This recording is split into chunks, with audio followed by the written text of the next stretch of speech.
It's time to get it cracking and start stacking, recapping and dip slapping, sipping yakking. There's no reruns, there's new shows, so what's happening? MMA Jeff got the bookies tapping. Mike Kim is the captain, the way we go. Subhuman like gaucho, so now you know. Joe T got the recipe and we all cooking. Granny's wearing the sister's panties and we all looking. It's the sports betting brothers, sports betting brothers, sports betting brothers, sports betting brothers, sports betting brothers. Super duper sports betting brothers.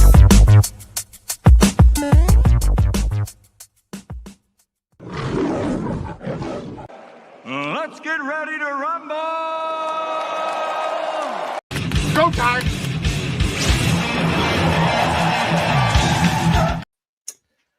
What up? What up? What is up? Welcome into the Saturday live stream here, May 17th.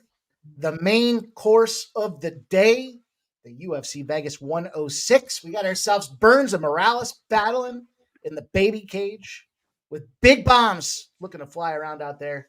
And we got some big price tags for you guys here. I've got MMA Jeff, Subhuman Gaucho up in this piece, and we're ready to go. I hope you guys are as well. Big card today when it comes to Major League Baseball. One NHL game, no NBA, some WNBA. But we got plenty of action in the UFC. Jeff, are you ready to attack these bookies with reckless abandon? As always, I'm looking forward to it. We looks like we got all 12 fighters had made weight, I believe. So I think that's a rarity this season, I guess. It seems like at least once a week we're getting a couple of guys missing some weight. But yeah, I'm looking forward to it. There's some exciting spots on this card. Looking forward to some action. Subhuman Gaucho, you're ready to roll. I know you finished big last week. You're starting it up big this week. All fighters made weight. I think that's the first time. What do you think?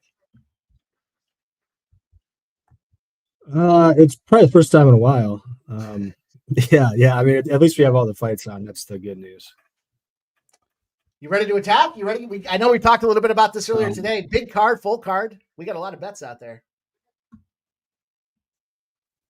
Yeah, I have a ton of action on this one. Yeah, let's get into it. I just got home. I haven't had time to fix a drink or anything yet. Time is a ticking. It waits for nobody, you guys. Thank you guys for checking us out here today. Listen, we'll get started. We'll pop the top on this thing. We'll talk to you guys about our prelim card. We'll talk through all of these fights here. Just a couple of us to start here. Jeff, Sub, and I. Lots of things vying for people's attention as we move towards the summertime. So we'll get our guys in here shortly. But we got to get started. The UFC does not wait for anybody, and neither are we. So we're going to get her popping off here. You guys know the deal. The UFC Playbook, a free tool that we put out there for all our members. Opportunity to see what we want to bet, see how we're attacking these fights. And I'll pull it up right now. Before I do that, though, you guys know the most important thing you can do is smack that thumbs up button in show to show that support for us. Comments after the show. I told you guys on the start of the week, we're going to do a duck race for some giveaways throughout the show here based on you guys leaving comments throughout the week. So I appreciate that. I've got the list compiled. It's all ready to go. But we're starting this thing off. Smack that thumbs up button. We'll pop the playbook open and we'll talk about winning some bets.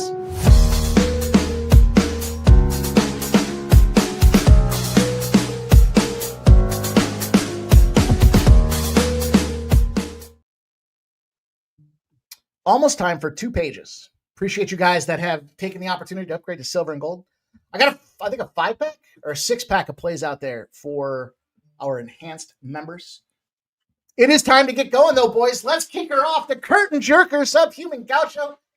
I think it's your favorite spot of any fight card here, but not this one particularly from a first strike perspective. Why don't you kick us off here? Talk Pinero, Pennington, Sub. How you getting paid? Yeah, this isn't really my favorite spot from a curtain jerker perspective. I do like my curtain jerkers. I mean, Tisha hasn't looked great coming off the layoff from pregnancy in her last couple. She's always somebody that fights close. So, I mean, it's probably Tisha by decision more times than not, but it's like minus 200 at some books, worse at others. I mean, you got to think it's Tisha by decision 75% if you really want to find value there. I did take Luana on the money line very early. I got a plus 325. That's not really around anymore. It's probably a spot, quite frankly, that's going to be a plus EV loser.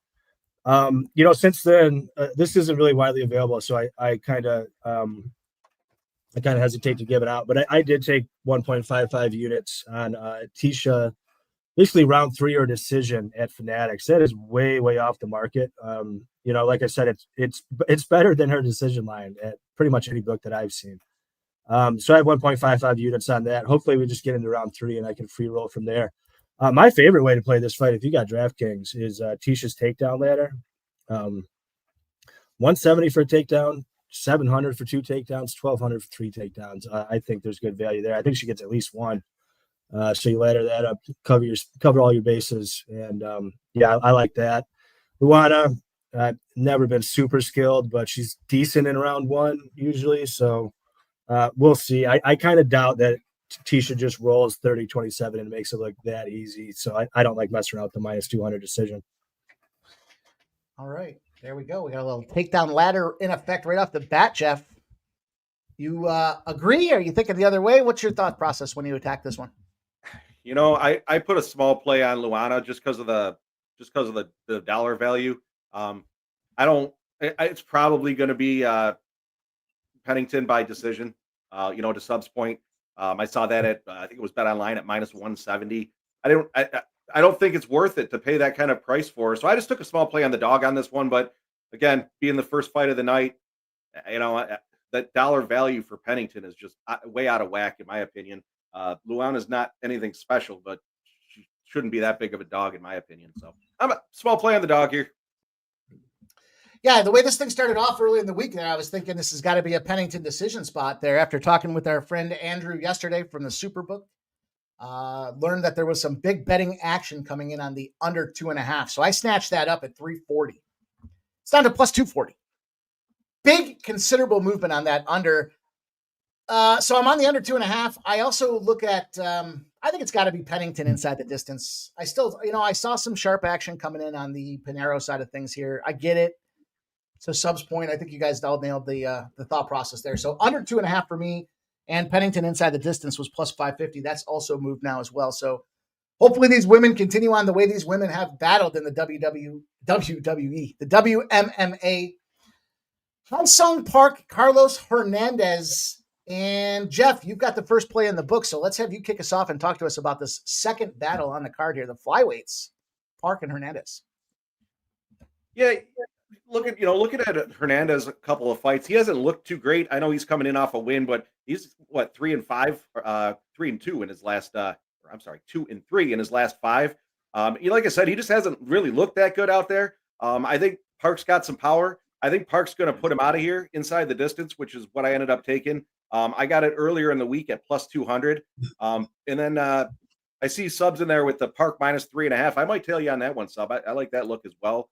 Like I said, I do see a finish in this one, and I think it's going to be on Park's side of things. There you have it, Sub. Maybe a little tail action from Jeff. You want to talk a little bit more about what you have laid out? I think me and Jeff are pretty much on the same page. I mean, when I kind of first started looking at this fight, I was seriously considering like a split decision or even Carlos by decision. I see you're on that. I mean, Carlos finds a way to make a lot of these fights close, even when he loses.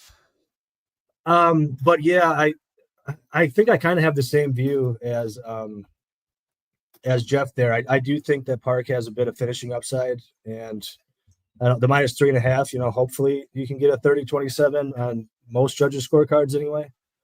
Yeah, not a fight that I'm like crazy about though, if I'm being honest. But I was really bummed to miss actually some of the props on this. They had great lines on Hernandez takedowns that got absolutely smashed, unfortunately. See, that's kind of that thought process I had with jumping in on Hernandez. Why not see him go out there and just kind of control this thing? Yeah, Park should go out there and handle him, but not my favorite fight either. I did take a little Hernandez decision action for the plus 225. I took a little about face, boys. I said this before with these opportunities to either pass on the early card, which I'm not going to pass. I'm not a quarterback in the NFL, but I thought, what, let me mix it up. Let me look for some plus money spots. Hernandez doesn't have the ton of power. So I don't expect him to go crack Park's chin, but look, we've seen Park get dropped before. Why not? Why not have Hernandez come out there at a nice plus price tag to win this thing with the judges' scorecard? Sounds like Your thoughts? we're at a bit of a split on a couple of these fights here to open up the card. It's going to be interesting. Yeah, it's there. I'd probably sooner just take Hernandez straight rather than decision, to be honest. I think there's an outside chance he could get Parks back and submit him. We have seen him take people back before. Yeah, if you're on the Hernandez side, you might as well just take him by the, on the line. Yeah, I got it earlier this week. I see he's sitting around plus 164. So Yeah, I see that. what's the decision look like now?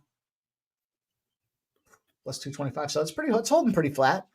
It's holding pretty flat. Interesting, yeah. Yeah, it's definitely a little interesting spot there. Let's keep it rolling. Just the three of us. I said this earlier with Sub. I said we're going to be able to cover some good ground here with just the three of us kicking this thing rolling here. Sub, it's your fight. It's first strike. It's the battle of battles here. It's Denise versus Elise. Talk to us about your thought process there. I know you gave us the breakdown on first strike. Give us the high level. Yeah. I think Denise should smoke her in short. There was some really good sublines. I got that plus 650. I say really good, although it used to be much better with her. I think the books are kind of starting to recognize, despite her not subbing people, that she's actually a pretty good submission grappler. And Elise is terrible on the ground. Unfortunately, that line's come down even more now. I think at this point, if you're going to take a method, Gomes by KO is pretty nice on FanDuel at plus 380. I think she can KO her on the feet, and her ground and pound's pretty good. I think she can get it on the ground as well. But I do think Denise gets her out of there. Jeff, what do you think? Yeah, I didn't put a play in the book on this one just because Sub went over it on first strike. But yeah, I'm with Sub on this one. I think Gomes is going to roll in this one. I wouldn't be surprised to see a finish. To your point, Sub, if there is a finish, I think it's probably going to be likely a KO. But I don't know. I haven't made a bet on this one yet. I'll probably take Gomes inside the distance or Gomes by KO. But I think Gomes is definitely the play here. I have her wrapped up in a couple of different parlays as well. Yeah, good stuff. I started the week off again thinking probably got to be a decision situation, and maybe we finally see a women's fight go to the scorecards here. But kind of looking at it down the line, but certainly I think she can be more physical. I totally agree with everything Sub said about that spot there. I like that inside the distance. I might still end up swinging in there. I did take a little sprinkle earlier the week on Gomes by Sub. We'll see. We'll see how it goes as we roll on. I want to point out to you guys that are checking us out with that playbook. It's available on the post tab, all medal level. So bronze, silver, and gold medal level members have access to this playbook. Something we put together for each of you guys just throughout the week as we aggregate information on the fights. And I wanted to go down to the bottom because we've got, if you haven't scrolled all the way down, you don't want to miss out. A couple things that are in here from a parlay perspective. We've got our about the finish parlays. That's where we pick a submission, a KO, and a decision prop. And you can see, some of the price tags that are associated to them. So I got a Costa sub, Craig KO, Hernandez decision. That's a big score, 413-1 with a sprinkle, right? A little quarter unit bet on that thing. But also, I wanted to point out the 7-year itch. The 7-year itch is basically just I took all the fighters that were with a 7-year age advantage, with the exception of one, 7 years to the younger. We know that the 7-year younger fighters are winning at I think it's like a 70% clip. So I parlayed all those together for a 7-1. And then Sub dropped in here a look ahead spot. So something else to kind of keep your eyes on as some of these numbers open up. We heard Andrew talk the other day about the manual process, and then they readjust these things as their sharps come in there. So you may want to consider taking a look at some of these early look ahead spots as we get ready. Now, this one's not going to be for a couple of weeks, so I'm assuming this will probably end up being Sub's first strike fight, but I don't want to assume anything. I want to wait and see what happens when we get there. We'll see. It's a ways away right now, yeah. So there we go. The girls are on their way to the ring. Luana Pinero wearing the purple trunks. You ever been at a fighter? I'm going to fix myself a drink real quick. And, actually, we probably got one. Do we got time for one more while they're coming out? What do we got next? Yeah, I'm sure we can get it done. Let's go. It's the Matthews-Dalval fight. Jeff, you popped off there with the first amount of action here in the playbook, so lay it on us. You're looking at some inside the distance, some round props. Talk to us. Yeah, I think this one's going to be a finish as well. Matthews is winless in the UFC. You got Duvall there coming in off the UNAM decision from the Dana White Contender Series. As we talk about every week, Mike, you and I talk about it offline. I'm very cautious of these huge favorites being debuts in the UFC. I do think Duvall there. I think him inside the distance at plus 140 was a pretty solid price. And then, and again, being inside the distance, under 2.5 was minus 120. I'm not sure where it's currently at, but I think Duvall's the play in this one. Again, I wasn't going to lay minus 500 on the money line there, but I see the under 2.5 is now minus 120. So yeah, I think this one's going to get done inside the distance, and I think Duvall's going to be the guy. Duvall, sub, are you? Looks like you're in some alignment here. Are we on the same page? We're looking at a UNAM spot for Duvall. Yeah, 100%, man. I forgot how good this guy is since he's come on the Contender Series. But yeah, watch his fights back. I like the cut of his jib. I mean, this guy's he's legit, dude. He's good everywhere. Good submission game, great pressure. He's got heavy hands. Connor Matthews, I don't think he's gonna like being in this fight very long. I think Duvall more than likely finds the KO. I actually forgot to track it. I just put it in. But yeah, I have a half a unit on Duvall KO, half a unit on the fight doesn't go. I think there's an outside chance maybe Matthews could get something going in the grappling, but I think more than likely, I think if he even tries, Duvall's got a really good guillotine. And yeah, I have a bunch of his inside the distance parlayed a couple ways too. Because I think there is an outside chance that Duvall could end up fighting that sub rather than the KO. But yeah, this guy's legit, man. I don't think the money line's actually that bad, to be honest. So I agree. I think I was just going to say I could see the KO, but I could see a submission as well. That's why I just jumped to the inside the distance and then the under at plus 140 just to finish him. Good shot at that. So, Mike, what do you got? I'm with you, boys. I think it's a Duvall spot inside the distance. I like the KO. I think it's the path to victory. Not going to be the one. I know a lot of people are saying this guy's going to piece him up pretty quickly here. And what do we know about Connor Matthews? He's got no fucking chin. So most likely path to victory is Duvall KO in him. And I like that inside the distance. I like the Duvall KO spot. So I think you boys are. I think we're close to alignment there with that fight there. Brings us to the card, though. We'll pick her back up with Lisboa Santos, because now we're starting to see some action take place on these later prelim and earlier main event spots out there. So, sub, grab your cocktail and let's fucking do this thing. Yeah, I'll be right back. Andy, I went with the dog on this one too. I went with the dog this first fight. Shout out to our guy. I cannot not shout him out, of course. Cameron Sinnett says 1999. Don't know. Good luck, scumbags. Donate me a membership. You want to call your shot? You want to call your shot? I'll gift one right now. We'll see if it goes to you. I hope it does. I hope it does too. They won't let me choose where we gift them to, so I can't gift we tried to do a giveaway with some of the memberships, and I ended up having to figure some shit out. And let me see. Let's go. Let's see if it goes to Cameron Sinnett. Cameron, you got to have your accepted memberships turned on. So that's a key component for all you guys. You don't have your membership gifting turned on, then you're not going to be eligible. Let's see. Think it goes to Cameron? I hope it goes to Cameron too. Rooting for him. Let's see. All right, let's go. Let's see. Ready, set, go. You got it. Come on, Cameron. We're rooting for you. You see it? Brian Smith got this one. Damn it, Brian. Congratulations, Brian. Cameron, I'm going to look into that and see if we can figure this out, because by now it's been what was March Madness. It's been like 3 months since that instance took place. But Brian Smith, congratulations. You are the next contestant on Sports Money. Let's go, though. Let's have ourselves a giant night tonight. I had a fucking giant night last Saturday. I want to run it back. Panero. I saw that new intro there. You got me in a fucking cape. I'm no superhero. Yeah, just a man.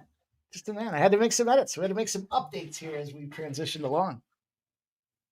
As we've transitioned. It's got some Ramon in there now. We got Ramon on screen. Ramon will be here later on, you guys, in case anybody is asking and looking. And where is Ramon? He'll be here later. Check him out with the A morning. little early for him over in Vegas land. Shit, yeah.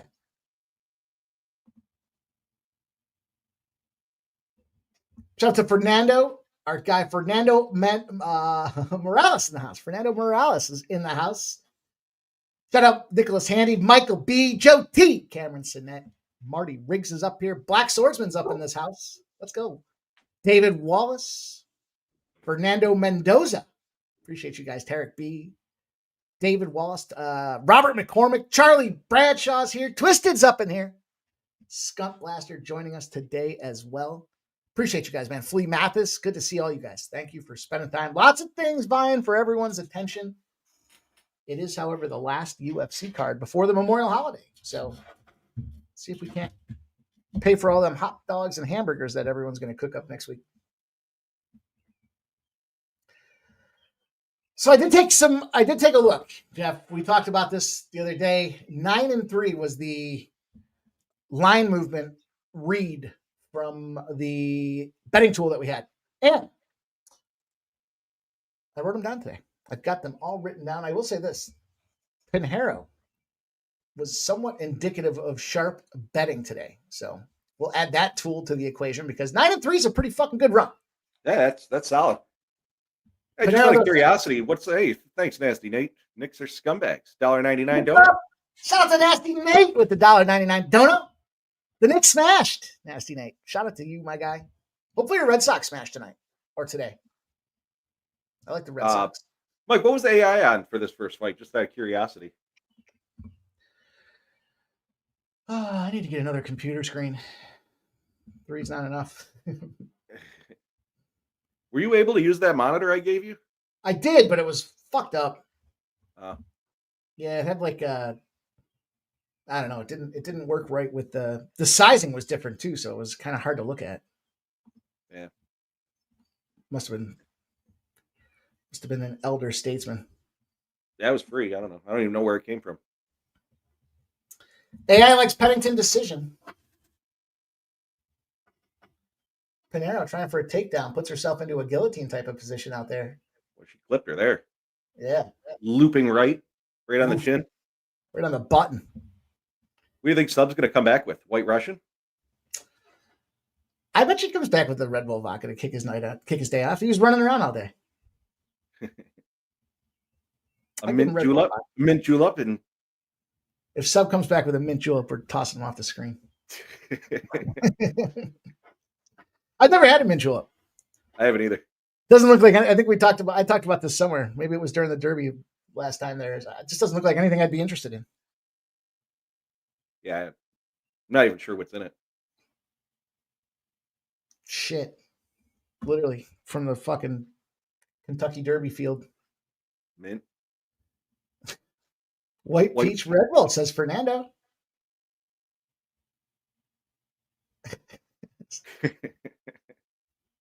Hey. So I like the cocktail.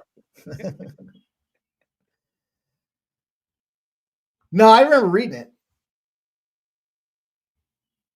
Just didn't seem. Oh, she dropped her? I'm not sure what happened there. She slipped? It looked like she might have slipped. I mean, she's minus 500 Pennington on the money line right now. But Pinheiro's putting in the damage. Crazy. Whoops. Does that seem weird? It does seem weird. Why is she plus 340 after? Huh. Michael B. All UFC cards are great. This one does look good. You know, the ones that we think don't look good always end up being really fun. So, all right. What we got here? Nicholas Hanny says 10-9 Pennington. 8 mint leaves, a 1/4 ounce simple syrup, 2 ounces of bourbon, garnished with a mint sprig. I mean, it's just too much mint. Yeah.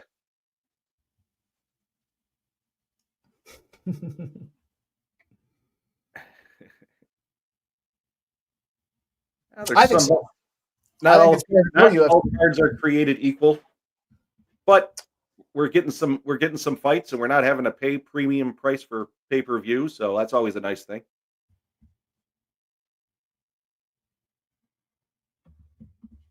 I just like to bet on these things. I like to Some bet of on these people. Apex cards are actually better than some of the pay-per-view, in my opinion. The pay-per-views are nice because you're getting the big names, but you're not necessarily getting the action.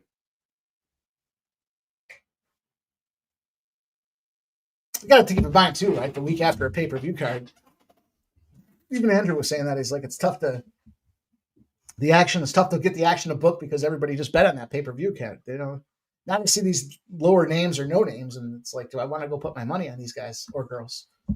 But that's the tough thing too. With we talk about it pretty much every week, where Dana's going back to the pond trying to restock and get some of these no-name people in there, and you got to get them in the ring and get some fights under their belts. But a lot of these guys are coming in at minus 400, minus 500, and it's their debut. It's just the pricing is just crazy. And Andrew said it on the show. Some of these guys come out there and get humbled. We're talking about the Camilo fight there coming up here later on. He's minus 400, minus 500, and it's his debut.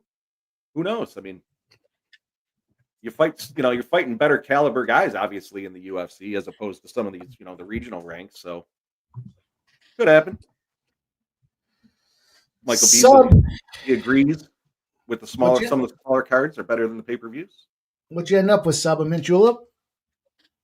A mint julep? I'm not even sure what a mint julep is, to be honest with you. No, it's just, it's basically a Red Bull and vodka. I didn't have any Red Bull, so mint julep Sub is 8 mint leaves, some simple syrup, 2 ounces of bourbon with a mint sprig. Well, that actually sounds really good. I just looked it up. I had no idea what it was. Sounds like you'd be in I might do mint juleps next Saturday. You might be in the Hurt Locker after a couple of those. A couple shots of bourbon will put you right down. Yeah, no shit. Yeah, you'd have to take your time with those. That's like you have to be easy. It's like you're sitting out in the sun, banging a couple of those down, and next thing you know, you wake up and it's 3 days later. Right. Who hasn't been there? Wow, looks like the line's coming in on Pinheiro. I didn't see that first round. Yeah, it was weird because Pinheiro ended up on top. Yeah. I still didn't see the replay to see if Pennington actually flipped. I was just saying at the end of the round there, minus 500 for Pennington seemed unnecessary, and now here we go. This line has come down. Let's see Pinheiro finisher in this round, if that's going to happen. Otherwise, someone finish someone in this round for me. I mean, one concern with Luana is that she's kind of tends to gas in the third round a lot, or at the very least slow down a lot.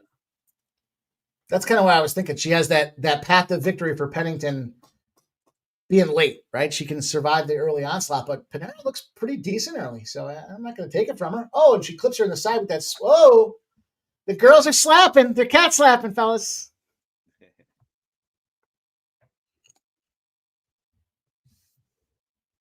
I mean, this is kind of what I was hoping would happen in a way when I took Luana, like not necessarily expecting her to win, but I figured I could always just arbitrage off at this point if I wanted to. I mean, Tisha's all the way down minus 150.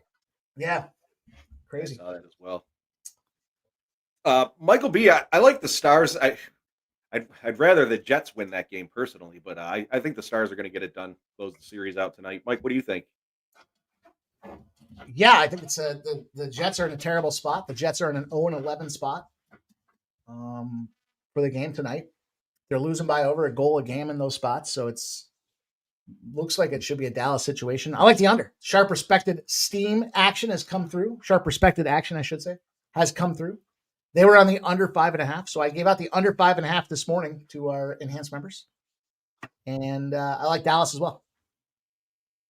Yeah, at minus one. I think I saw it at minus 148, so it looks like maybe a little money coming in on the Winnipeg side of things. But yeah, at that price, the money line doesn't seem like a bad play at all.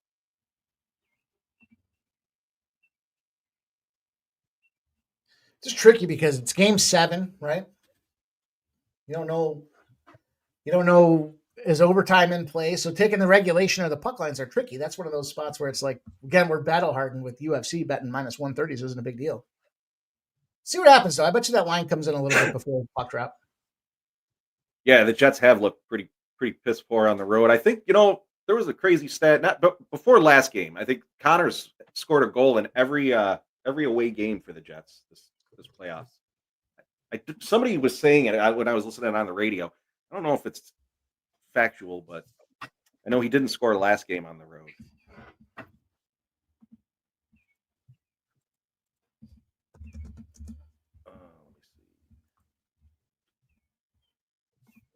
So you guys think it could be 2-0 Luana right now? Oh, you're right. It is. What did I say? Game 7? Yeah. 1-1 sub. I mean, I mean, there is to me. There's a chance that it could be 2-0 Luana. That first round. I mean, Jeff and I were trying to figure out what happened. We blinked away, and she was down, and Pinero's on top, but it was still minus 500. Now the numbers come way the fuck in. So I could see a world where it's 2-0. Just unbiased, looking at Luana Pinero. I thought Luana won that one. I was a little distracted at the beginning of the round, but yeah, that seemed like a Luana round to me. I mean, not like by a huge margin, but no. At the very least, I would expect 2 judges to give it to her. We're not down to a pick 'em, or so close to it, minus 120, minus 110.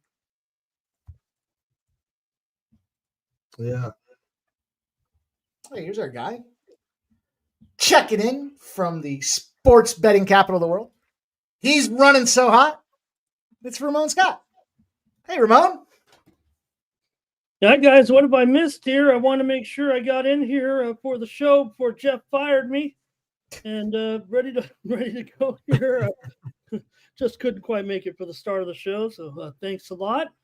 And I didn't even see the first 2 rounds here, so maybe you guys can catch me up. We're kind of trying to figure that out. I mean, Oh, really? It's a situation where it could be 1-1. It could be 2-0 to Luana. I don't think there's any way it's 2-0 to Trick. Yeah. Okay, well, I'm on the dog. I think we're all in here. agreement that Luana probably won round 2. I wasn't here for round 1, but it sounds like it was very close. Okay, great. Luana ended up on top for whatever that's worth. I think she got outstruck, but she finished on top with, more couple of shots at the end, but looking at Bovada live, and they Tisha down to minus 300 now. I was just going to say sub 350 here at Bovada, now 550. But you see some of the respected guys on X here, and they're showing some scoring on the screen with some rounds scored in Pinero's favor. So, I mean, I don't know. Nothing's happened in this round to warrant a line taking off. And if it is 1-1, that looks like almost like worth taking the dog again here. Sub, might do it. But I didn't see those first 2 rounds. I just put a taste on the dog at plus 500. There you go. Thank you, Jeff. Thank you. Put a little bit on it. Why not? No, Ramon, I was saying I don't really know why she's on the dog big of a favorite unless the books really think she won round 1. Yeah, I jumped on the dog just because I didn't think Pennington was worth that price. No, in fact, I mean, Pennington landed a good hook kick and a good back fist.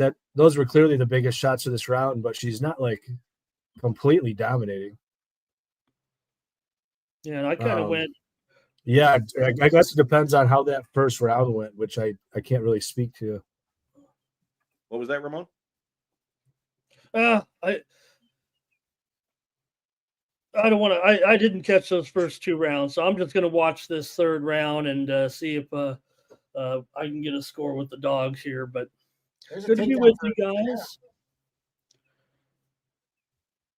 We'll have a little early action here on some. We'll finish it up in plenty of time for Mikey to enjoy his night. Okay. I enjoy my night when we're betting on the UFC.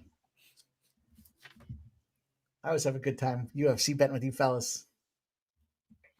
And I want to talk a little golf with you guys too as we go along here, because things are really heating up right now. But third round here and just a minute and a half to go. So, I mean, shit. With these back takedowns, to I a mean, come on. I bet Jeff's going to get a nice. Come on. Yeah, let's go. Jesus. I mean, I think I snagged her pre-fight at like plus 260, 265, something like that. I think mine's at pick'em right now. Pinheiro having some success in the wrestling. I don't know if she can win this round just off wrestling, though. I mean, question will be, what do they do in that maybe, first round? but another takedown. I mean, how does this not rack up some attention from the judges at this point? I mean, no one's scoring with any damage. So how you gonna, you got to do some type of scoring that someone's winning, right? But David Wallace, you laughing at me? It's 500 for $2. Go ahead, Jeff. Maybe my late arrival may have cost me some money, Jeff. So there. Look, she backed off so she can wrap her up again, maybe for one more time, but 15 seconds left here. I moved in on her after that first round. I was like, that didn't seem right. Especially seeing Pinheiro end up on top. What are you talking about? Even there at the end of the round, when you saw there, it looked like Pennington wanted to go for and Pinheiro still kind of out wrestled her and ended up kind of throwing her down a little bit. Not an official takedown, I don't think, but that'll do it.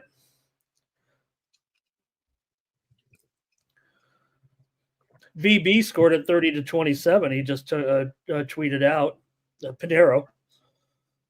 Yeah. Oh wow! When they popped that plus 500 out there. I mean, yeah, I got the plus 240 after that. Clearly, the pre-flop side was Luana. I mean, Luana plus 300 or whatever versus Tisha by decision at minus 200. It's pretty clear what the pre-flop side was there. Win, lose, or draw here. Here it is. Top of the line.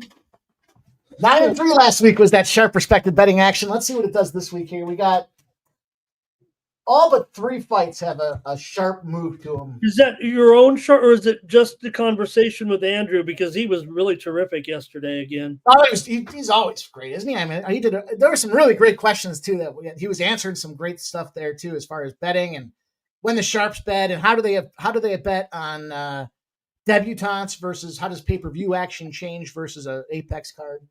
No, this is based off of another report that we get there for. Because I definitely noted what he was saying, especially like in the Santos fight, he was talking about it, and a couple others as well. But I do want to. Let's get to the scoring here. Can't be celebrating early. That's what I think I just did. Did I jinx myself? Hey, I don't mind if you know already, but yep, I did jinx myself. Wow. Shit decision. Shit decision. Wow. I went 360 degrees around that fight. I started off Pennington decision, and I ended up on live betting this fucking purple I can't comment. I didn't see the first 2 rounds, so maybe Tisha by decision, minus 170 was the play. AI had it right. AI had it right. Sharp. AI had it right. Betting had it wrong. No, not at all. Comments though right now on X. I'm seeing a lot of people on X thinking that here's one Tisha didn't win that. Almost all. Yeah, that was definitely Judge Fuckery in my opinion, and half of Twitter. After a while, Jeff, do we just call it incompetence? Right. Wow. Yeah. Okay. When you start looking at some of these fights that are close like this, then like you look at on like Tapology at guys' histories and like the fight was overturned. You ever catch that? You know what? The live odds. Maybe we should have respected it more. I don't know, but Jeff, a lot of times those fights will get overturned if there's if they protest the card afterwards. You'll hear them say that they're going back to protest it, or if they found out that the dude was dirty on steroids. So that's the first one in the books, boys. One fight down, one screwery later. We are on our way. Terry P says he has Pennington in a parlay. I'm leaving. I'm done. That's it. No. Stream's over. Stream's over, boys. No, we're just getting going. Let's go. Ramon, what's your thoughts on that the Dallas Winnipeg game here? Well, we did get that awful news here within the last couple of hours about Mark Scheifele, his dad passing away. We don't know his status yet for the game. I would imagine it would be hard to go out there and want to skate. But we know these hockey families a little bit, maybe get one for dad. Unless you guys have heard something, he's still questionable. But we only learned that news a couple of hours ago there. I saw it pop up about 3 hours ago. It said questionable personal, and I didn't know until we saw the beat writers kind of release that information. So that's going to be tough no matter how you look at it, not only for the Jets. Yes, they could rally around their great star, whether he plays or not, and they might play one for him here. But, man, the way the Jets are going right now with 0-6 with these road games and really not even scoring any goals here. So the line hasn't really moved in Dallas. In fact, if anything, it's kind of moving back towards Winnipeg. I'm showing $1.39 right now at Circa. So if anything, for me, it just provides a discount. I don't want to bet against the news there, as tragic as it is. I'm going to still take Dallas tonight to win it.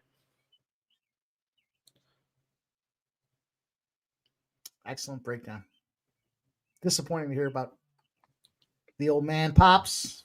Sometimes those guys go out there and play and have a 10-goal game, though. But doesn't sound like that's going to be the case. But I think we're trying to determine here, right? It might have been kind of a sudden, a sudden situation, which, if you have someone sick and it's going to happen or whatever, and you can mentally prepare there. But apparently the whole team went to the hotel or went to, support their man, or at least the stars of the team, as many as they could probably get into his room or a dining room or something to be with him and support him today. I don't think the Jets are going to be not without a concentrated effort. I would think that it will, no matter whether or not Scheifele's in there. I think they will be focused here, but just can they score? The question was, could they do anything anyways before this news about going up against Dallas, because they've looked so poor on the road, really, and makes it a tough situation. So, all right, getting ready for this next one here now, and see what you guys are doing here with the fight number 2 with Carlos Hernandez, an underdog here against Park here. And got some comments there in the chat as well. I know what I'm on with my picks here. I went with Hernandez by decision. So let's see if I can at least type it in. I don't know which account I have. It might say sports money. So I'm going to put Ramon's pick here. I can't tell what it is.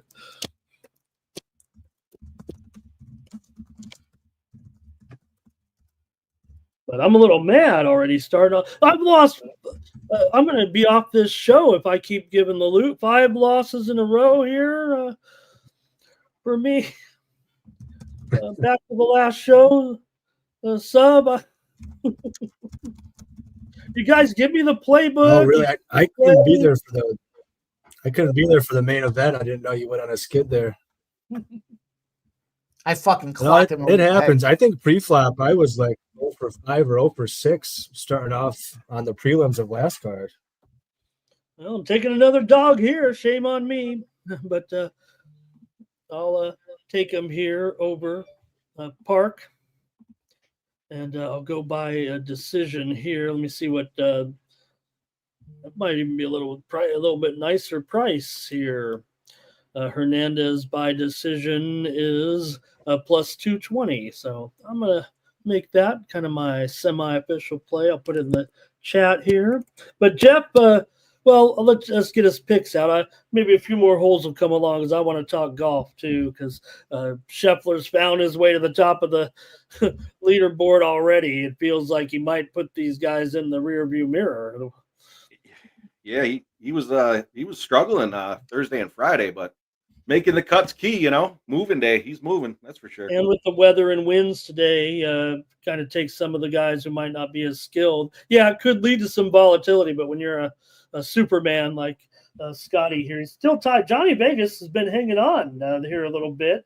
And you have the live guys just a stroke back. Now, they are a little further ahead on the course, so we'll see. But that's a jammed up leaderboard for sure. Okay. Yeah, definitely. I actually picked 9 under to be the final score, which it's looking like that actually might end up coming true. All right, we're set to go, guys. Anything here? I'm Hernandez by I'm still going with a dog here. I don't care. Yeah, I get the Hernandez decision as well. I think that's the right play. We'll see. The money's come in a little bit though on the Hernandez side. He was sitting around plus 165 when we went around earlier to start the show. Now sitting at plus 154. A little bit of movement, boys. Let's see what happens. Looks like the early sharp respected betting. Well, I shouldn't say respected. I just say the sharp analysis that I rolled through was looking to park. We almost had our own fight over here in the WNBA. Caitlin Clark with a hard foul on Reese. Reese gets up and she wants a piece of Caitlin Clark. And Aaliyah Boston has to come in there and shove her forearm into Reese before she went after Clark here.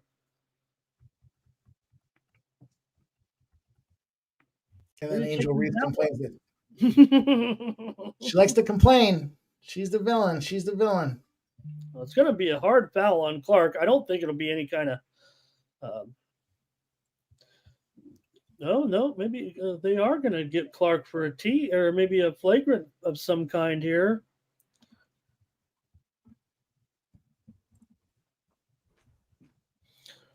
Fernando says Reese is soft, but I will say this about Reese. One thing that she has worked on over the offseason is her strength. She looks physically different out there this year. Looks great in a dress, obviously, too, as we saw at the Met Gala. But she does look much, much stronger this season physically. Still, Clark had the hard foul there on her. All right, we're set to go here. ZC, I forget who I used my boost on. I used it yesterday. I forget who I picked the guy to come in the top 20. I just don't remember who it was. I thought you'd be all. Were you on Siwoo? I mean, I don't know. You kind of lost a couple shots here. I had my golf card this week has not been great. I was doing those. Like what I said, Jeff, was this doesn't look like a major. This looks like the Puerto Rico Open with the early leaderboard after the first 2 days. Yeah, I agree. they were making them play the ball as a lie. They didn't get the preferred lie with the wet ground that was out there. And boy, a lot of those guys were pissed when they were chopping away and trying to, I forgot which one it was that said we work on ball control our whole lives. And then you take it completely out of our hands when you got a plug ball because it's sitting in 3 inches of water.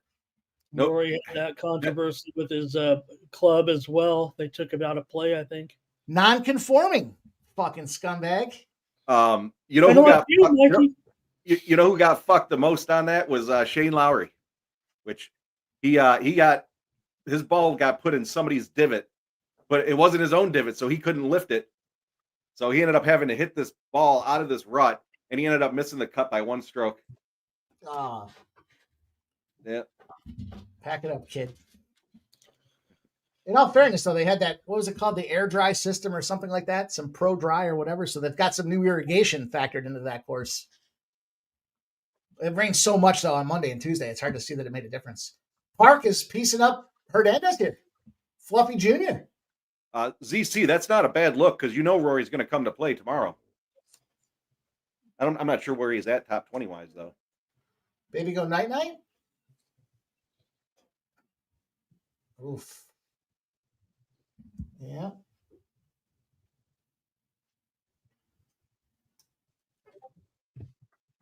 Man, Park's just busted him up, huh? He's ragdolling him, sub. Mm-hmm. Oh, yeah. Yeah.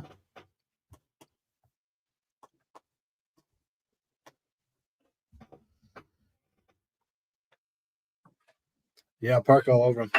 Yeah, Hernandez doesn't want any I'll Park part all of it. day in this one. Oh, Yeah. it's gotta hurt. I think Hernandez was already hurt to the body really bad when they went to the ground here. If you had Park sub on your bingo card. Thank you for joining me here on my last show here on the UFC coverage. Park inside the distance. There you go. Yeah, good stuff, Nice. Jeff. Nice work. Ramon, if you looked at the playbook, you would have seen that.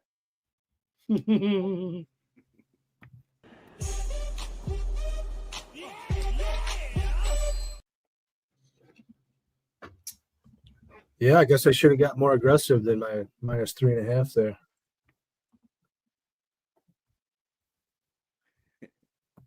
Man, that was something right there, boys. He didn't even have it around the throat. He just had it so good Yeah, around it the was chin cool. that he just fucking. You know what's crazy is I saw so much stuff on Twitter about Park by KO, and I was like, the subs. I mean, a finish is a finish ultimately, but that's what led me to the inside the distance. Boys, sub Atalanta outlast 3 goals in the second half to erase that 2-0 lead. Atalanta won at 3-2. Yeah, I saw that. I didn't get a chance to watch it, but yeah, wild.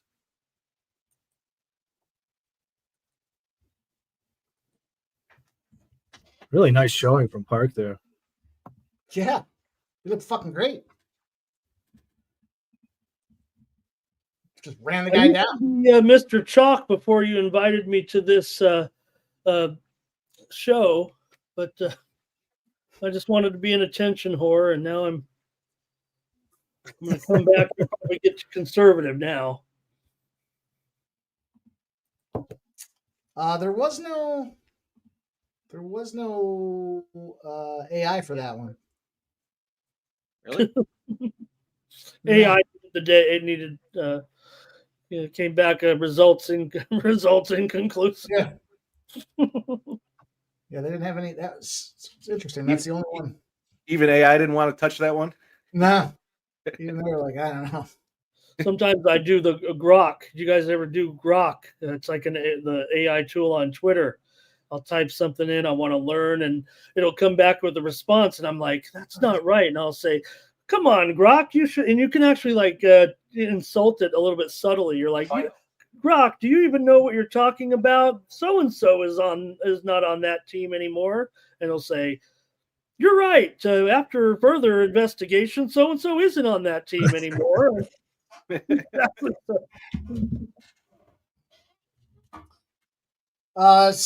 Gun Blaster, I don't really have Brewers look today. Yeah, I think the talk there, Mike, was the fact that I believe the 2 Minnesota Stars involved in that violent collision the other night are still missing. It doesn't matter, I guess, when you're in Minnesota right now, because you're winning every game anyways. And Buxton and Castro missed the last game, and they still won. So do have the better pitcher. I feel like they're in Myers. But again, no Castro, no Buxton still in the lineup because, and we know they've already been without, Correa. These guys all have concussions here at this point, right? I think Correa was the one involved, but you know what I mean. So Castro, Buxton, Correa, these guys are all out right now. But it doesn't matter because these Twins right now are the hottest team in the league with that 12-game winning streak.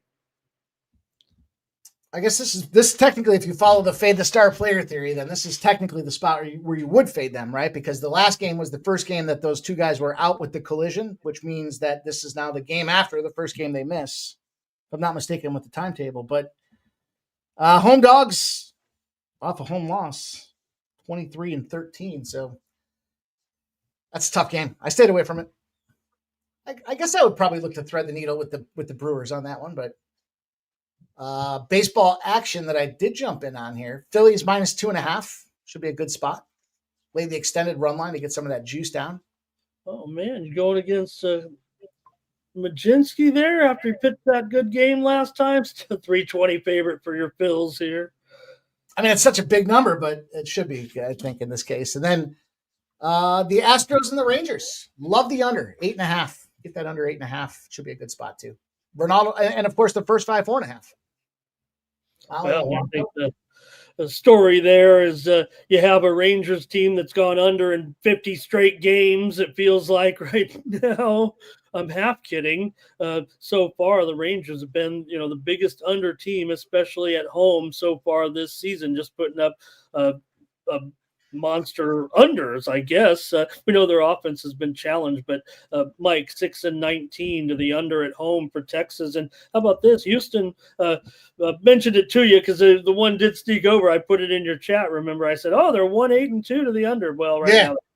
2-8-2. Yesterday's game did go over, but look, maybe there with McCullers, right? We knew that McCullers, even though Houston did okay, obviously, but maybe a little bit that was built in here. Should be a better pitching matchup tonight for sure with Male here, one of the best pitchers in the league right now, going for Texas.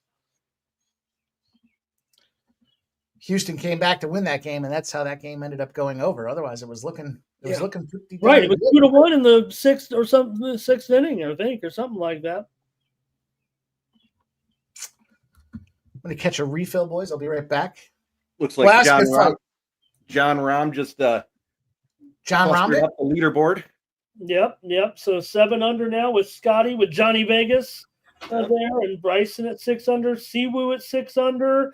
And Tony Finau just missed a putt. I saw Scotty miss another lipper, I think, earlier today as well. He's been a little bit tough luck there today. Also, Davis Riley's up there. Yeah, 5 under for round. That's a hell of a round. Yeah, and so, Jeff, what was kind of a leaderboard where a lot of casual fans, but all of a sudden now the names are there, right? Scheffler, Rob, DeChambeau, up there here. It's moving day. And the weather has turned out. You still see the wind, but it looks pretty nice there. But I know it is still windy. You can see the flag still whipping a little bit. I remember Mike and I went to the PGA Championship several years ago now. And on Saturday, Justin Rose was walking by me, and I was like, "It's moving day. You got this." He looks over. He's like, "Yeah, I'm moving the wrong fucking way." Then he fist bumped me and went on to win the gold medal in the Olympics. I gave him a pep talk. That's where Jeff's man crush began. It was right there. All right, we're back to the ladies now, and with Gomez here, massive favorite. So against Reed,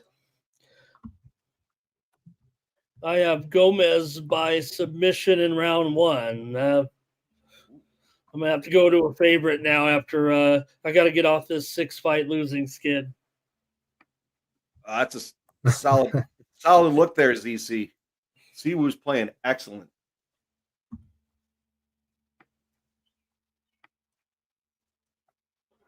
I jumped on Gomes by KO, and I took the under 2.5 rounds, both plus money plays. The KO was plus 325. The under was plus 130, I think. Yeah.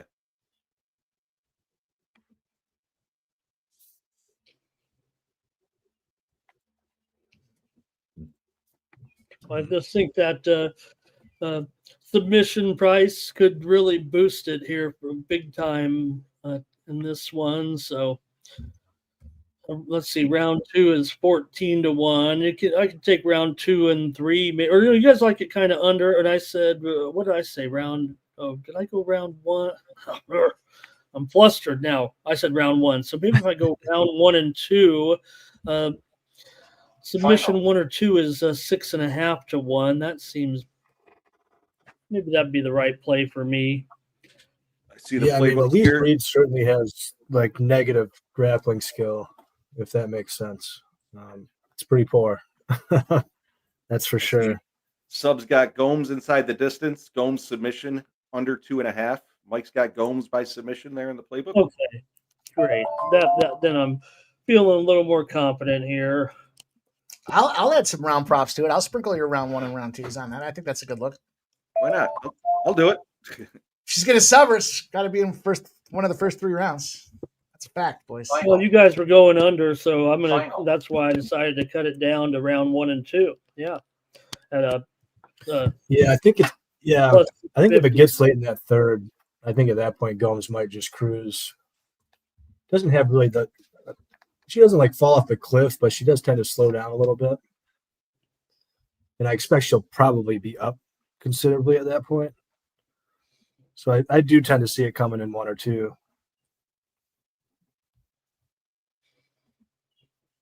At DraftKings, Gomes to win in round 1 or 2 is plus 165. What about if she subs in round 1 or 2?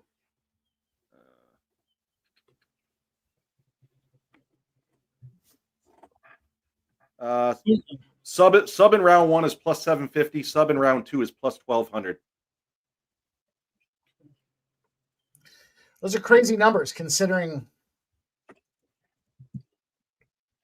Gomes to sub in round 1 is 750. Just the fight to end in round 1 at sub is 700. It's weird numbers on this one. Yeah, like I said, though, Elise Reed, just no grappling skill at all, really. I'm not sure where to go in this Luana Santos Sonaro Lisboa fight. I'm kind of tempted on the dog, to be honest, but I don't know. Lisboa's getting up there, coming off of a knee surgery. Didn't Andrew say that was the one that they needed Lisboa? He said by the time the fight started, they were going to need Lisboa. Yeah, I'm going to jump on Lisboa. I was waiting for the public to get in there and dummy that lineup for me. Yeah, I mean, Santos, she's usually a flyweight, and the only other time that she fought at bantamweight, she missed weight. She actually made it this time, but she's got Hashimoto's disease, and that's why she moved up last time, was because she was having metabolism problems due to her thyroid. And she looked really poor last time she was at a bantamweight. So that's part of why I'd like to fade her here. Her Mandula Abrogada? Yeah, I mean, Lisboa is definitely the cleaner striker. I mean, my only issue with Lisboa is if she does end up on bottom, she's pretty poor on bottom. There's your live, boys. Bryson DeChambeau just tied it up. I almost jumped on him live yesterday. I was looking at it. I saw him sitting there kind of middle of the pack, and I was like, you know what? Why not? I laid off both of the Lib stars this week, and I've been one of the guys, I've been a big proponent of the Lib players here, especially Bryson and Ron, but I decided to not go with them this week, and, well, looking pretty good. Get a big fuck you to the PGA with these Lib guys coming out there and stomping this leaderboard. Final. Take all those wins you're getting and keister them. Take these boys with rest and watch them bust you in the face. Although I do got to say, Scotty was pretty cool. Almost a year to the day after getting arrested, he's wearing the orange jumpsuit to get up there. It was respect to the fun that he was having on that spot.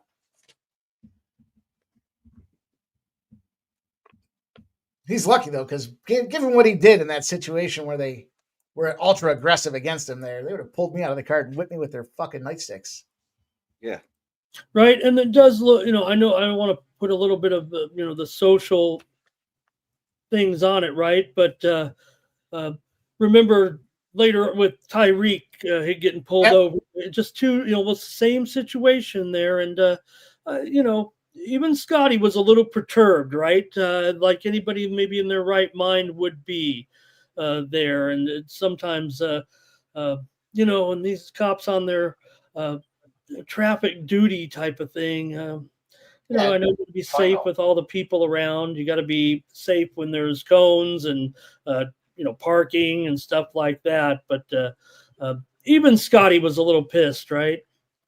Well, you're being told to stop or stay put or whatever. You got to follow the rules. You're not above the fucking law. And if you're concerned that you're running late, then you should have left a few minutes earlier. It's that simple. I know it's not the same extreme, right? But if I show up late to a tee time, they tell me to fuck off. They don't got a problem with that. Now, if a cop was telling me to keep my car parked and I start to move around him and avoid what he's or not listen to what he has to say, there's consequences to your actions. And that's what, Scotty, now granted, is it a little extreme? Should they have recognized? I don't know, maybe, but You don't get special treatment. And fuck you for winning all these tournaments, making it not fun. By the way. But I did like that he wore the orange jumpsuit. I like that. What did they say? They had a group chat, and like Dustin Johnson's in it and a bunch of the other dudes, and they were sending pictures of him in his orange jumpsuit around after he got arrested. Yeah, DJ here in this tournament. Another story. Everyone's about ready to, tell DJ maybe take some time off or try to find it because man, right now he's one of the worst. What can you say? He's one of the worst players out there, week in and week out. It's not good.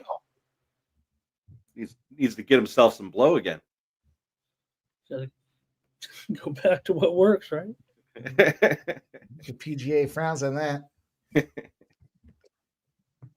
I heard something interesting the other day, Ramon. What they did, I think it was last season, golf season. They did a unanimous poll throughout the PGA Tour, and Ricky Fowler was voted the most overrated golfer amongst the players. That makes sense to me. The guy hasn't fucking done anything ever. The most famous thing is his Red Bull sponsorship, where he was flying airplanes and marrying that bikini model. Those are pretty much the only two things that he's done that are notable in his career, and none of that has to do with golf. I think he's probably tied for or up there for top 5 finishes in a major. Yeah. Put that on the Wheaties box. Look at subs going to work, man. Is that a number 2 pencil sub? Biased lineup. Yeah, sure is. Is that a Dixon Ticonderoga? No, I can't say it is.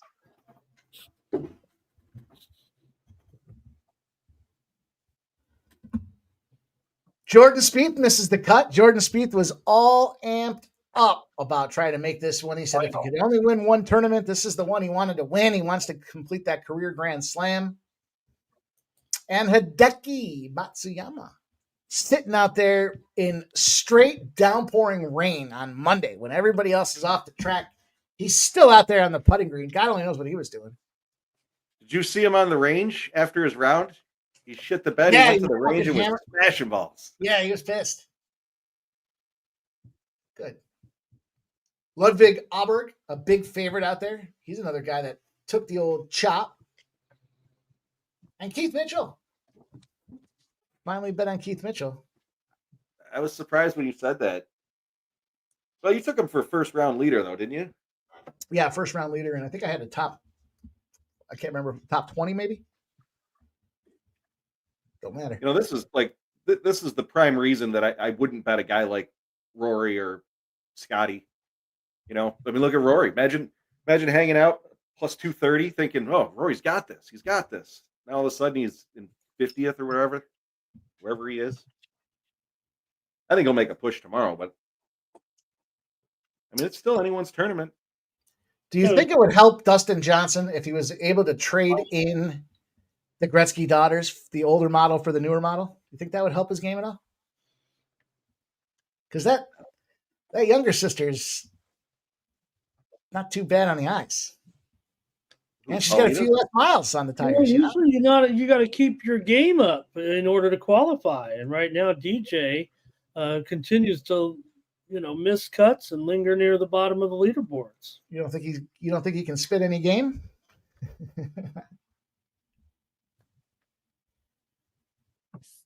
There's a pretty considerable age difference between the two too. It's not like it's not like it's a year. It's not like 10 years or something like that. May or may not have known from. All right, we're set to go here now. This fight? No, the Gretzky sisters. Gomez and Reed. This one's going to come up about all right, I'll get to the bottom of it. $5 here, it looks like, for the most part, guys. She's 22. And Paulina's definitely better looking, my opinion. My generation, the only Paulina I'm interested in was Paulina Poroskova. I don't even know who that is. Look it up, brother. What's her name? Paulina Poroskova. She was the swimsuit Sports Illustrated swimsuit model from 1982. I think she might have wrinkles by now. Yeah, Paulina Gretzky's 36. Yeah, I mean, let's be honest. That's what's affecting Dustin Johnson's game. So, you know? It's an interesting take.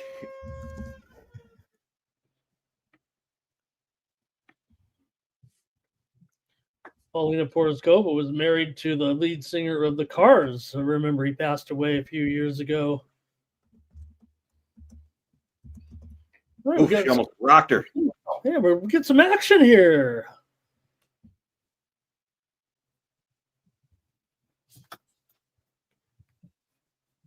Gosh, Brett, that's tough. It's tough business when you got the back of your head being grabbed and you got the elbow coming in at an aggressive rate. Yeah, slicing elbows.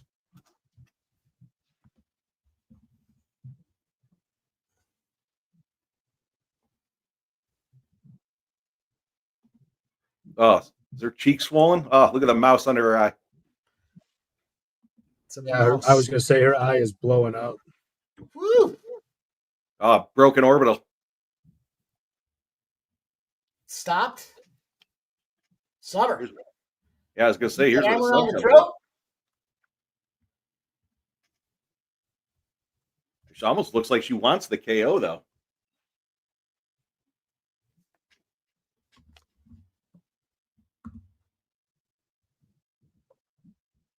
Redbeard She says can't even Nate see. It might be Dr. Stoppage in between the rounds here if she gets through this first one. It could be. take down, get on top, squeeze their throat. Not the neck, the throat.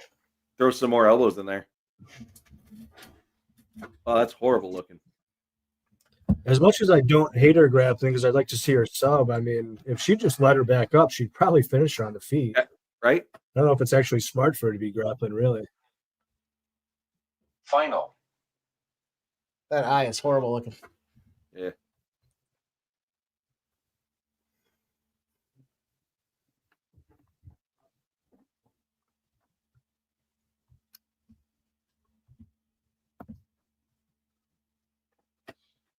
Yeah, let her up. Right in the,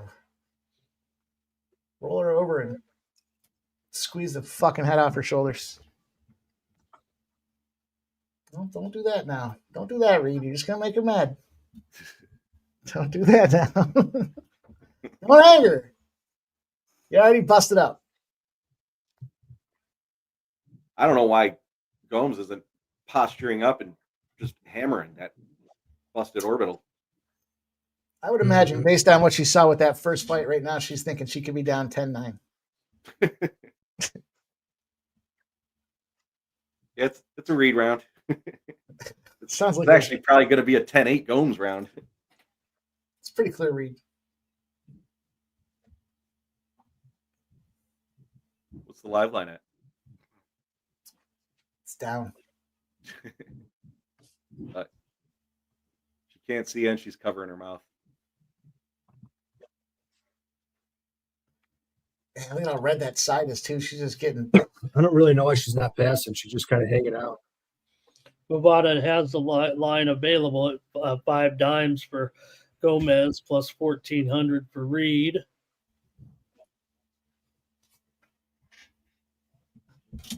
Oh, if you liked her, if you liked her at plus 200, don't let that mouse under her eye fool you.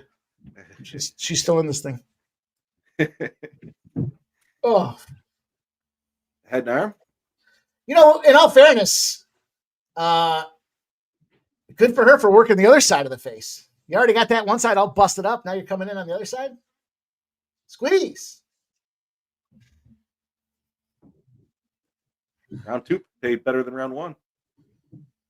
Yeah, but the old DR coming through on this one. What is that, a TKO when that happens? Yeah. If it's a doctor stoppage? Yeah. TKO gets the credit. Critical notice. Critical DNR, notice. do not resuscitate in between rounds. Critical notice. Broken orbital. Elise is busted up, and it's critical. Look at that eye. Jesus. Boston strong. Get that frozen. Man, Boston ain't too strong here. Critical notice. Get that frozen iron right up against it. There you go. It's got to feel pretty good. He's only going to get the other eye. Gave her some grease on the good eye. Maybe some of those elbows will slide off.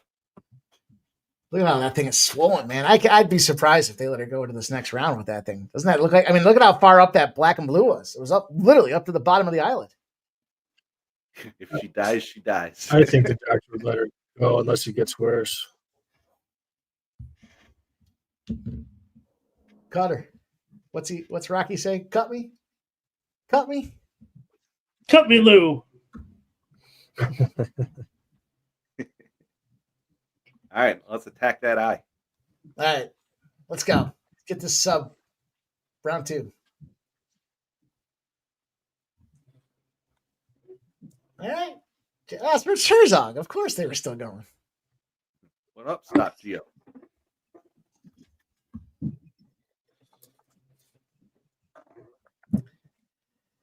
Get her to the ground and proceed to choke the daylight out of her.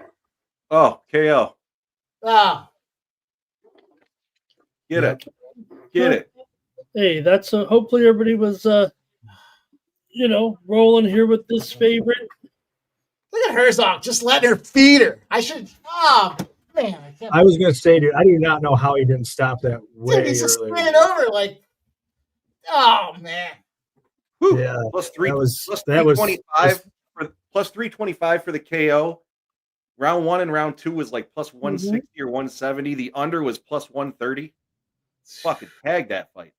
Honestly, that was just cruel of Herzog, though. Like, I can hardly believe how long he let that go, dude. Like, what the hell was that? Yeah. I mean, she got popped right in the busted up eyeball. And that's it. Yeah. Elise Reed's going to spend so much unnecessary time in the hospital and probably getting surgery on that eye because he just let that fight go unnecessarily. Right there. And then there's 1, 2, 3, 4, 5, 6, 7, 8, 9, 10, 11. I'm not going to need 12. She's not intelligently defending after like the second shot. Wanted to give her a chance. Just knee on belly, just kill her. Yeah. Turn up the heat. I'm gonna throw back a shot for that one, man. That was Grab his dick and twist it. You twist that dick. I had that one parlayed a whole bunch, man. That was a big one. Was a big one. I was gonna be annoyed if that somehow went the distance after her hurting her the way she did in that first round, and then just weird decision makings to a point. But anyway, cheers, everybody. Cheers. Well, you guys, toast here. I want to. We got a moment. We know that happened here. I want to have a little fun with you, Mike. I haven't caught my show today because rest in, get your. I covered this. I'm watching it right now. No sound, unfortunately. I'm watching the Eurovision Song Contest, and I put out some plays in this Eurovision. If you don't know what that is, Jay, you're looking at me like I'm crazy.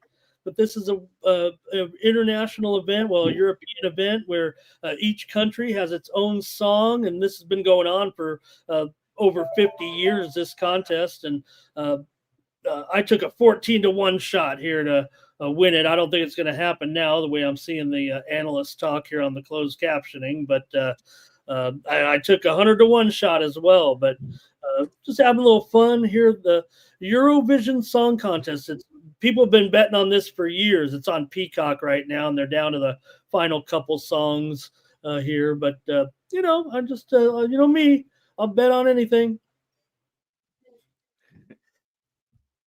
What, do they pick the song, or is the song picked for them? What's the format work? Yeah, so what happens is, each country kind of has their own, they find a song, a group, and whatnot, and each country's represented by this. It's actually been the point in the past. ABBA won it years ago, like in the, I think, early 1970s. ABBA won the Eurovision Song Contest, and so each country has one entry. It used to have to be in English every time, but they changed the rules. Now you can sing in any language at the Eurovision Song Contest, and I've been watching it. I've been watching it since it's kind of become available in the States for several years, but it's gotten even so big now. It's on Peacock over here. Wow. I'm speechless. Well, when you're down to these baseball games, and we got 2 women's fights is that right? We got 3 of the first 4 fights are women's fights. So I'm betting on song contests over here right now, and WNBA, and I am going to look at some Major League Soccer here. We've already scored big. Toronto against. I know you don't follow the domestic league too much, but man, Montreal has got to be the worst team going. It feels like. Yeah, I've been getting more and more into MLS. I started to more last year, and it's still a busy time with Euros right now. But I've been watching a fair amount. Was it Wednesday night? They had their first Wednesday night. We had weekday action here finally this week. And I had the multi screens going. I watched a bunch of games that night. Looking forward to it over the summer when Euros slow down. I'll be getting more involved this year. Action just wrapped up in League One. All those heavy schedule there in League One today, and of course the FA Cup this morning. I bet them. I didn't give it out on the air, so I guess I can't talk too much. But it was a great game. Crystal Palace over Man City in the FA Cup. Of course, that's really the English championship of football, the UK's championship of football. Yes, the Premier League, that's what you want to win, but history would tell you that the FA Cup, that's the Super Bowl of English football. I believe that was the first. That was Crystal Palace's first ever. You believe it? FA Cup, wasn't it? The FA Cup's been around a long time. Over 100 years, pretty sure. And Crystal Palace won for the first time. They sure were live. I would have to think in that game, in a 1-game form. Look, Manchester City, you want to win them all, but good for Crystal Palace today. 1-0. It is good for Crystal Palace. They do feel like a club on the rise too. I believe this will be their best ever Premier League finish. The way things are looking right now. And they've accrued a good deal of money in recent years. It seems like every year they have new standout players, and they end up selling them off for a good amount and kind of replenishing. Sold off Michael Olise to Bayern last year for a huge bag. I don't think anybody saw her having such a great year this year as he did. Obviously, Eze is great. Mateta's been very good. They got a good roster.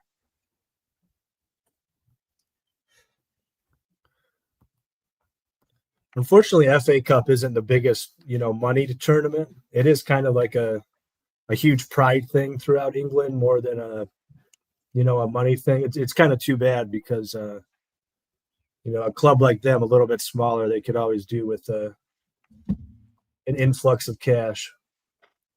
But yeah, it's good to see. I also, of course, I love to root against the Citizens as a guy who likes to back the Reds across town there.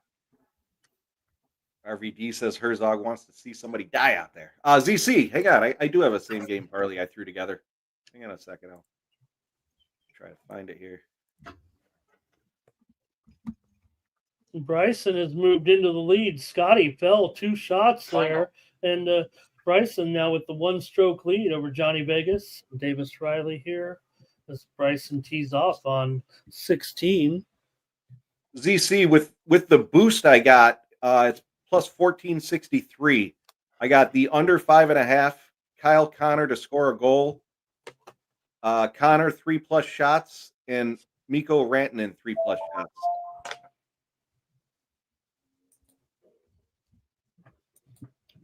I will type it out. I don't want to, but I will if I have to. I can repeat it if you do want it.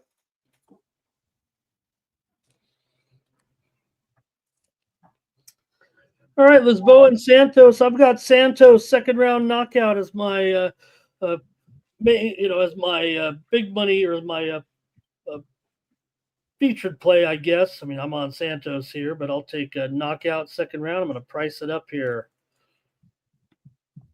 I'm on the dog. Sorry, that's Santos Lisboa fight you guys were talking about there? Yeah, I believe that's next, right? I kind of was. Is that one next? I was thinking Del Valle was next. I might have it out of order. No, I think it is I think they moved it to the Lisboa Santos one. Oh, okay. Because they're showing the promo for it. Yeah, Right? I'm very tempted on the dog. I might just go small and then look to get in live here, though. This is one I was saying earlier. I had trouble, just trouble capping this one. You know, both of these girls have some kind of issues with their health and whatnot, and the age in the case of Lisboa. So I hesitate. See, this is the thing. You get it, but this is exactly what I look for. So we got Lisboa coming off of a 2-year delay, right? She's been 2-year layoff with the injury sub, as you're talking about, and she's coming out. She's singing. She's taking it out. There's fucking nobody there. Settle down, sweetheart. And what that comes down to is a situation where they're just real nervous backstage. They got the jitters, and their manager's like, just be loose. Just have a good time. And then you get fucking pieced up is what happens. Let's see you, Lisboa. Red X is on Lisboa. Lisboa was the one singing? Yeah. I don't have it. Red X is on her? Yeah. Ah. Take that fuck. Let's go. And she got the full shirt. Yeah, I might. Fade. Full shirt, full I'm fade. just going to look to get in live here. Honestly, I'm not even going to take any action. Pardon me. Yeah, I've been very back and forth with this one. You got I was earlier in the week, I was on Santos by decision, but I also made a note to keep an eye on the dog in this spot here. So I ended up playing the dog straight up, plus 155, I think it was 154. Inside the distance or no bet is a nice little minus 110 spot out there that I popped in on. That's not bad. Stop, Gio. I can't take Bellato. I'm going with the Bear Jew. Otherwise, I like the parlay. Right goes the distance. That's my big play in that one. Oh, the Paul Craig one? Yeah. What'd you get that? What'd you get that number at? Dude, 485 at Fanatics. They've been dropping a bit, but yeah, I thought that was way too big. It's going to be a sweat. I mean, don't get me wrong. Bellato's kind of an idiot. I could see him diving into Craig's guard. And both guys are super hittable. So, I mean, it's going to be a sweat. But, yeah, I think that line was just way too big, though. It's too wide. 400. Too wide. I snagged him when he was like plus 375. Too wide. Like that. I think I made it okay for everybody else to take it. I gave it out there on first strike, and the next 2 days, all I heard is, gotta take Paul Craig at plus 400. Thanks. Well, yeah, when you told me you were taking him Wednesday, I was like, yeah, man, I get it. Like, As soon as they Bellato's got a couple good qualities, but man, he's not very good. Like, he just shouldn't be minus 500 here. It seems like maybe it'll. As soon as they announced that fight, I knew what Mike's first strike play was going to be. I like the Bear G. Yeah, me too. Well, do you remember it was like a year or two ago? I did the open parlay with the Bear Jew in it, and he was like plus 700 or something absolutely ridiculous. It was probably the last time you won, wasn't it? Yeah, it might have been. Yeah. Yeah, that's another thing that's bearish about the Bear Jew here is I hate it when fighters are bouncing back and forth between weight classes like that. There's a couple of those this week too. There's 2 or 3 of them that are moving up in weight classes or haven't fought in it. In the case of like Gabe Green, he's moving down, and I actually think that's pretty bullish. Like he was 2-1 in his UFC career before he went on that skid, and his coaches were telling him like, you need to move down to lightweight, because I guess he basically wasn't cutting weight to get to that welterweight limit. When he was just training hard, he would naturally be within a few pounds of it. So I think in that case, it might be good. I mean, concerns with his chin, he's got a layoff and everything, but I'm not sold on Camilo at all. So I didn't pull the trigger until just like, I don't know, earlier this afternoon. But yeah, I think I like green there. If he gets chinned, he gets chinned. But yeah, I hear you though, Jeff. There's a couple more of those too. Well, this one that's about to go off. Come to think of it. Yeah.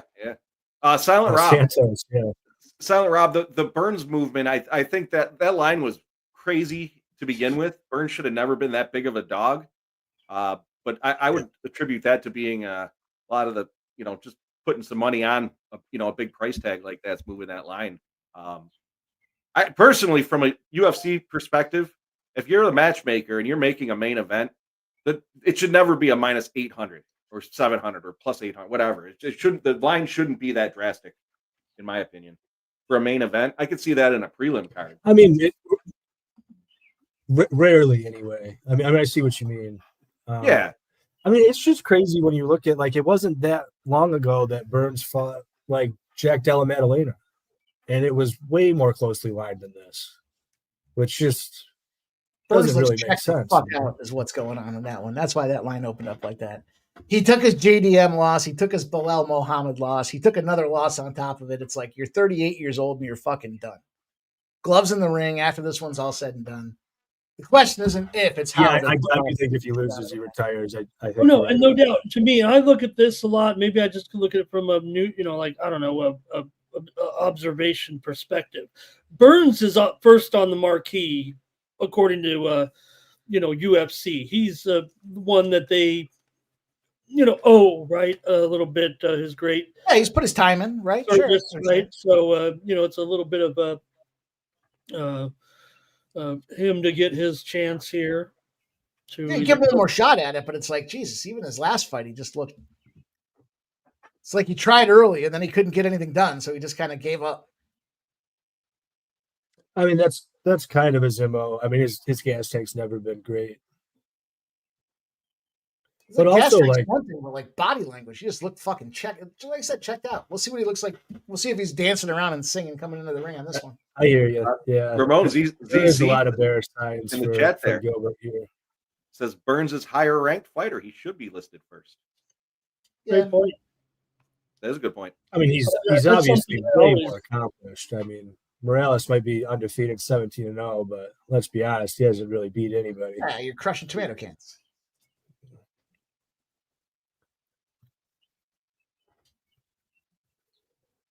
Yeah, I don't have a wager in that one, by the way, but just watching the tape to it, weirdly, like the punches that seem to give Gilbert problems, like the ones that knock him down the most, are just straight punches, which is what Morales throws. Like, a lot of times you talk about like the punches you don't see, the hooks and whatnot that catch you on the side of the face, behind the ear, all that. Gilbert, it's like every time he gets punched straight with a power jab, falls down. He's the opposite of that. I think Santos scores the takedown there, huh? Yeah, I'd say so. One of the better looking fights of the night. We wanna kind of dominating the older fighter here right now. 7-year factor. The 7-year itch is rolling, boys. I think we're one fight in or 2 fights in now. All right. Well, I want to hear what the final tally is, Mike, on that tonight. The only one I didn't put in there was the Bellato Paul Craig, because I'm obviously on Paul Craig. Right, but still the stats themselves, whatever. Yep. Still going to be. Up true teller. Well, I'm not saying that these ladies are in an awkward position right now, but. Yeah. I was going to say something about that. I didn't want to give too much away, but yeah, I mean, this is very awkward. Like, good camera work. Had like 2 hooks in, but Santos still has the control of her like head and arm. Like, what is going on here? Final.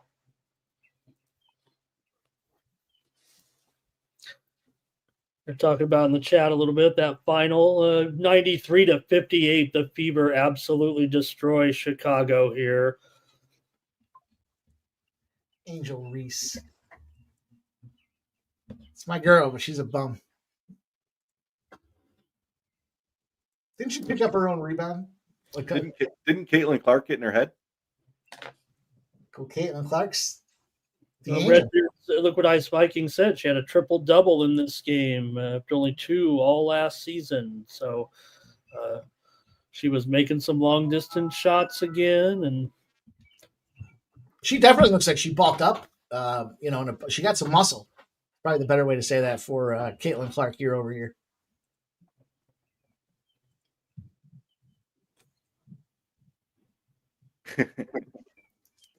It's a great sport to bet on, Michael B. Only from a betting perspective, Michael B. Those girls aren't taking load management.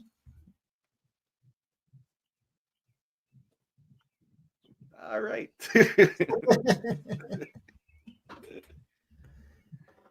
What? Sick bastard. the voting. All right. is Santos is minus 1450 on the live line. okay. I'm kind of tempted to take some fight doesn't go because it seems to me like Lisboa is using a ton of energy.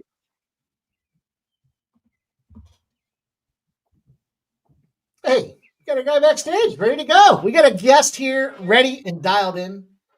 We haven't seen our guy in a minute, so we're going to welcome him to the screen and see if he can talk to us about the WNBA.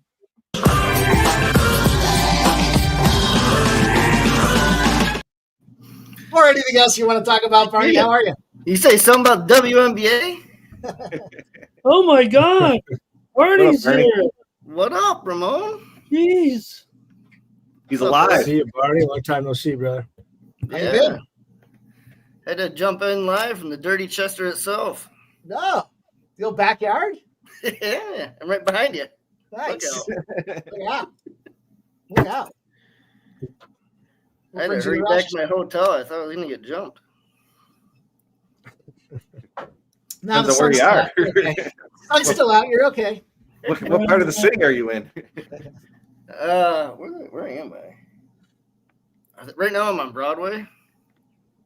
Oh, yeah. You could get shot. Is that not a good spot? Just make sure the sun's out. All right, so I won't walk to the bar down the street. Fair enough. How's things? How's life? Good. I finally got a fucking day off, so we're here. Yeah. Just Well. been busy, but we'll be all right. I haven't watched any of the fights yet, but I see everything's gone to plan so far. More Yeah, or except less. for that judge fuckery on the first one. Or incompetence, as Ramon calls it. Yeah, What? that's- Keisha shouldn't have won. That's debatable. Oh, really? It was Majority was very fun. close for sure. Well, it was 29-28, though, wasn't it? The final? Oh, I believe so. Yeah, Yeah, I think everybody gave. I didn't see it, but I think everybody gave Tisha round 1, which it seems like a lot of the internet didn't agree with.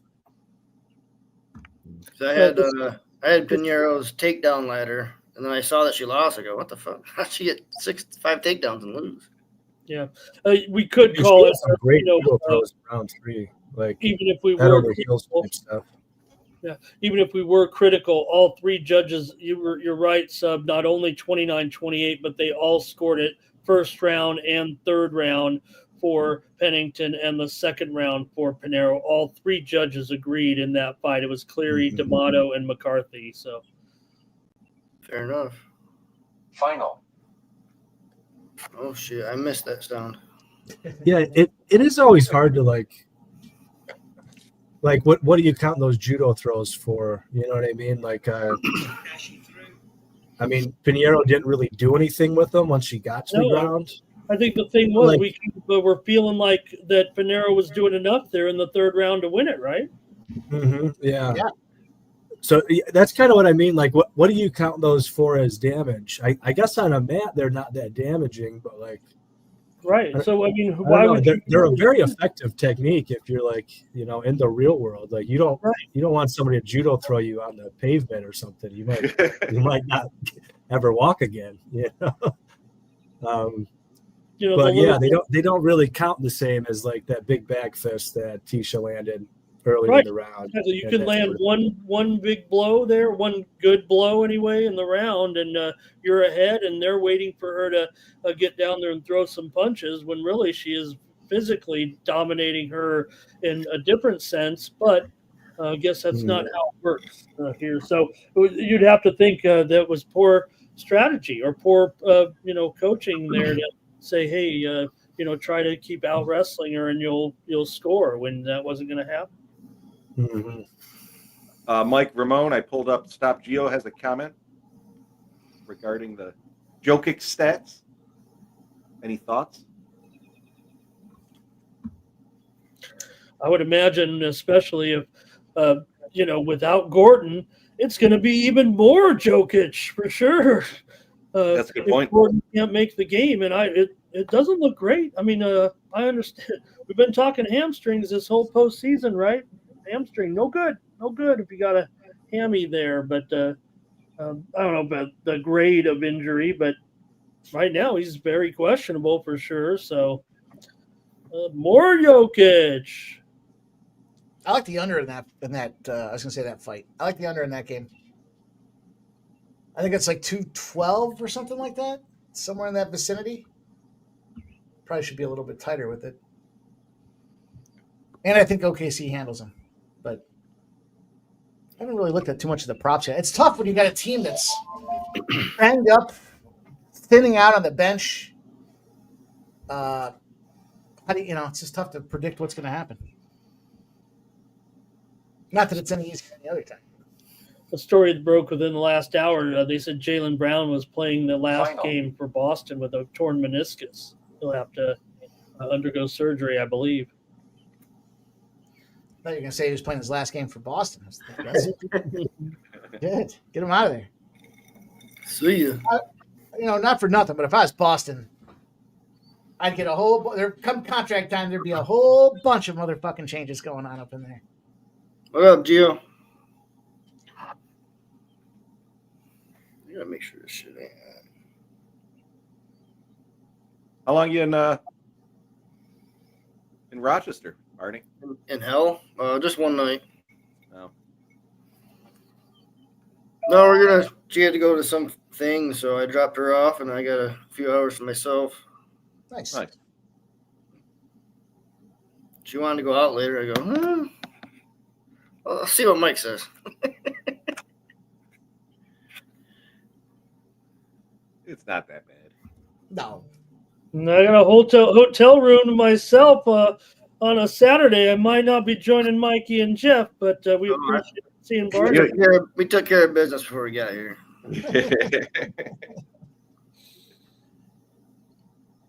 Guys, fights is ugly. Ugly fight. I'm going to go get myself a cocktail. I'll be back. Yeah, I'm going to have to refill here. I want this fucking flip. This is like one of those. Oh, that's it. She put her to sleep. What? She did? She slept her? I was just going to say this is one of those fights where you blink and you missed it. Whoa. Literally, you blink and you missed it. She didn't even look like it. I don't know. That was crazy. Great finish. Fuck, I need her a decision. Wow. 2 fucking seconds. I had the dog, so lost that one. Was there 2 seconds left on the clock? Might not even have been that much time. Look at her dancing. Doing a little booty shake. Santos, man. I didn't even see him stopping it. I didn't either. It looked at turned the first like he screen off. I waved went it to walk off out of to the say room. that That's why I thought it was the end of the round.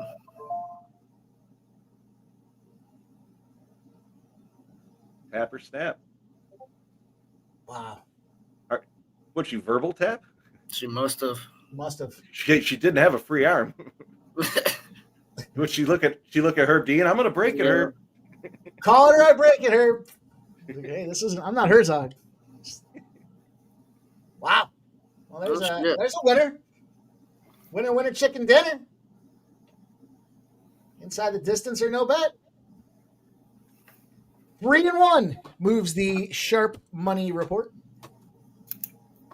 3-1 Is that today. a 27-year-old fight or a 7-year fight? 7-year itch. 7-year itch. Is that Parley still alive? Yeah. Nice. Yeah, what do we got left here? Let's take a peek. Let's take a gander.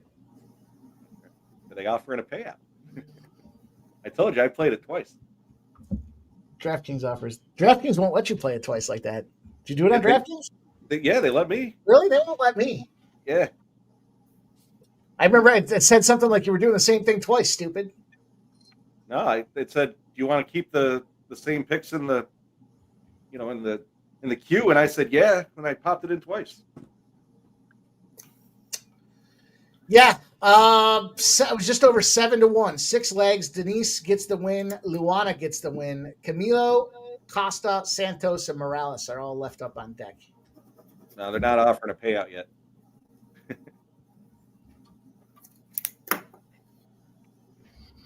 I got to thank Ramon for that one there, getting involved with you guys on Tuesday. I started looking at the fights. I was like, there's a lot of 7-year age differences in this thing.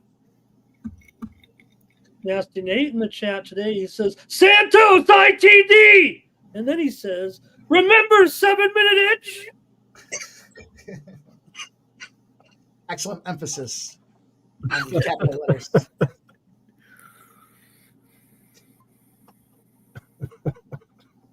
Do you think he's yelling at his computer when he's typing?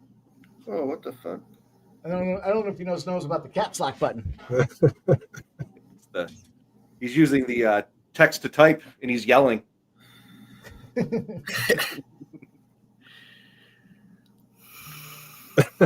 All right. Boy, this Paul Craig line continuing to drop, now down to plus 295 on DraftKings. Fuck Paul Craig. I'm on a 2. I did have the winner there, or that last one there. Didn't get the second round submission, but definitely think qualified there in my other bets. And got, let's see who else.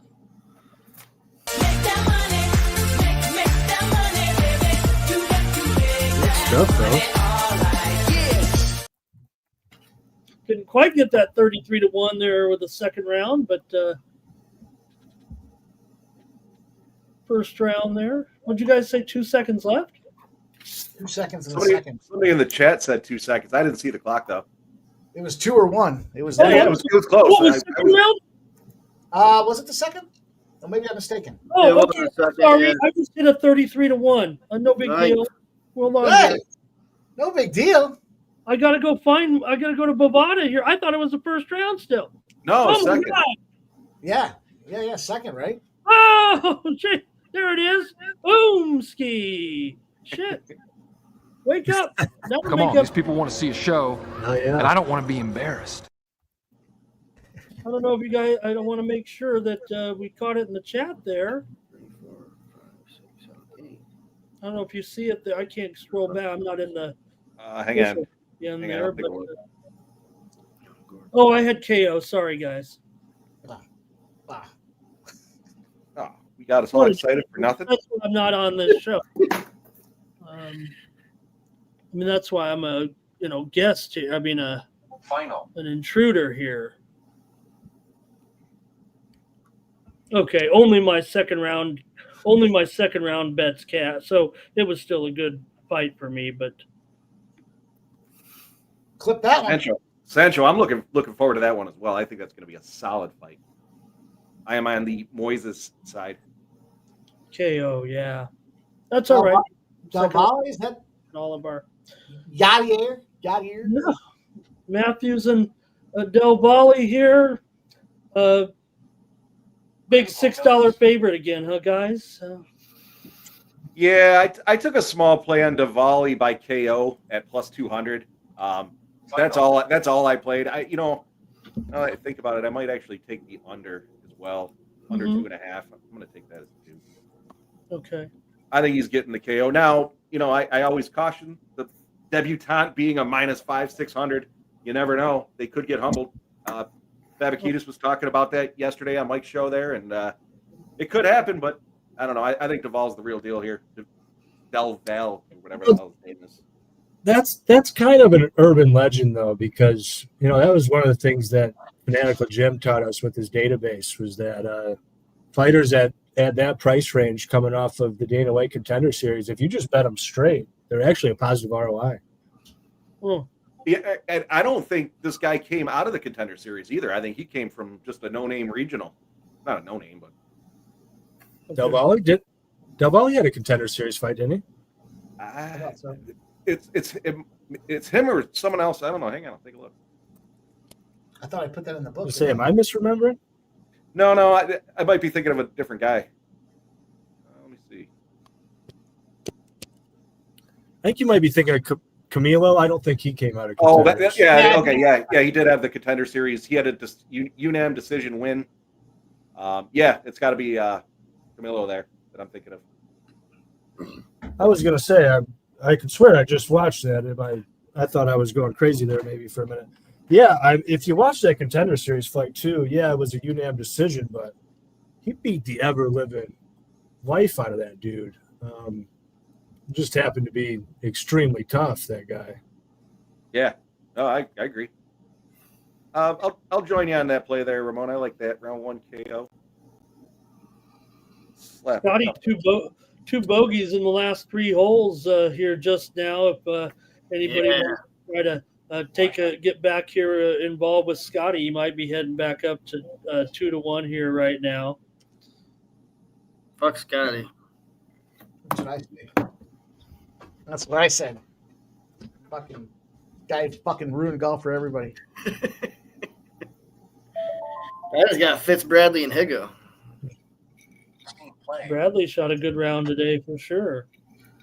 Gosh, it just makes me nervous here. Connor Matthews, if Matthews had any semblance of a chin, I'd say this thing goes decision and everyone fucking takes the L here. But I'm with you. I got to take the KO and I got to take round 1 and 2. My looks DeVal by decision, but Matthew sucks. So he's so bad. And then is he so bad that he's constantly running around scared? Well, that's what he beat. Whatever the fuck this kid is. He beat this kid in Montero by decision. This dude's fucking. Yeah, that's what I was talking about with Montero. Montero, though, that guy is tougher than hell. He was getting most men in this weight class would have just given up. And I for sure think he's tougher than Matthews. I don't know. I couldn't put a bet on it. Montero's actually pretty good too. No, I think Del Val's the goods. I know he doesn't have a lot of fights and what have you, but he's legit.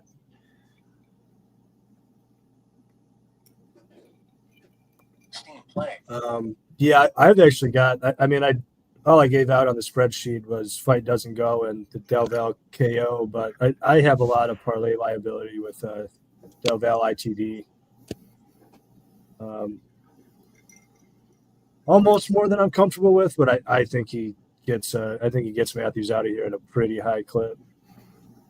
Mike and Jeff got the better of the line, plus 140 on the ITD. I don't think you can find any of those anymore, but I think anything better than even money on the Del Val ITD, I think is fine.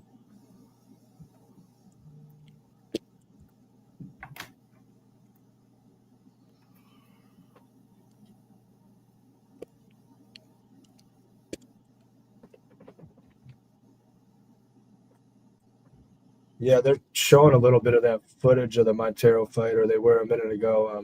Dude, he was. Credit to that guy for being just tougher than hell.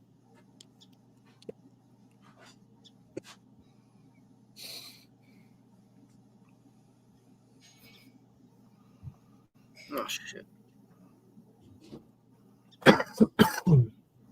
Also, Del Val had him in a deep guillotine where he got saved by the bell.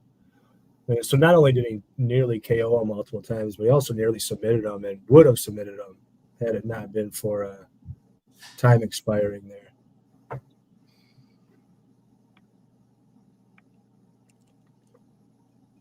Final. Over here, still watching my Eurovision Song Contest. I wanted the guys to be here, Barney. They're showing an old one of your favorite singers here, Croatian singer-songwriter Baby Lasagna on stage. Oh, yeah. Who doesn't love Baby Lasagna? If you never heard of her, check out Papa Lasagna.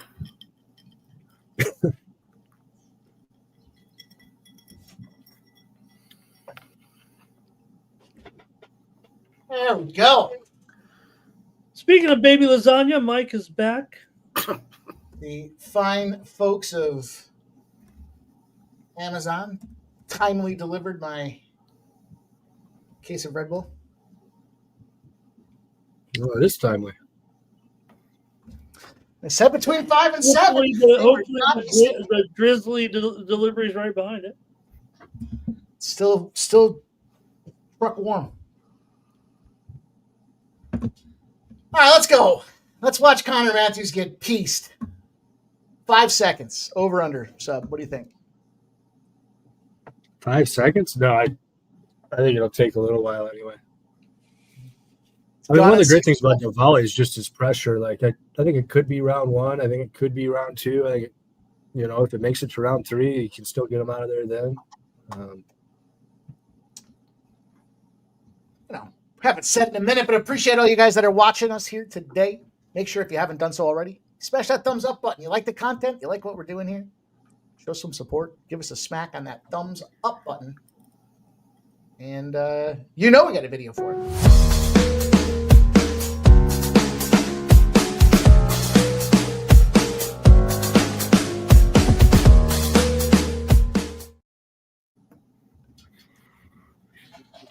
Ramon, I see we're all tied up at the top at 7 under now. We got Riley. Well, I mean, can you believe this? It's crazy. Forward here. It's awesome. I haven't seen it in a minute. Is it looking pretty solid? You got 3 golfers here tied at 7 under. 4, right? 4, yeah. Fucking dog track. That was a bogey there by a double. That was a double for Bryson. He just went double bogey right now to fall 2. Right with 2 holes left too. That's a heartbreaker. That's a Bryson move. Yeah, it is. Hey, when did Rory McIlroy become the expert on all these fucking golf courses? This guy. Last week he was bitching about the Philly track. This week he's bitching about this track, Quail Hollow. Why is he complaining? He's won here 4 times. Yeah, he thought they'd set it up different for a major, and he guesses he was wrong. And to me, it's just you're coming off of back-to-back situations where you're critical about the golf track. Just stop fucking asking this guy. Who cares what he has to say anyways? He's not only critical about the golf track, he's critical about the Ryder Cup. He's critical about everything. He's a bitch. That's the kind of guy he is. He should watch me play. Watch you tear the course up. I'll tear it up, all right. He was talking last week about how the short tracks are just hit it far and figure out your second shot. Or I forget exactly what he said, but he was like, it's driving distance that matters the most. It couldn't have been any more wrong with that last track. Speaking of tracks, what time does that race go off? Preakness. Let me get that for you here. 50? I forgot about that. That's probably 7. Yeah. Right now we're about an hour and 10 minutes away. All right. I looked at it this morning. I got to look at it closer to 7:01 Eastern. I made my daily donation. I might get involved in it. It was all chalk this morning. I jumped on with Razor for a little while this morning. It was just chalk. Got their second and third places right, but just couldn't get past the 2 to 5 favorites and the 3 to 5 favorites. Yeah, it sucks. Yeah. Payouts on the exactas are 3 to 1 and 5 to 1. Like, you don't even make any money. You're losing. You're winning and you're losing. I'd rather lose to a big fucking underdog. Take a big score and fuck yeah. There was one bomb that hit. I forgot which. Maybe it was around number 5. Maybe 6. Yeah. We're underway, boys. Touching gloves.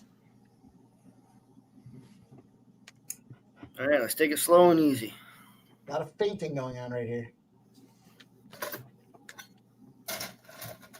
Blue Jays beat the Tigers 2 to 1. The run of walk off for Toronto. This is what I would envision the Jeff versus Sub fight would look like. Bunch of guys fainting out there. Hey, we made it 5 minutes. There'd be a lot Dick kicks and eye pokes. That's for sure. Well, we did cash the under 8.5 on that Tigers game. Gave that out to our VIP sports money place there. Under 8.5 for the Tigers. Never in doubt. Make your computer easier to use. Type about keyboard. Okay. Watch Matthew Pavon win this Masters or win this major. Who? Matthew Pavon. He's the French dude. He was the guy when they had the Summer Olympics out there. Everyone was talking about how he was a contender to go out there and be viable, and he didn't do shit. Not a bad price though. What is he? I wonder what he is live. He's been having a decent year. Delval.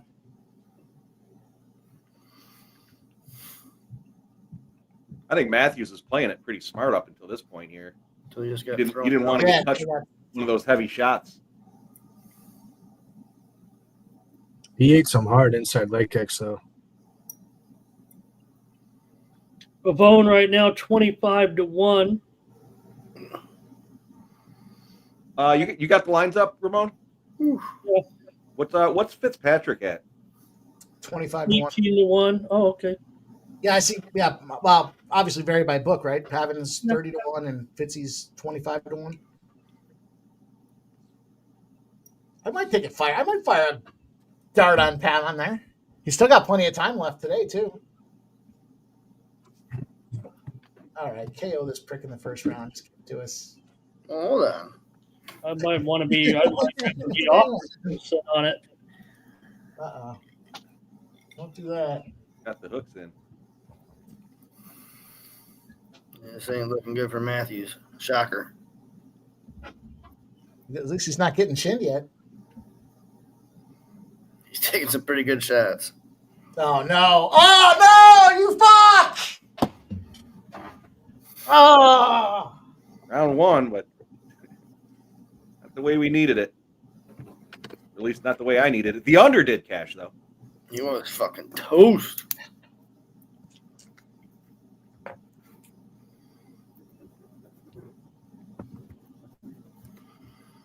Sometimes. Yeah, man, that's why I played the KO early first, too, but that's why when I look more into this guy, I was like, ITD's got to get some money because, yeah, dude, this guy's good everywhere, man. I mean, I know he only had 8 fights or whatever it was coming into that, but he's legit, man. Dude, once he got on the back and he had those hooks in, I was like, this is – and it wasn't much longer after that. 5 seconds, 7 seconds? Yeah, I was hoping he would start pounding him out after that pause. But, yeah, I mean, you know, rear naked came pretty easy. Norin pulled in the lead, 8 under. Well, we got some under 2.5s and some inside the distances. Sadly, no KOs, but we did get some cashers in there, boys. So let's take advantage while we can. Take these videos where we can get them. I don't think you should be doing too much gambling tonight, Alan. Gambling? Who said anything about gambling? It's not gambling when you know you're going to win. Final.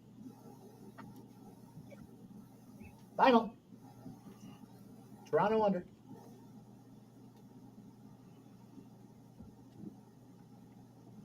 Refresh.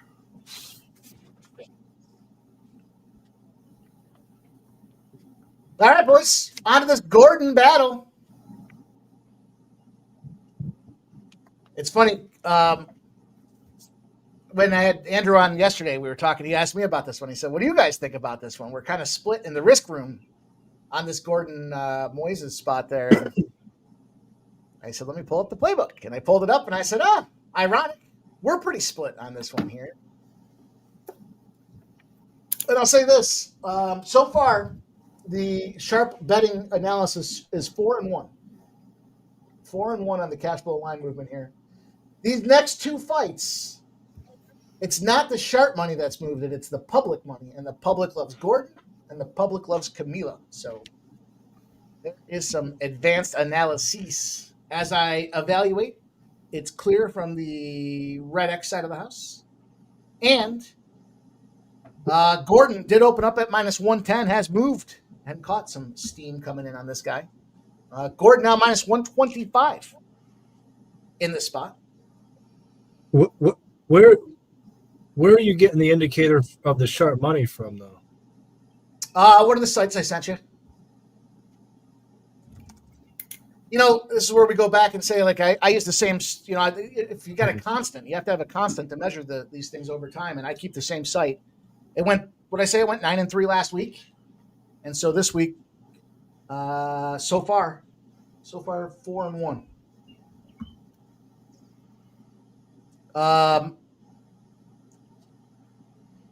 Yeah, I mean, obviously they were on Del Val there. Right now, 57% of the bets, only 37% of the cash coming in on Jared Gordon. But the public, the bets, the percentage of bets coming in have moved it from plus 115 to minus 120. See, that's why I ask, is because I'm looking at a site right now and it's showing the opposite. It's showing 41% of the bets on Gordon, over 50% of the cash on Gordon. I mean, that's what it said. So maybe not quite as big a discrepancy as what you just described, but it's showing the exact opposite as far as bets versus handle. Well, and that goes back. We've had this conversation for a long time now when it comes to what lines, where are you getting the lines from? As long as you keep it with the same spot, you can start to evaluate it over time and whether it's accurate or not, whether you're getting true numbers or not. We've seen that this site has been continually firing for us, and I'll stay with it because I've just seen it time and again get that cash for us. You look at the problem I have with action doesn't give you the fucking handles. You got no splits, you got no cash. You're just looking at the line. Has it moved? Yes or no? Yeah, it's moved. Plus 110 to minus 118 validates that move that I'm seeing on the other side of things with Jared Gordon as well. So the thing for me is, though, it's the bets that are coming in on Gordon, not the cash, right? So the cash, some of the perceived sharper bettors are looking at voices out there. I know what Andrew said is their risk room was divided. This is a tough one for them. Yeah. So that's what I mean. I was kind of seeing the opposite on the site that I was just looking at. But yeah, I mean, I try to pay attention to all that kind of stuff in MMA, but it's hard to get good information in MMA definitely, but in UFC, even in UFC, I find it's hard to get good information on that kind of stuff. And also, as I've talked about before, like, if you've got a strong read in the UFC, like we see line movement that is so far off fairly frequently, it seems to me. That can't even take the line movement, for granted. Did you see him just judo throw his coach? No. So I was like, no, Sab, I hear what you're saying. I just know over time this thing has been cashing. So yeah, well, I think one thing you guys could consider.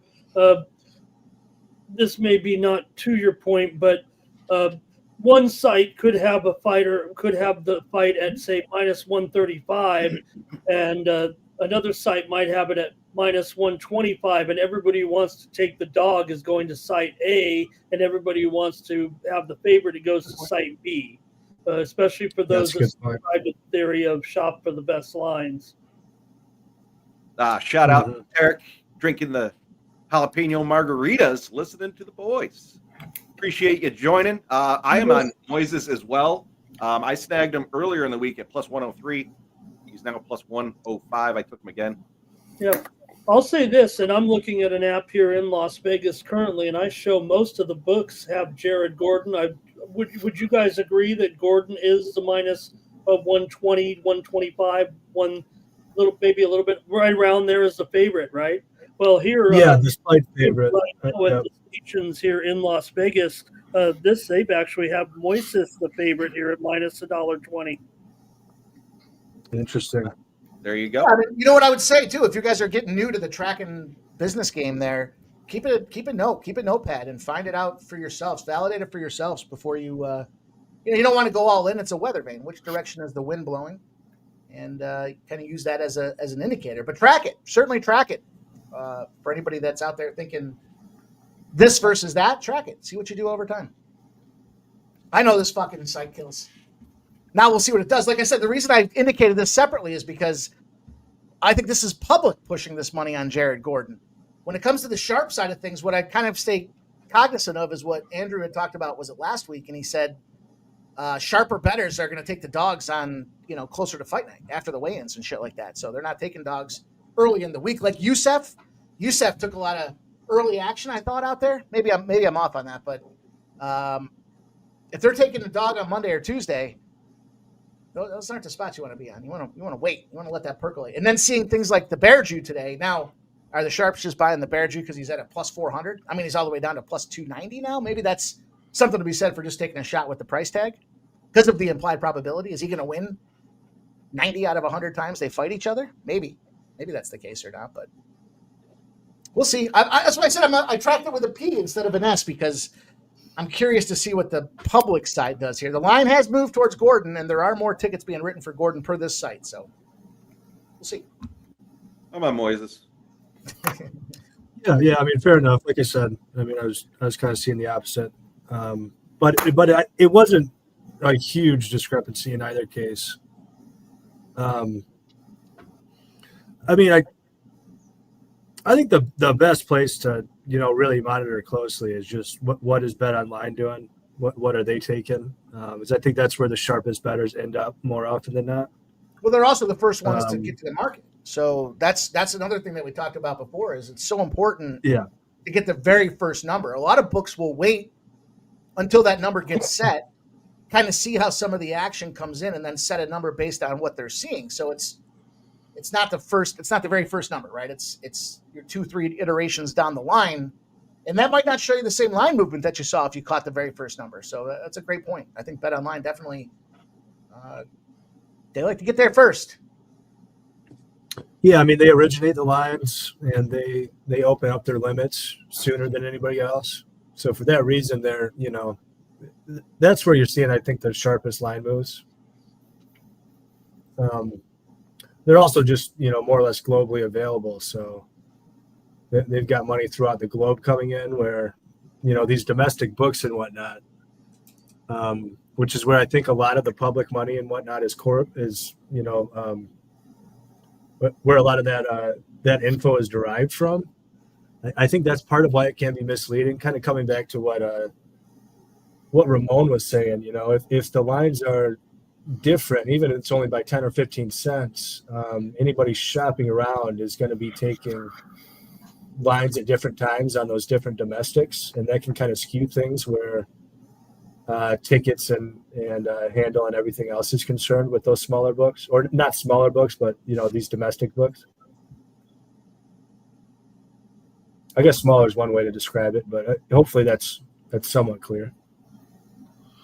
I'll tell you, I don't know I don't know how this qualifies in that scale you have out there, but fucking FanDuel does a shitload of business. I was blown away. I think we talked about this the last time we were live, Ramon.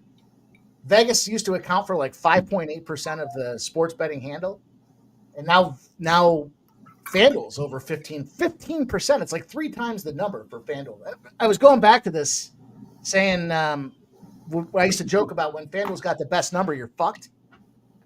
They got a big handle, and if they're attracting the best number, they're giving you the best price tag. It's so public, they're trying to sucker you in there, and that kind of makes sense why I lose a lot with FanDuel. Well, yeah. While we're on the topic of this fight too, I have a hard time believing that there's a bunch of big sharp money on Moises right now. I mean, he opened up minus 170. It's bounced around a bit, but I mean, he's closing around even money on most books. I kind of have a hard time believing that Gordon opened up at plus 140 and that the public moved him to a favorite. Clearly, there's got to be some sharp money on Gordon, in my opinion. But all that said, we've been talking about the line. I don't think we've actually talked about the fight. Do we want to talk about the fight a little bit? We're basically just talking about the market. Maybe we should do a little X's and O's while we're at it. I took Gordon. There's my X. Yeah, I did too. Jeff's on Moises, so there's an O. I like Gordon by decision. Final. Yeah. I think it's probably decision. I think that Gordon's line would break him late, though. I really do. Moises just doesn't really like to fight, He's a great BJJ player. He just doesn't really like to be in fistfights. Doesn't like pressure. He can kind of get down on himself if he's losing. Gordon, it's kind of weird. Speaking of going to decision, Gordon's 11-2 in decisions. The 2 decisions that he lost, one was Patty Pimblett. Everybody talks about that fight all the time. Clearly, Gordon should have got his hand raised. Yeah. The one that I think was even worse, though, was his last decision loss against Hackbreast. I thought that was actually a bigger robbery than the Patty fight, if you go back and watch that. I think it was very, very clear who won that, and it was definitely Flash Gordon. Yeah, man, I think Gordon's just clearly the much better boxer. I mean, Moises doesn't have a whole lot on his feet outside of the leg kicks. The worry is if Moises can get his wrestling going, or I should say his grappling going. I mean, his wrestling's not great. His BJJ is very, very good. His back takes are good. That's kind of what worries me. If he can get that game going. But yeah, I like Gordon here.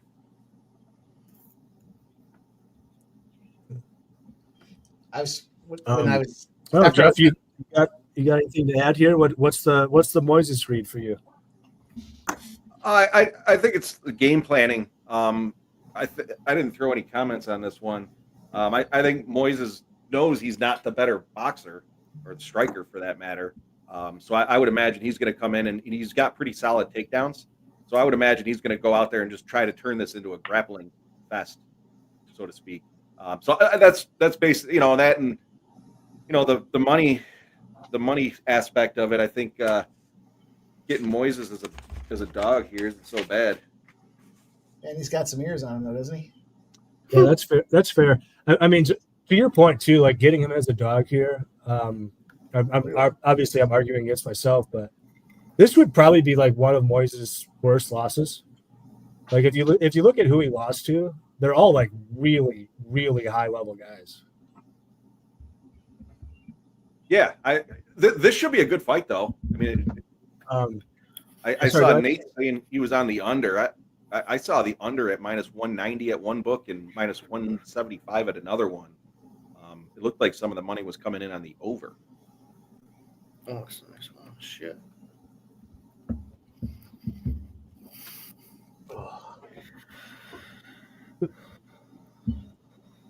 The under's plus money, right? Did I hear that right? Under 2.5. Oh, it's plus 157 now at Bet Online. Yeah. Oh, okay. So, I thought you said minus. I think I misunderstood you. Yeah. Makes sense. Yeah, let's go, Michael B. Rolling with me. Said the world loves Gordon.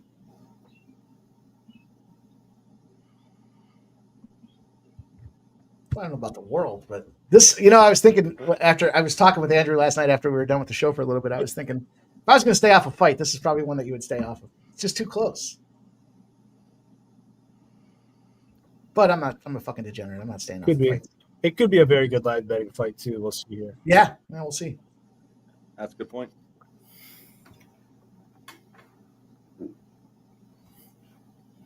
I mean, I don't know. I see what you're saying too, Jeff. Like if Moises comes in here and he game plans, right? He certainly has his paths, but one of the things that kind of got me off Moises in this case was just watching back his last fight against Trey Ogden. I thought he fought really stupid against Trey Ogden. He damaged his leg really bad, had a little bit of grappling success early, and then never went back to the grappling. And Trey Ogden, who's not really a great pressure fighter, was like putting it on Moises late in that fight. And I agree with you. And why is Moises not wrestling? I talked about it. Made no sense. A couple of First Strike episodes ago, with depending on their game plan, are they going to whoever's going to game plan better and actually execute the game plan is going to end up winning the fight. And to your point, you're a grappler. He's a better boxer. You should be coming out there trying to grapple. Fight his weakness or your strength, I guess. But sometimes, even like that Gomes fight there, she had success on the feet, busted her eye up. Why would you lay on her for 2 minutes? Well, why not let her back up, knock her out? I mean, she did, but almost wonder if the coaching out of the corner, I would, if I were Gomes' coach there, I would have been like, let her up, as we were saying. But sometimes maybe you get lost in the fight.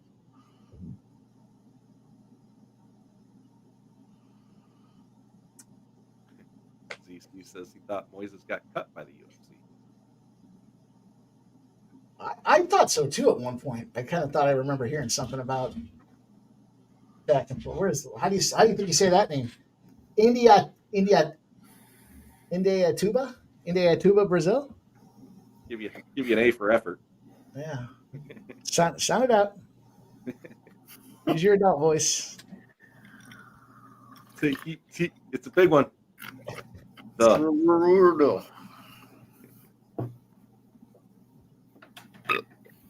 happened, Seb? Fucking internet glitched again a second ago. I hope I don't have that happen again.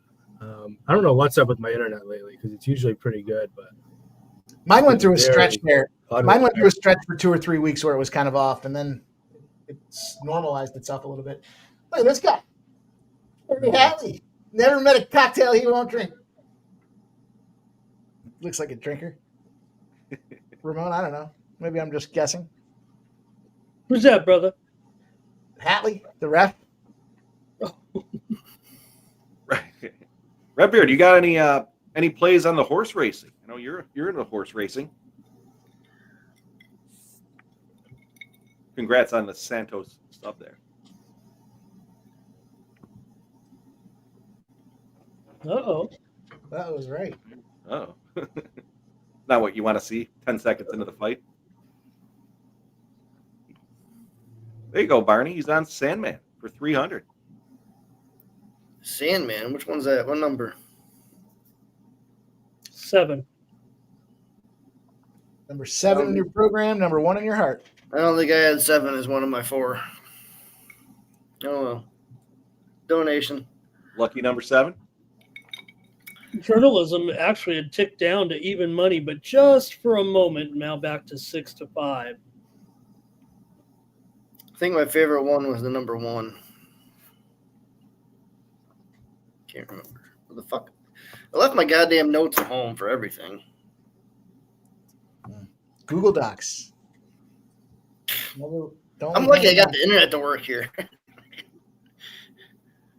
We got a 3-way tie. Girl up front didn't know if they had Wi-Fi. I go, what the fuck? It doesn't have Wi-Fi. It's 2020. Wi-Fi, what's that? You know the wireless internet? Yeah, now we're back to Scotty and a bunch of, I don't want to call them no names. We're golf fans. We know who these guys are, but the marquee games have fallen off here towards the end of the day a little bit.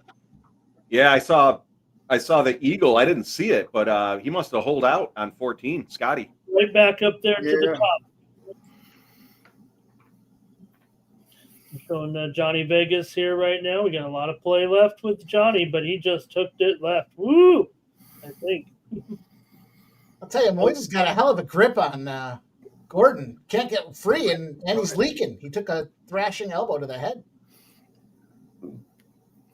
Yeah, I couldn't figure out where the blood was coming from. I think it is coming from Gordon, though, right? Yeah, it looked like he pressed down on him. You could see he's leaking all over him. Yeah, it was one of those sneaky elbows, I think, that caught him. There's another one.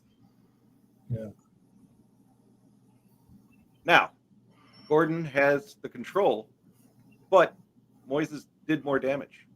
Is doing more damage. We got 2.5 minutes. No. I mean, just because he's bleeding does not mean he did more damage. No, it's clearly Gordon right now. You know how these judges are. I mean, yeah, I wouldn't put it past him, but yeah, I mean that pretty clearly Gordon right now. Kevin Nix is giving us some tennis action. He says he faded Goff and he's got Alcaraz. Yeah, Paolini won the title this morning over Goff in straight sets. Almost a really dominant performance by my little firecracker in there, Paolini.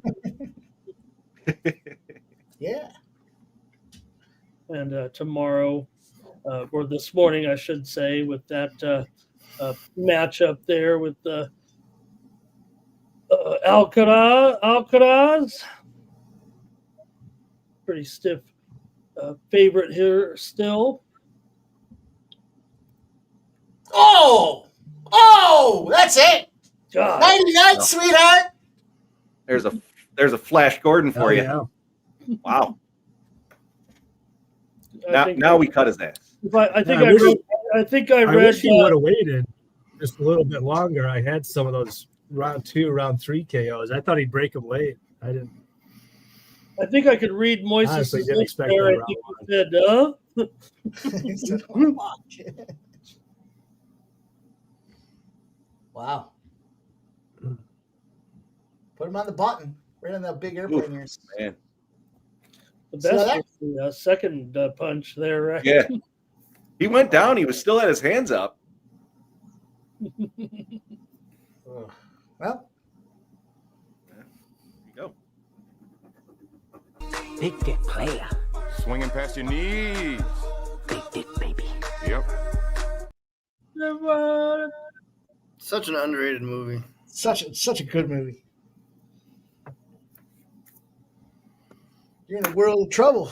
We're in a world of trouble. We're a team. I don't know the noise it makes. I just know the noise it makes when it kills. I don't know the name of it. I just know the name it makes when it kills. Good movie. Right? Patches?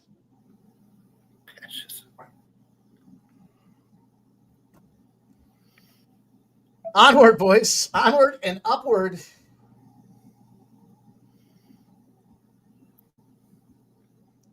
Green time. They got to find a way to do something entertaining in between these extended rounds. Oh, no doubt about it. I mean, there's no doubt we have 40 minutes to kill here. I mean, it's just there's got to be something. I mean, maybe they could, because it's all on one. It's not a pay-per-view. Maybe they do speed it up here, but I don't know if they do actually. It just feels like the last couple of weeks. The next one's showing 6:35 at DraftKings. Okay, great. Yeah. I got some recommendations. Final. I don't even think I can say it.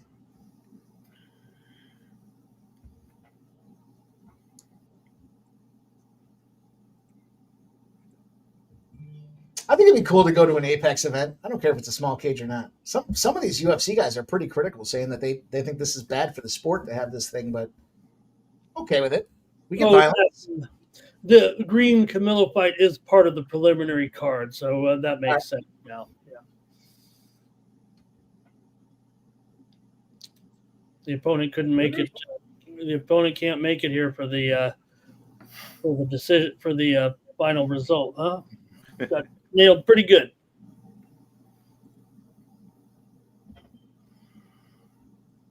Well, Flash Gordon.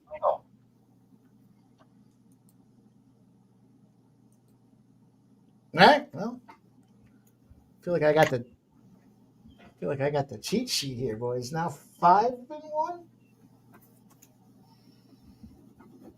Camilo's on deck, Jeff. Gabe Green Camilo. I don't know if I'm saying it right. It feels like I'm saying, when I say it like that, it seems like I'm saying it right. Gabriel Green versus Teos Camilo.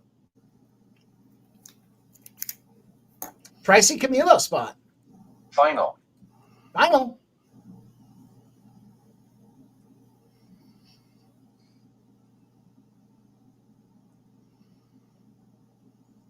All right, what was this one?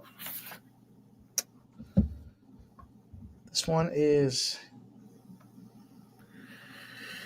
Camilo. Is he the one going night? Weight class? Yeah.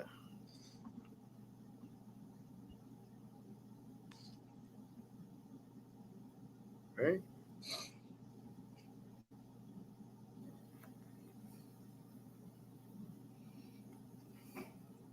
Okay, Ice Viking had the Gordon KO here, and he's gonna pair it up with the Rosa by submission for a big payday.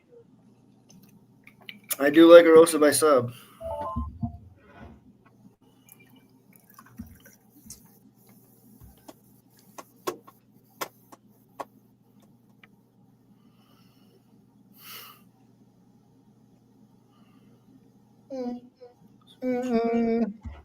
Oh, Scotty pulls in the lead at 9 under.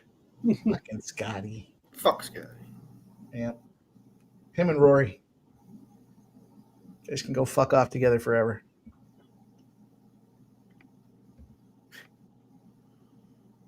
It's my professional opinion. Oh shit, he did fight. What was I thinking? Opinions I share are not necessarily the opinions of that at Sports Money or anybody affiliated with Sports Money. We got to get one of those disclaimers, Ramon. Sometimes we make some controversial takes here.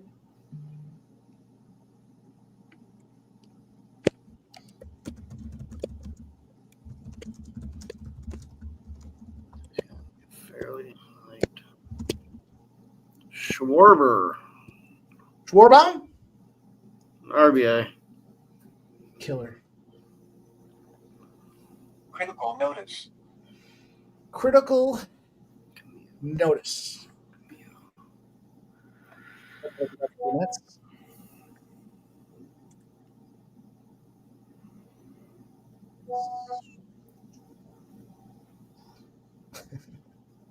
Nice.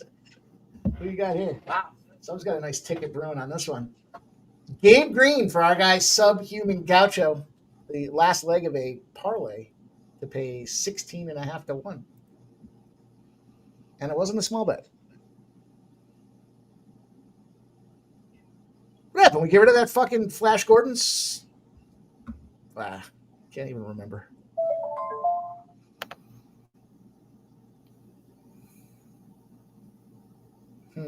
Son of a bitch!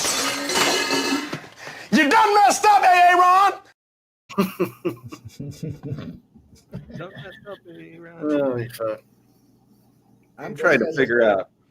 I hit a bet somewhere along the way, and my fucking account is ridiculously large right now. Well, that's what I got back and saw my account. I go, what the fuck did I hit? I forgot. I'm literally looking through it. I forgot. I had to have had a parlay or something hanging out there. Much more of it later. Well, you better go into the history. I want to know now. Yeah, right. I'm looking. We got pending. Was that pro surfing? We're talking. I lost that fucking play, by the way. I did win the Pakistani cricket. I did win that one. I'm 1-0. 2 weeks later.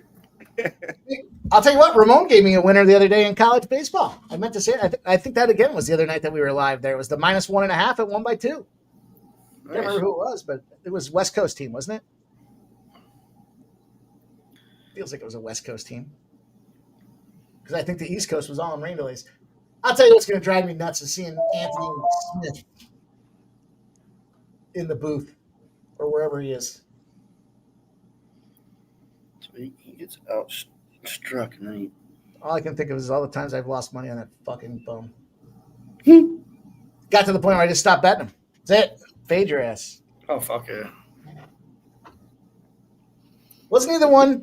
I think I ask this every time I see him, too. He was the guy that leg kicked somebody and he fucking broke his own leg in half, didn't he?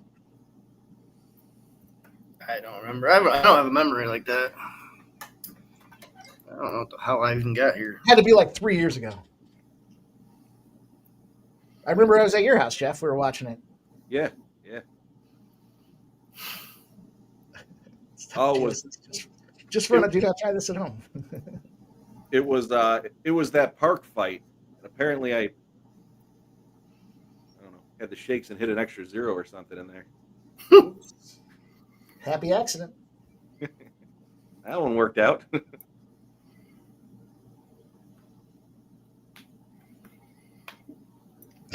AFD. Critical fucking notice. So he goes for it against. Ramon, how do you set that up? Do you have it set up like is there an audio thing on there that when it like an alert that when it pops up, it's something that you set on the computer? Not a software program. You turn it off or certain, but I just leave them on for all. That way I just know every score. Yeah. Can you get it to say critical fucking notice, or does it just? No, I don't know if that's. I don't know if it'll say fucking. If you want me to do a recording of it, Ramon, just let me know. Take that as a maybe. Oh, apparently I'm on the inner 2.5 on this fight. Here we go. Scump Blaster's giving us his parlay. Big Balls parlay.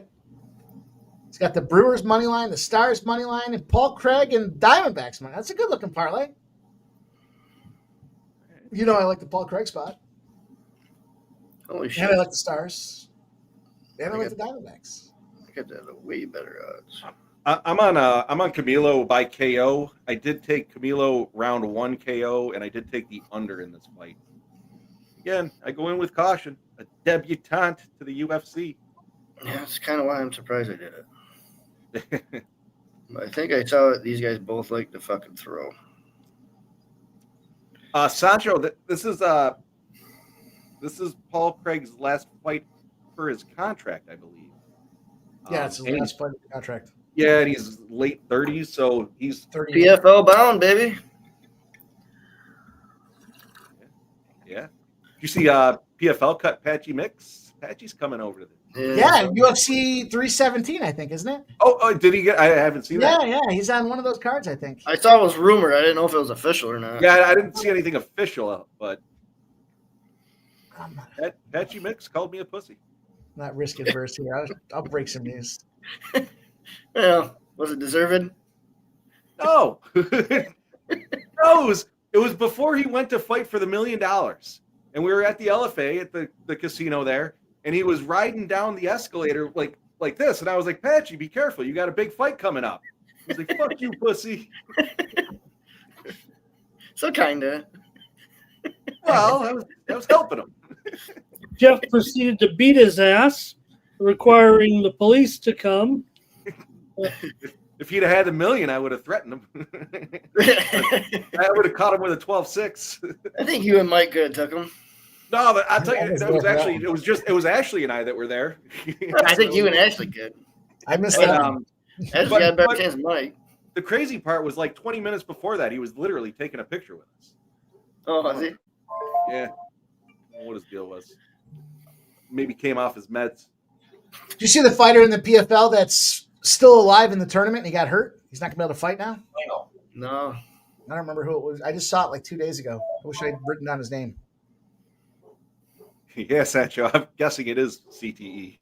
Now I don't know what they're going to do, right? Because you got these guys in the PFLs in the tournament stages now, win and stay in. So I think they take the guy that lost the previous fight. It might be, unless they have a standby, which I would imagine they do. How are you going to have a standby though? It's a But tournament. that really wouldn't make sense for a tournament. Yeah. Yeah, but I mean, I guess. What would you do? Cancel the fight? What's that guy going to do? I don't know. I guess the round that he was in, I would take whoever lost by decision, maybe. I don't fucking know. Pretty shit move is what it is. You can't really take the loser. It's kind of fucked up. Getting hurt going into the you're fighting for $1 million. What are you doing if got hurt? And it sounded like it was in his practice rounds. I'll look and see if I can find it.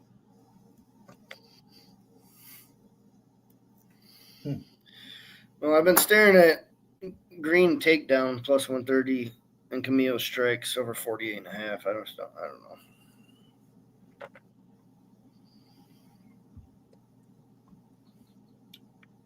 Green takedown I'm doing. I don't know about the strikes. If he strikes him too many times, he's going to knock him out. That's what I don't want to root for. Not right off the bat, at least. Like I said, I got a KO in round 1 KO and the under. I want it in the second round. So a couple parlays. Well, one parlay is still open. The 7-year itch parlay is still open. Bones, Santos have picked up the dub. Camilo is next up. Camilo, Costa, Santos, and Morales. Full disclosure, I did not play Bellato, even though he does fall into the 7-year criteria, because I'm on the Bear Team. Yeah, they're offering a payout, but not big enough yet. No, it's kind of bullshit. If Camilo wins this one, I'm gonna be all over that payout. Where is? Michael B says it is a slow day for sports. I'm watching the tabulations in the Eurovision Song Contest right. What's the update there, Ramon? Give it to us. Yeah, man, it's going to be close here. You got some outstanding song. They go to each country and tabulate the votes, so that kind of the whole whatever country is reporting, that country kind of goes up because you have to pay to vote. $1 a call. You can only vote 20 times. I don't know how they make them not vote, but just by charging them is going to kind of make sure that people don't want to vote too much. But $1 a call, and you can only go $20 deep. It's a contest of the people here. And also, Michael, we're waiting here just 25 minutes away from the Preakness Stakes. Yes, sir.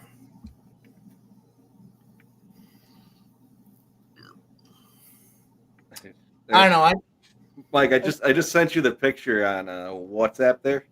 Can you bring that up on the screen? That's me and Patchy. Look at his eyes. He looks pissed at me. This is before he called me a pussy.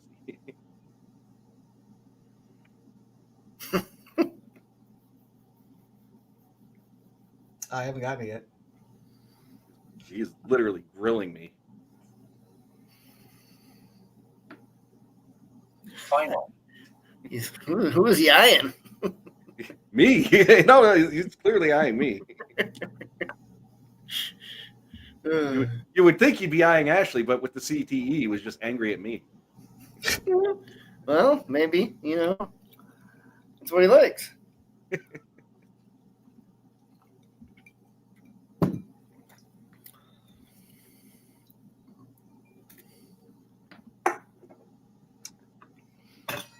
Ramon, you got an update for the songs you're betting on there? Yeah, right now Austria. I don't have Austria. Austria is winning. They have the song "Wasted Love," and Austria kind of ahead here right now.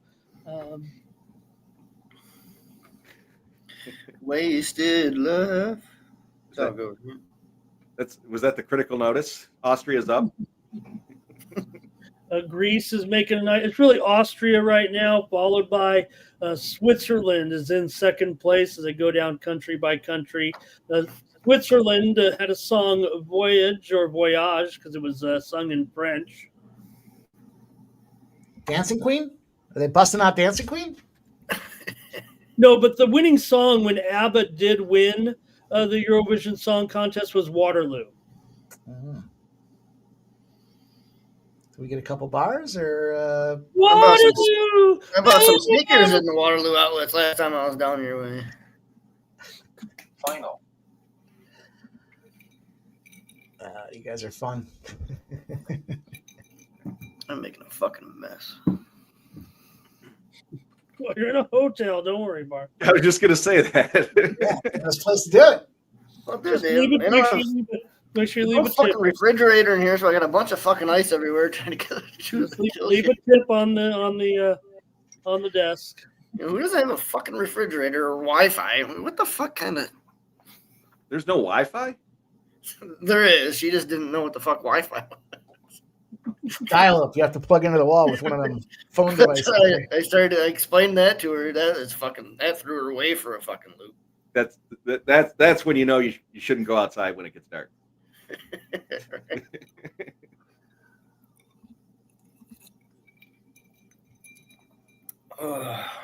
Some 7 o'clock spots. I did give you guys earlier there. The Houston first 5 under 4.5 and the under 8.5. It's now moved to 8. We're seeing some downward trending here. I want to take the Red Sox, but Lucas Giolito and I don't see eye to eye in how to win a baseball game. We don't agree. See, it's my firm belief that if you're the starting pitcher, you have to go out there and strike dudes out.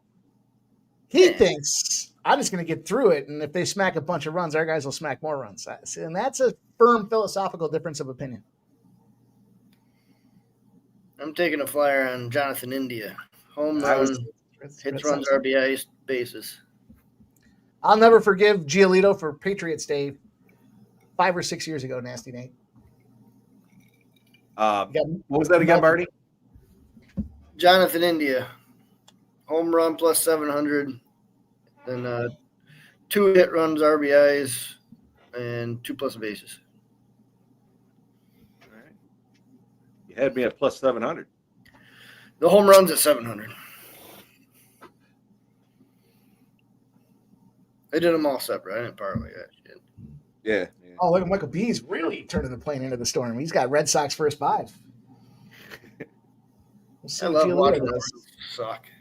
Nasty Nate, I was thinking when Mike said the Red Sox, I was thinking about you there, Red Sox smash. I was going to say it, but I figured you'd jump in there and yell it. How's it go?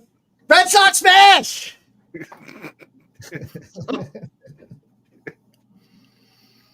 Who I got? Siri, will the Red Sox smash?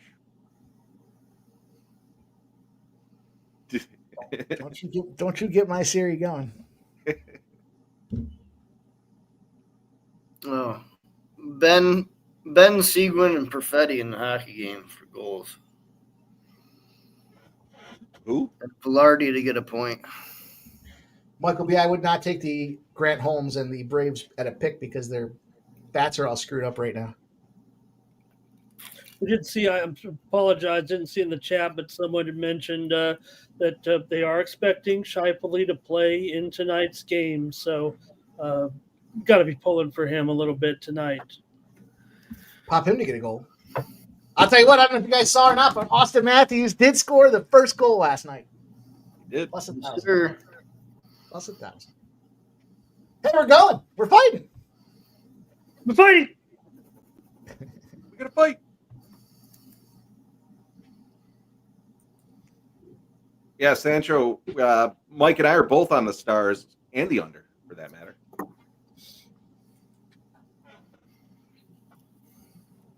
Ramon, did you get any? It's like the most movement I think I've ever seen Green engage in. I'm on Dallas. Yeah. That was before we heard about the situation today. Yeah. What Barney, you got any hockey? Anything other than what you just said? No, that's it. Yeah, no, that's it.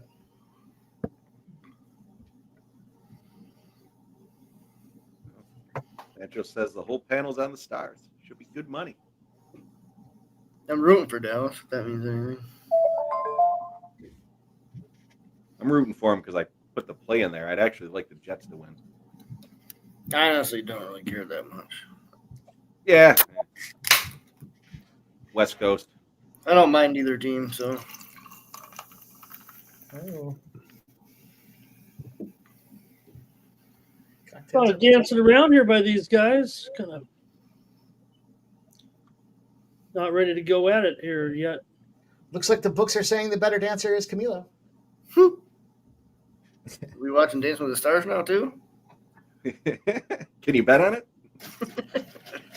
Sure. I'll take bets for you. Oh, that sounds like the hotel right there. Does sound like a hotel. Sounds like the ice bucket. I got 3 of them going, bud. I'm going to need the Wi-Fi and 3 ice buckets. So, I asked her, I go, can I just bring up a cart of ice to the room-filled bathtub? It's a Cambro. It's a Cambro of ice. She thought I was joking. Well, I did that before. Those aren't cheap. I got the first one for free. I was in Hawaii for a work thing with a bunch of my boys, and we had one of those suites, so we filled the tub with ice. We had all kinds of drinks in there, as you can imagine. So we were there for 10 days, and after like the first 4 days, the ice finally melted. So I was like, let's get another Cambro of ice. That's pretty good, 4 days. Dude, that was like $500 for the Cambro of ice. That's a lot of ice. Takes a lot more than you think. Yeah, full fucking bathtub. Full bathtub. I would have questioned what are you putting bodies in there? Just body parts. Just parts. There's a bunch of dudes, and we had a stand-up shower, so there was no need for the bathtub. Who's gonna soak in a bathtub when you got 4 of your buddies in the other room? Yeah, why not? That's gonna be my move next time I go out with a bunch of dudes. Like my buddies hanging I'm out. not staying in your room. Hey, guys, I'm gonna go for a nice soak. Don't come in for about 45 minutes.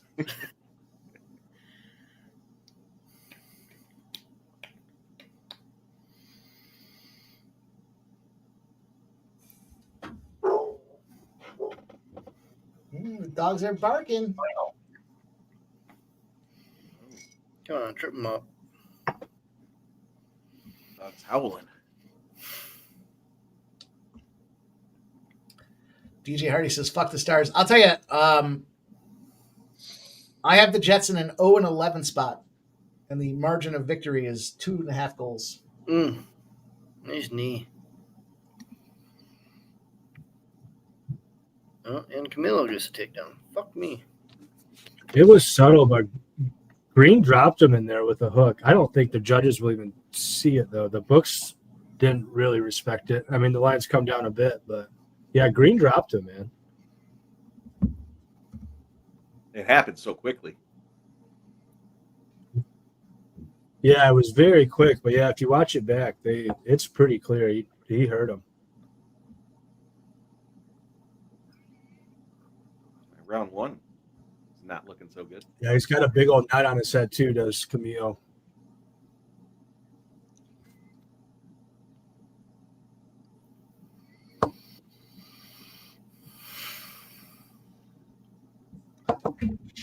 And to your point, the line's coming in plus 500. Okay, I mean, interesting. To me, am I looking at it right? That's not the Camillo's. I must be looking at it wrong then. Green to me has a hemoglobin on his head, right? Am I not reading it right there? Camillo. Oh yeah, Camillo's minus 700. So yeah. He was minus 1,400 though. You're right, Ramon.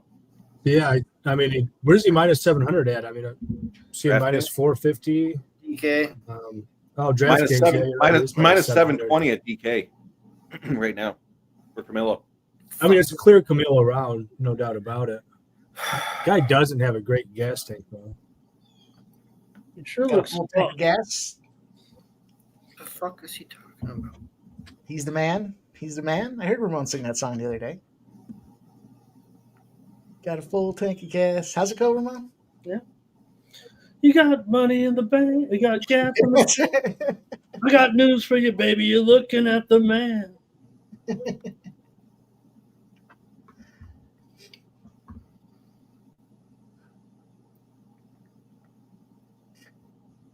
Money in the bank. Oh, It's a good drop.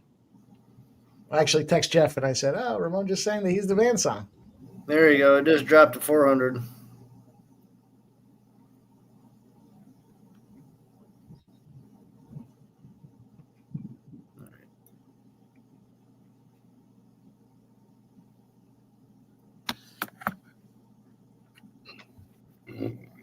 What? I got Camilo minus 1150. Oh, jump back up that quick. Yeah, he's against the cage. I'm not touching this one live anyway, so what it is, what it Well, means. that's what I thought he was saying the other way. That's why I looked at it quick. I was like, fuck, I'm going to jump on this if there's an error. I took him down. Yeah. You guys might be ahead of me. Well, not you with your no Wi-Fi. You got the old AOL dial-up version 1. 8 a.m. I had to put the CD in for the free 2 hours.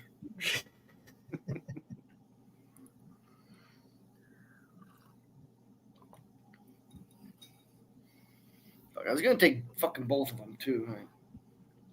You still with the same girl? Yeah, somehow. I don't know. I was just asking. I think she's lost her mind. Well, gave still up. You, yeah.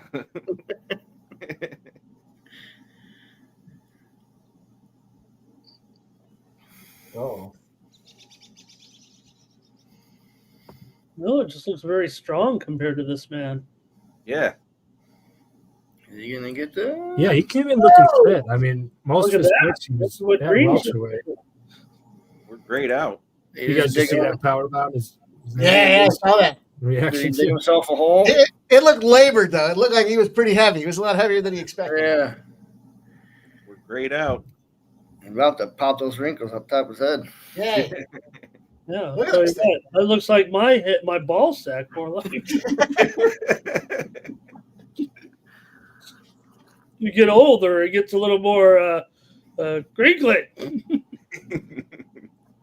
Why did he just make that? He tried way too long and hard to get that, and then he just gave up. And Oof. that might He's be now minus 298. Stand him up. You know, Green's definitely done a good job here to kind of wrestle back into this thing anyway. I don't know if he's doing much. Doing a terrible He's got job. that body lock that looks. Camilo's looking a little gassed. He's looking Very. down. Mm-hmm. That's why as soon as that got reversed, his face was just like he's fucking dead. What did the ref do there, you guys?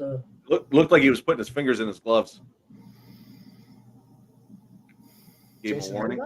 Jason Herzog's telling him, you better start making some blood.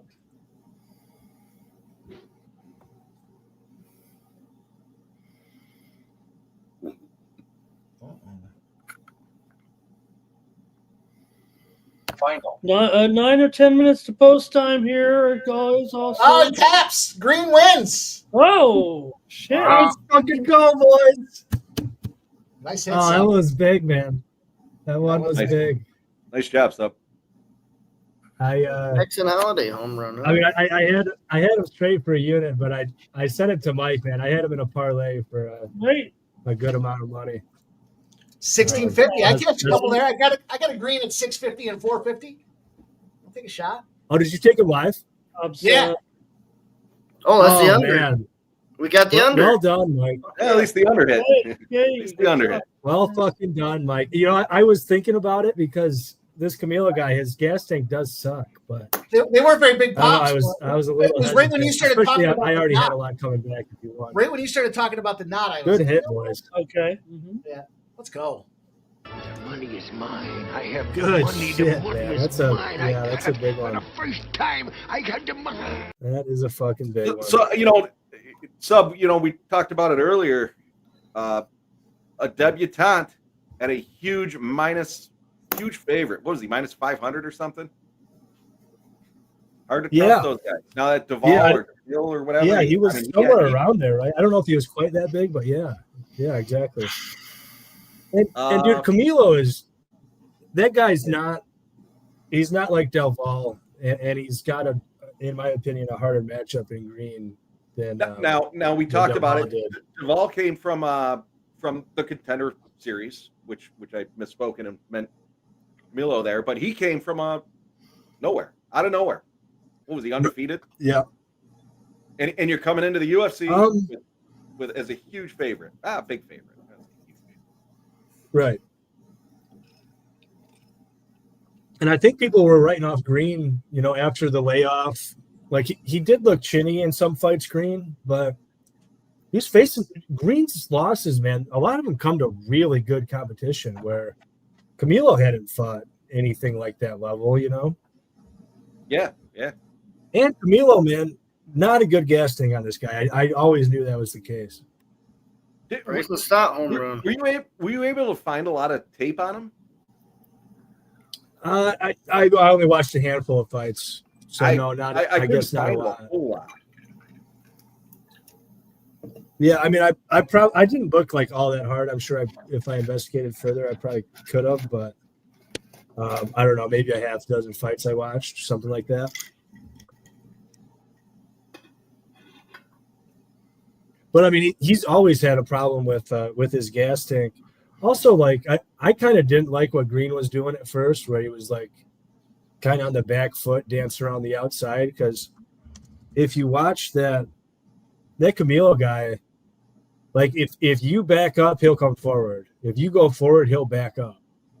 Like you can put Camilo on the fence pretty easy just by pressuring him a little bit. And Green didn't really do any of that. Obviously, it worked out, but I kind of didn't love the game plan, to be honest. I agree. Well, Camilo fucked up the 7-year parlay. Thank you very much. Good for you, Camilo. Good for you. Good for you, loser. Sorry, Mike. No, I don't mean to rub it in, but man, that was a fucking big one, man. I brought the whole parlay was 7-1. I just sent you the 650 slip. I'm okay. We'll be all right. I was just opening it. Yeah. Oh, nice. That was the high one. Let's go, boys. This is a big one now. We got Costa and Arosa. Jeff, I believe the sleeves are you rolling your sleeves up? Are you going to work on this one? What's going on? I've made my play. I'm actually gonna jump on him on the money line as well, even though the line has come in quite a bit. But I'm still gonna take him. I think Costa's gonna get it done here. I think he's gonna get it done, and he's gonna get it done inside the distance. I got it at plus 125 earlier in the week that I had given out on First Strike, but this fight looks pretty even on paper. I think ultimately Costa's the better overall fighter, but we'll see. Public is juicing it towards Julian Arosa. We'll see what happens here. We're 1-1 on the P's. Remember, I said I had the S's versus the P's. The public was on the Gordon side, and the public was on the Camilo side. But the sharp side's 4-1, and the sharps went back to the Costa in this spot here from the early research that I had done there. So minus 166 for a Costa spot. I think I'm just going to fire it. Fuck it. Yeah, I got, like I said, I got the inside the distance for Costa, and I did take the Costa money line at 160, whatever it was. Yeah, Sancho, this should be a exciting fight. These guys are both wild. I can see Arosa not. I like but go ahead, sorry. I was gonna say I like Arosa here. I'll break down the X's and O's. I 100%, 1000% guarantee you that this line movement towards Arosa is not driven by the public. There's literally zero chance. If you look, I'll bring it up here in a second. It literally moves in the span of like 1 minute from about plus 170 Arosa all the way down to the plus 120s. The public didn't do that in that short of a span. Somebody came in big. There's a huge hardware and the slight age problems, red flags, whatever you want to call it, with Arosa. But I think this is not a bad matchup for Arosa. I think this should be about a pick 'em, maybe a slight favorite, age hardware, etc. for Costa.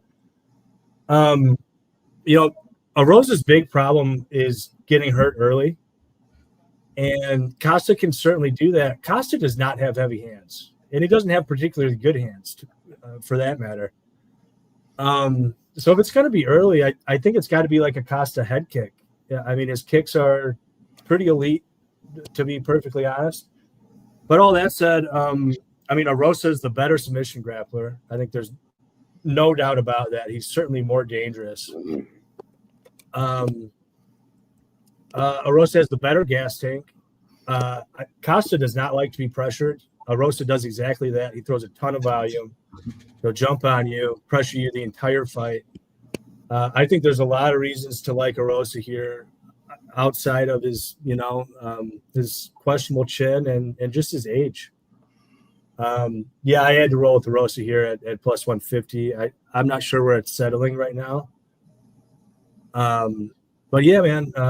I like Costa a lot. I was on him pretty big against Rodriguez in his last fight.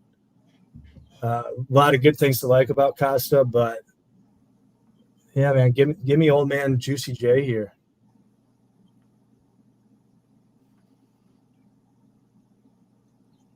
I'll tell you what, I think it's going to be Julian by Darce in round 2 or 3 when Costa starts to get a little bit tired. His wrestling can get sloppy. He doesn't have a good gas tank, and I think Julian Erosa has probably some of the best front headlock series in the entire UFC, probably in the entire world for that matter.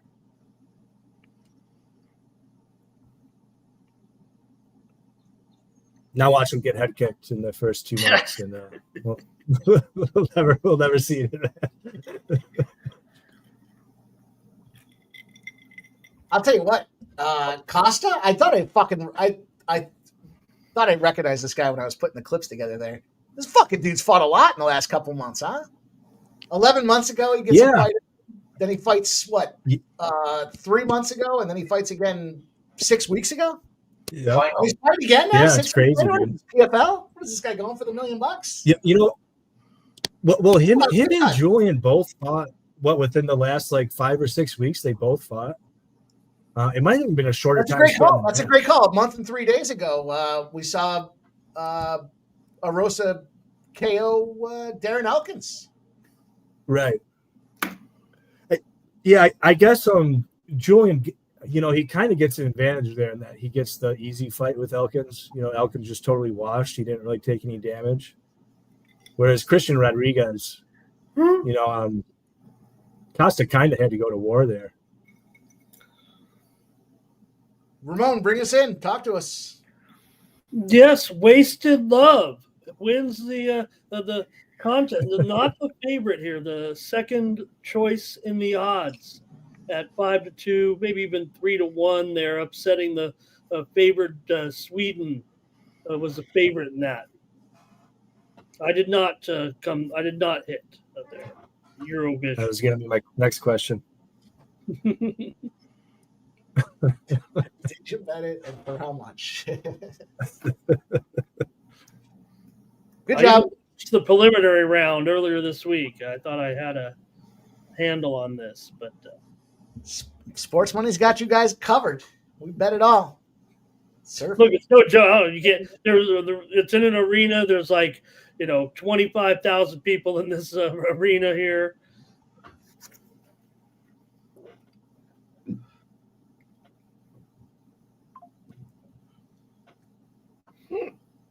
Nationals beat the Orioles 10-6. The Orioles just fired their GM the other day. The only sport where it doesn't seem to matter if you fire your GM is baseball. Every other sport seems to win that game they fire their coach. Every other sport and league. Yeah, they fired the manager. Yeah, that's what I say, GM. Yep. Yeah. It's fucking coach.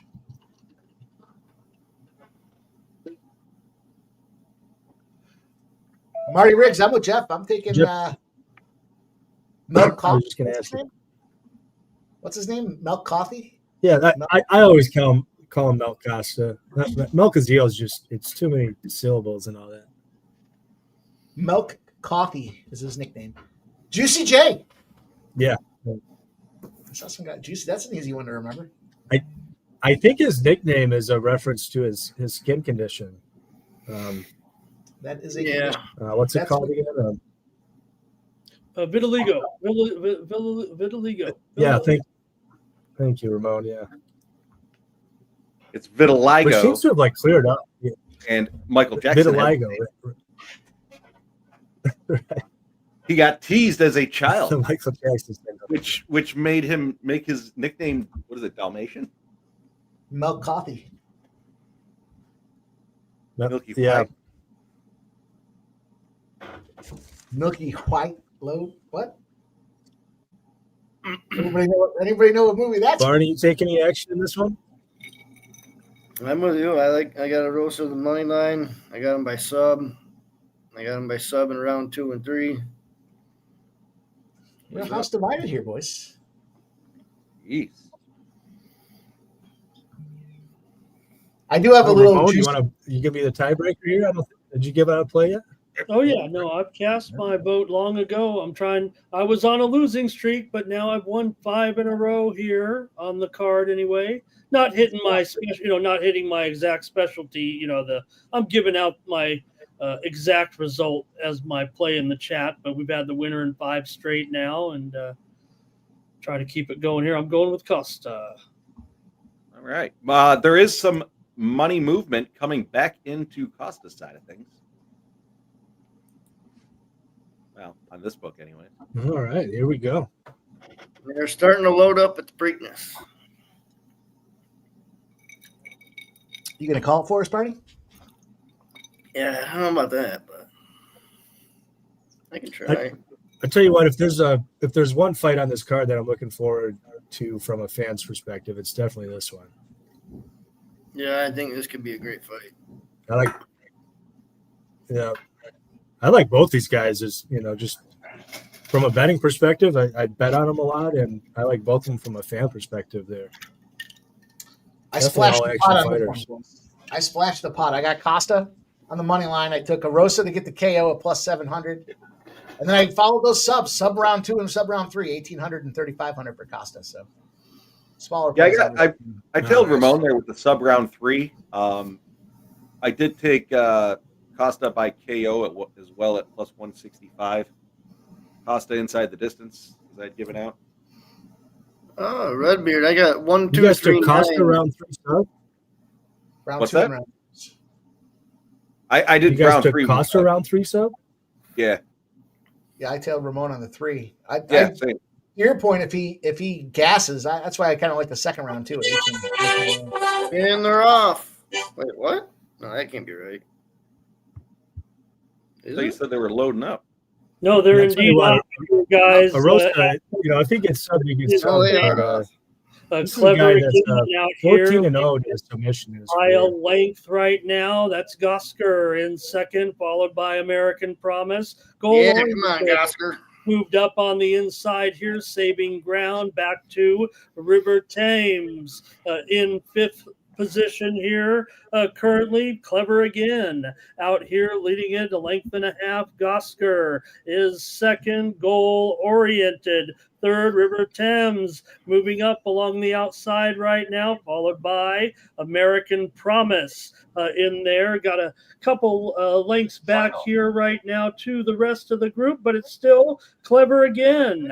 Out here leading it 5-1, a length over Gosker. River Thames currently in third. Here's American Promise and Goal Oriented.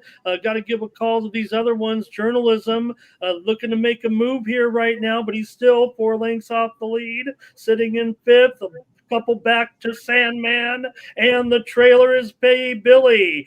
They round the final turn and head into the stretch. It's Clever again, nose and nose with Gosker right now. Gosker pokes up ahead on the outside. Here comes Journalism looking for room. He's fighting through right here. A mess of horses squeezes through, but Gosker pulls away. Journalism got trapped in between horses. He's done. Gosker's out here at 15-1, leading it by 3 lengths. Trying hard is Sandman, and Journalism's got a late push. Journalism's coming hard at the finish. Here it comes. Journalism. No. It's Journalism. By second. Sandman finished third. That close. That close to having a big score. Fucking that 9 almost did it.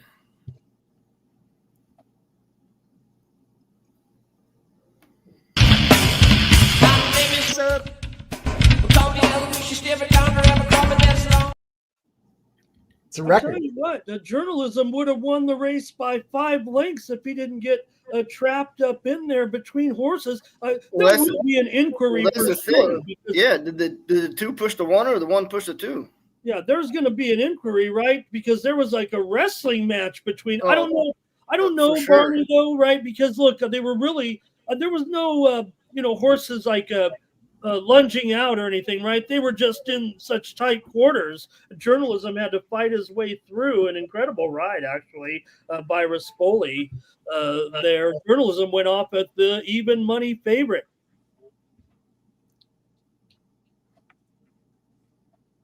Well, either way, I'll win, but it'll be bigger if the fucking 9's on top.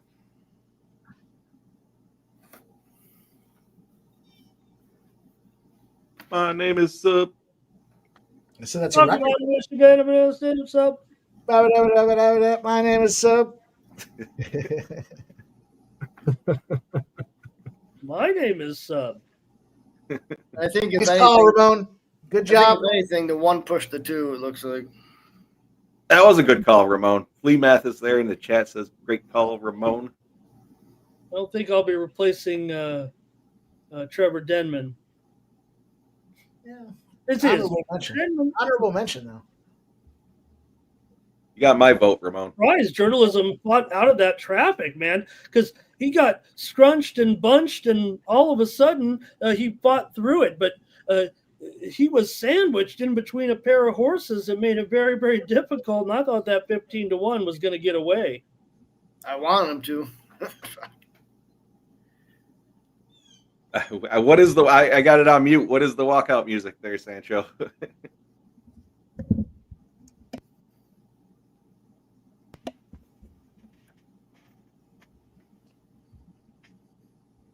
Was it My Name is Sub?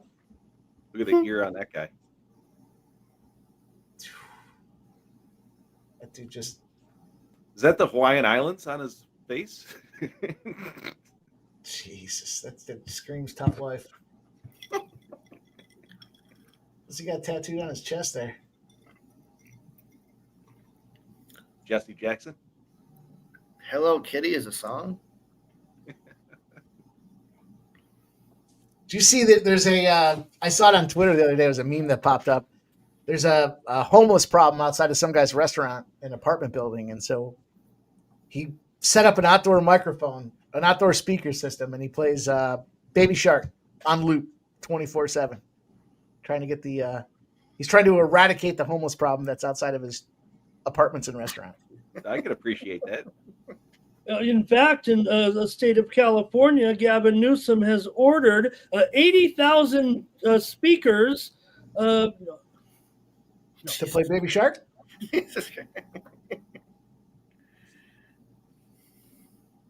Baby Shark. And he did it with all our money, Ramon. Not our money. Taxpayer money. California money. They have it. Love the Baby Shark song. Cameron says, "There's your fighter, boys, walking out to Hello Kitty." Hello Kitty.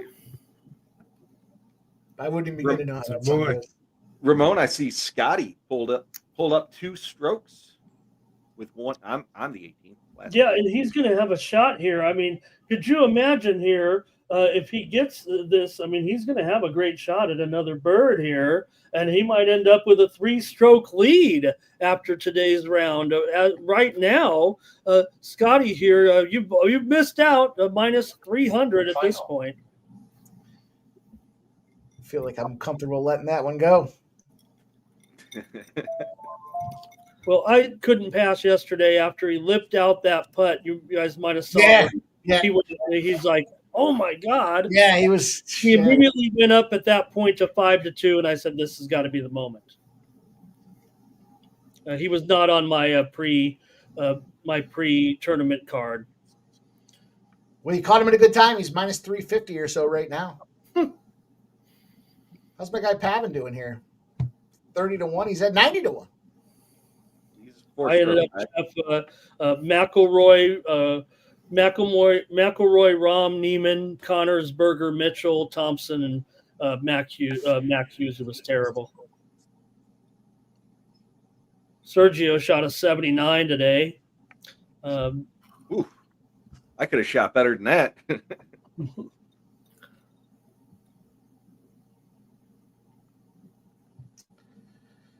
We're underway here in the Astros and Rangers game.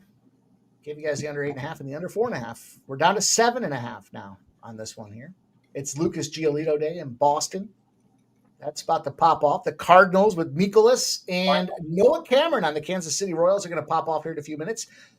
Pablo Lopez, Tobias Myers, and the Minnesota Twins Brewers game. Can that win streak continue here?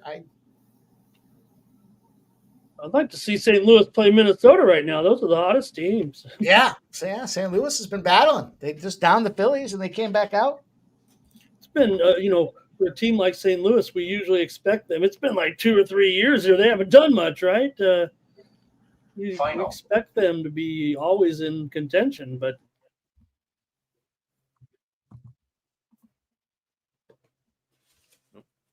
Barney lost his Wi-Fi. Or he got mugged. It's up in the air.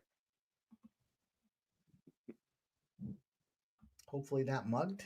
Not in his hotel room. That seems like there would be some security concerns with that. Barney went outside and he's not coming back. We got some beta thing going on with StreamYard here. New scene. Not going to mess with that. Final. The fight ended? no, just more golf scores coming in. We are underway, boys. They have touched gloves. Bud Light sponsoring the Arosa Costa fight. Critical fucking notice. Get ready, boys. End of matchup here. It's an earlier night tonight. We're going to do a duck race. I've got everybody loaded up that left a comment. All right, what do we win? We in? What can we win gear or what's going on? Yeah, we got summer swag coming out, man. Summertime. Going to be rocking that new sports money summer line that we got coming out. Whoa. Stay Shout tuned. out Dana Delp. Appreciate you joining. Doing all right. Hit some solid plus money plays tonight. Tonight.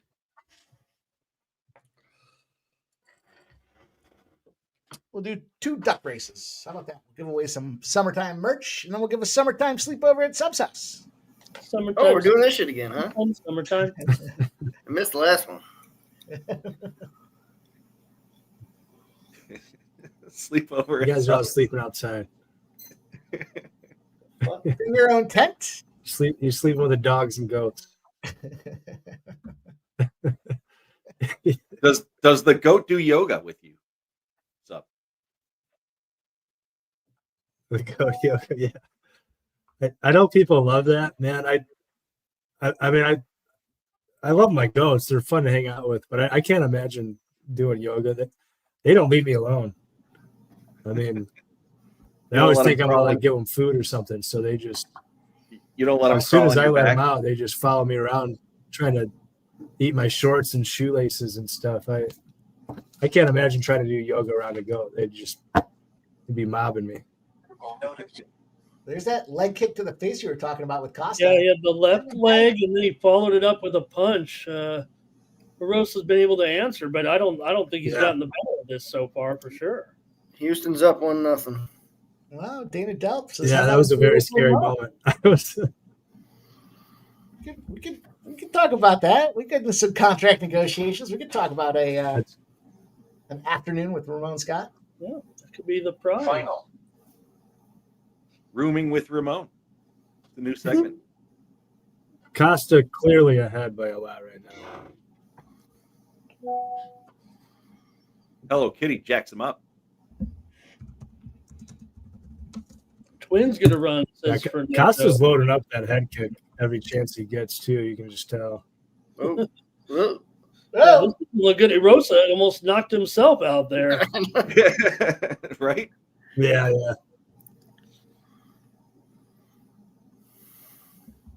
Juicy J. Yeah, not looking good, Meow. It's not looking. Yeah, Rosa looking pretty slow. Clearly a speed deficit here. Let's get through here and let's put some sub plays in live rounds 2 and 3. I don't know if it's going to be a sub. Not at this rate. Oh, yeah, but you can't want to take that counter damage, right? I mean, let's go. That's right.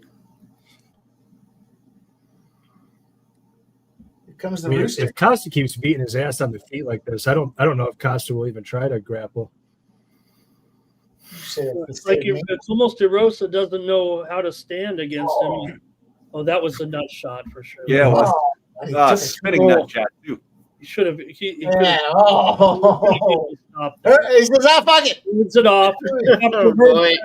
Don't worry about my twigs and berries. Take a minute to think about this, and then by ain't nothing down there. Said, you know what? Maybe it doesn't bother me. He said, "You know what? That happened 45 seconds ago. Don't worry about it." We're Don't worry about my nuts, Herb. Face hurts more. And it's just some great contact. Some big line movement back the other direction, though. Woo! Take that. Oh, is he going to get the takedown? Is he going to get the takedown? He does get a takedown. Doesn't matter. Yeah, I'm surprised Orosa was able to take him down that easy. Once he got that body lock, pretty easy work, really. Bovada's $9 right now for Costa. Now down I'd to like to see that takedown. Tick, tick, tick, baby. This is Costa's minus 270. Oh, boys! I think something's wrong with Melk's foot. Yeah, you see, they try to give him a chair here, and yeah, he doesn't sit down. And yeah, I don't know if he broke a toe, maybe. He's on minus one of those 345 kicks. He now. probably broke it on Julian's head. He moved to minus 345, so he's doing all right. Still not a bad time to take a little We'll counter. see. I'm showing 350 here at Bovada, 285 for Costa now. 285. Orosa plus 210 down to 275 now. Orosa plus $2. And rolling.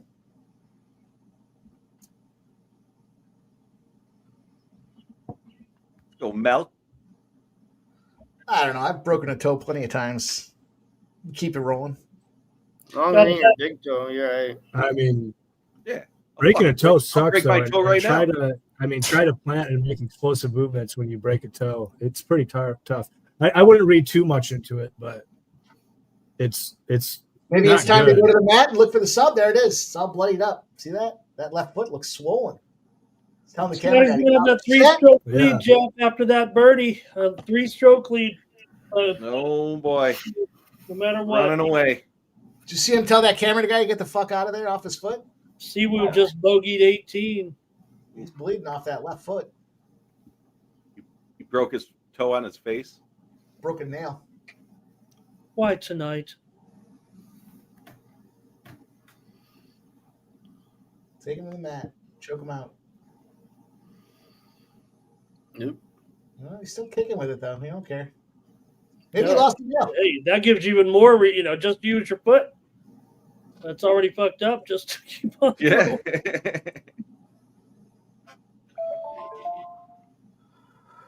Some people like pain.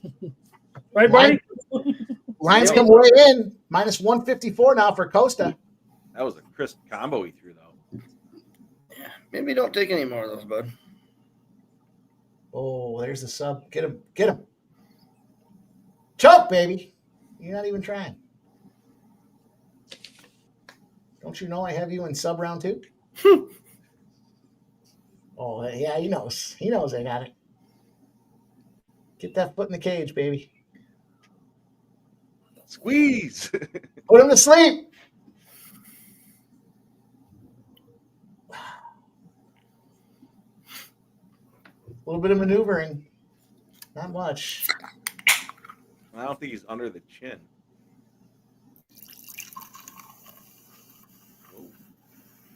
Good sound effects on that pour. Yeah, that was an excellent sound effect.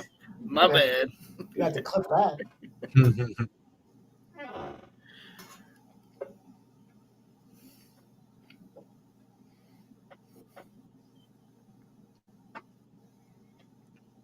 Start with another RBA. Phillies minus 2.5 looking okay? Up 4-0. Yes, sir. Oh, they did get some more, huh? And somebody just hit a home run? Olsen hit a home run.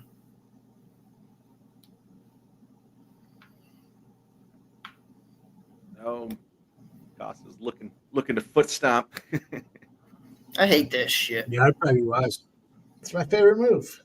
I wish they'd fucking outlaw that. They did in Montreal. They did in Montreal. So we're going with UFC rules, but you can't foot stomp. It's the pussiest fucking thing in the world.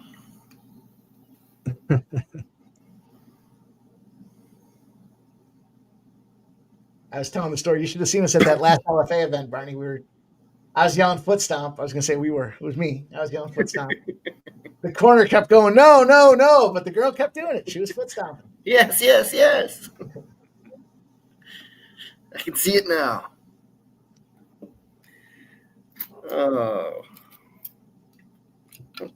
What's Monster like with tequila?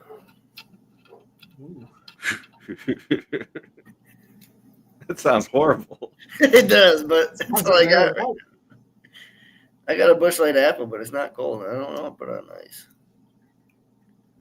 Let's do a couple dribbles. I drank about a half a bottle of Jim Beam apple the other night. I'll tell you, it wasn't bad. I used to like that shit. Definitely taste the apple. At first, after 7 shots, you can't taste it anymore. Makes sense.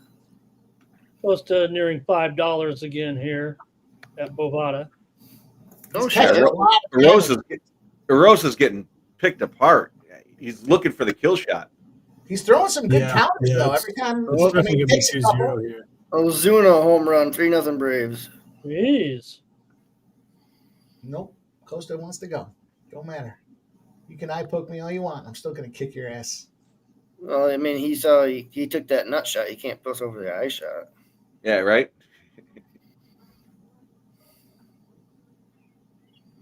Oh, that face that Rosa has does not look good. Yeah, Belk's just clearly faster. Yeah, you know. Ooh. Combo there. Boom, boom, boom. There you go. I think the Phillies just went up 5-0 too. There we go. Yep.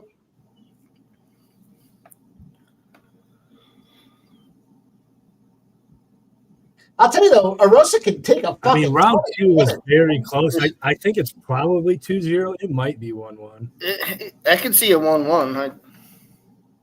I mean, Costa's got. It might be. Now, Arosa can just keep taking it. Definitely more so now. How did they score that other take? Rosa's nice kick. He's looking labored as he's throwing those bombs. Oh, I'll be right back, boys. Close to minus 435 at Bovada right now after the round, plus 290 for Arosa. Minus 600 over at DraftKings. They gave him that takedown, so that's cool. All right. Now let's finish him here. I need Ghost to finish him. No, it dropped to minus 425 over at DraftKings. Okay.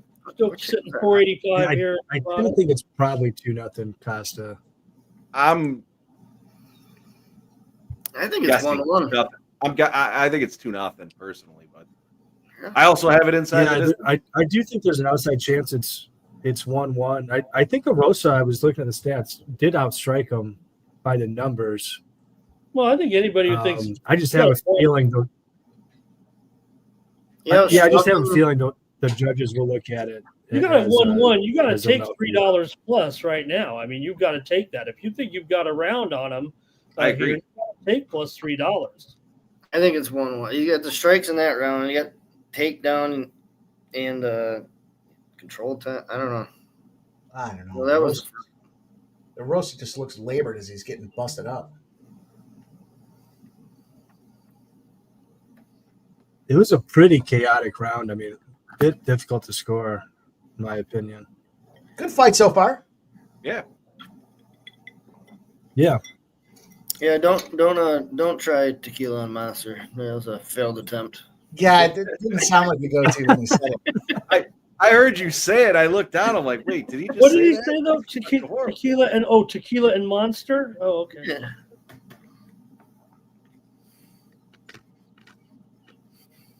It'll be all right. I'll finish this one. Be good.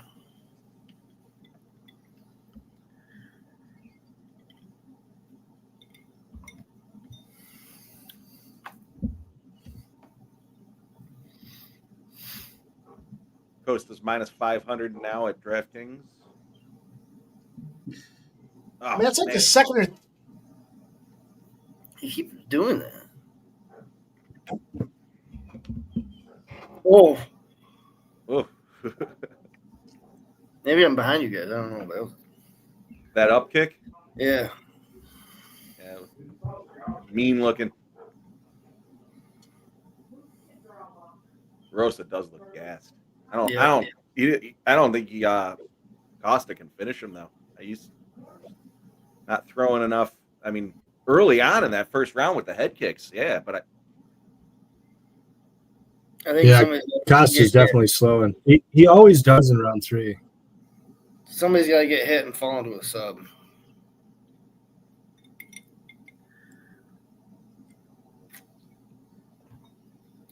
Final. Fight over.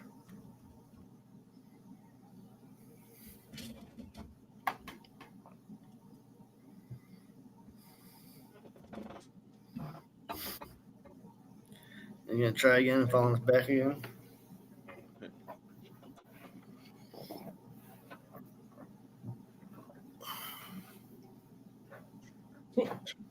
oh man, he's fucking just picking him apart. Jesus Christ! You see that left, right? Yeah, Costa's running away now. Oh, does he have a chin made of rocks? He just literally bing bing. Yep. I mean, I want Rosa to get it, but at this point, just somebody finish it this round. Yeah. Wow, this round's wild. Yeah, it is. Last one was too. I think Costa leaves himself. I had got to think he is a little bit ahead a little bit. I know what you guys are saying, but he's got a dangerous strategy out there. Throw 2 shots, take 2 shots. This is wild. I don't think he's ever been the smartest fighter in the world. Oh man, that's a big stiff arm that came through. Good camera work on this one. Geez, I feel like I'm taking those hits myself. You might be camera work. And we'll be watching him through the, those headsets, those VR headsets. Kind of like when I'm chatting with the ladies at night. Oh, ladies of the night? Oh, I thought he was going down there. Oh, Jesus. 1 minute to go. Head kick. Costa likes to smile when he gets hit. He doesn't smile when he's doing the hitting. You get the fetish.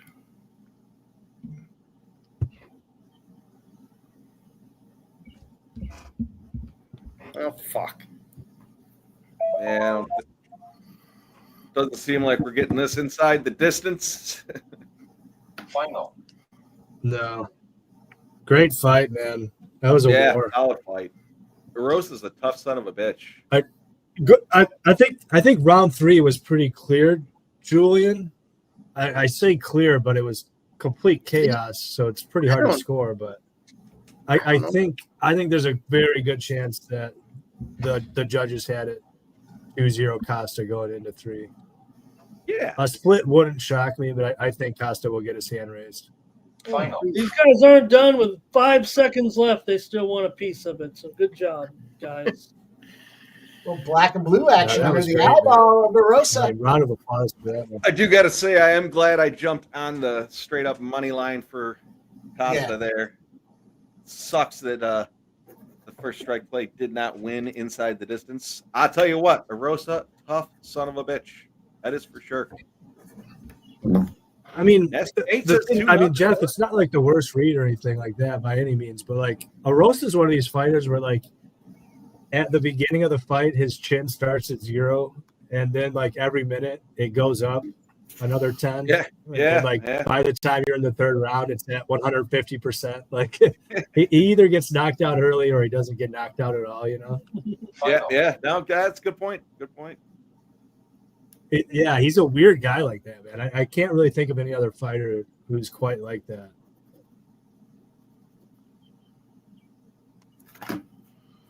I mean, he was hurting him though. Costa, that is, was definitely hurting Julian early. I mean, landed that big head kick that I worried about. I can't imagine that this would go any other way than Costa, though.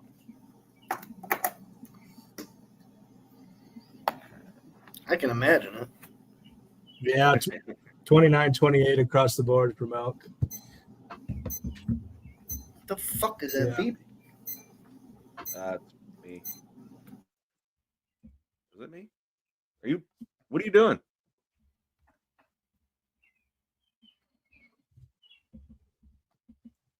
No, I guess it wasn't me. Thought it was Ashley. Maybe it was a emergency alarm in Barney's hotel. Cameron, could you imagine being on a roasta here?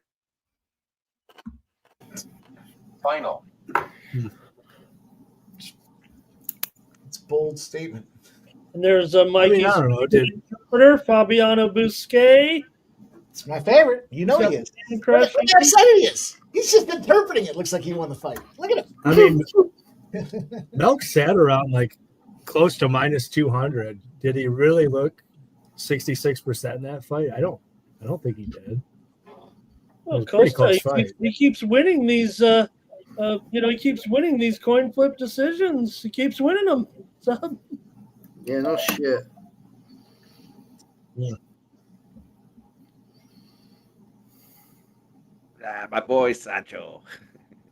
I did have him inside the distance. He didn't get that one, but certainly got the money line and Costa winning the fight outright. Final.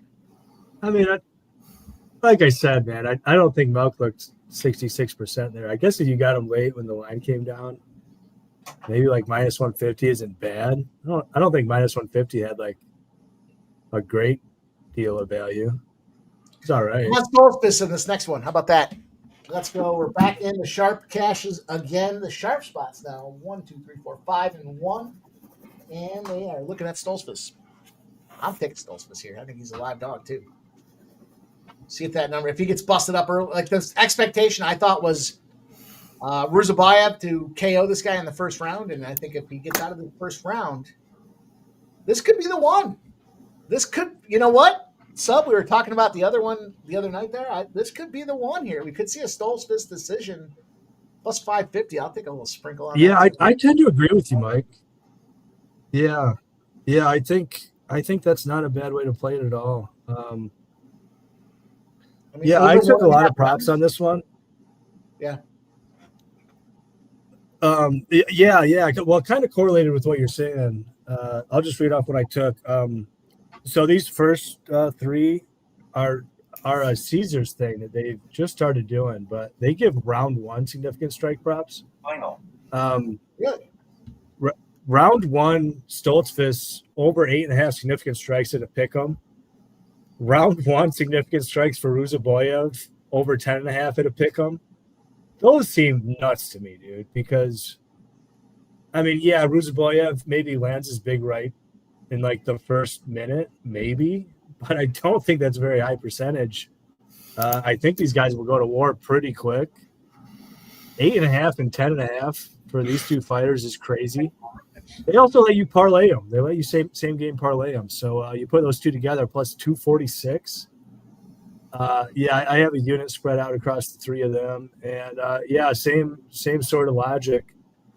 Stoltzfus over 19.5 significant strikes at a pick'em. Ruzabayev over 23.5 significant strikes at a pick'em.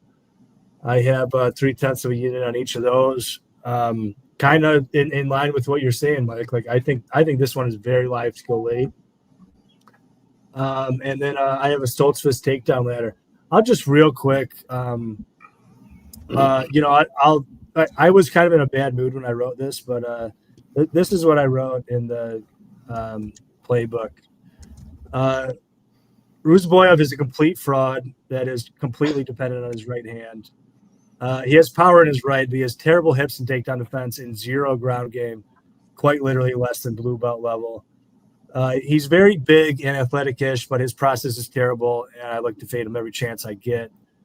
Big trouble with Stoltzfus. 2 glaring holes. He has a room temperature fight IQ, and he has the athleticism of a junior varsity football player.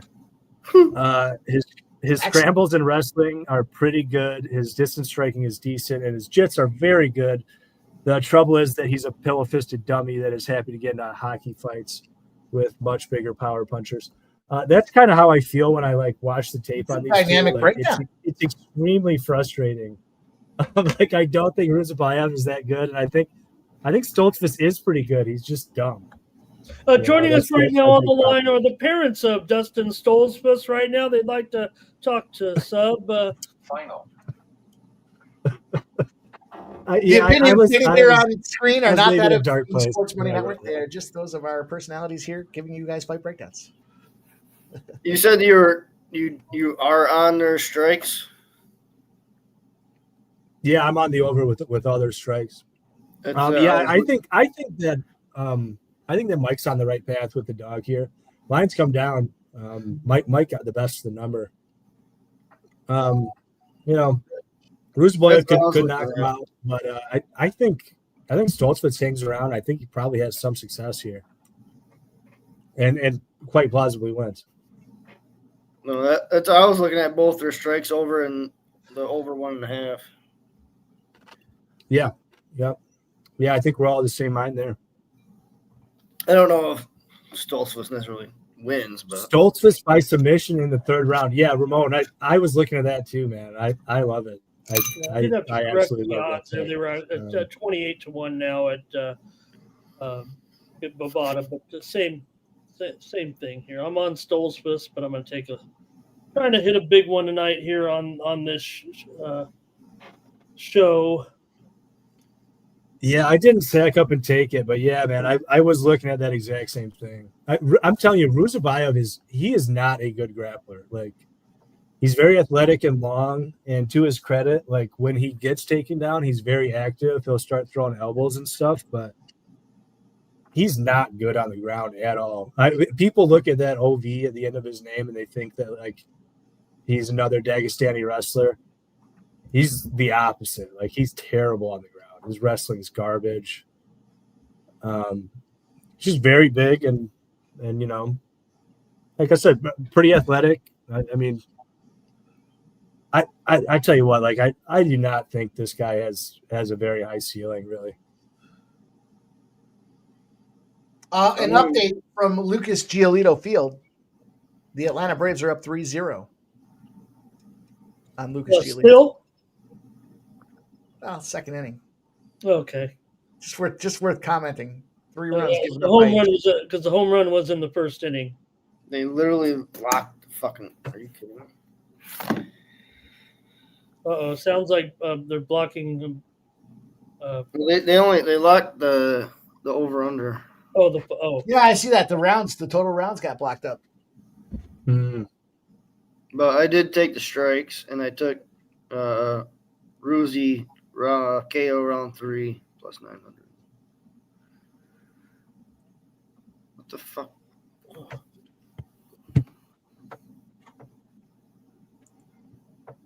Well, you can do that. Yeah, Stoltzfus is very frustrating to watch, man. I don't know. I always think about that fight he had with Bruno Ferreira, where he's dominating him early on the ground, and then he has the back, but he decides to jump to a guillotine, and then they get on the feet, and he just starts swinging punches with them. It's what are you doing, dude? You're just completely dominating this guy on the ground, and you decide to get in this power striking match with a guy in Bruno Ferreira that's just an absolute ape. And obviously he gets elbowed and knocked out. What are you doing? Such an easy path to victory, and you just blew it. Line continues to come down for Stoltzfus. Plus 205 now. No action here. The total has been taken down on DraftKings. Oh, I did. Just for fun, I'm going to take Stoltzfus, Santos, Craig, and the over 3.5 in the Burns fight. 44-1. Okay. I was looking at that over in that Burns fight too. You're on it? Yeah, I'm going to take that. I have some round 3 and 4 finishes for Morales. So I think it was 700 and 1100 for. I'm gonna jump on that now then before it fucking disappears on me again. So I've had that written down. I haven't jumped. Yeah, it just feels like those are. I think that's the sweet spot, round 3 and 4. So it's kind of splitting right in the middle there. I was almost thinking about doing the over 4.5 too. I think it goes to decision. All right. Anytime these boys are ready to fight, I'm ready. Oh fuck! I got way better odds than this morning too. Perfect. The NHL is going to pop off shortly, boys. I am on the Stars, and I love the under. Same. Stars and and the under. The Stars and the under. 11 of the last 12 games between these two teams have gone under.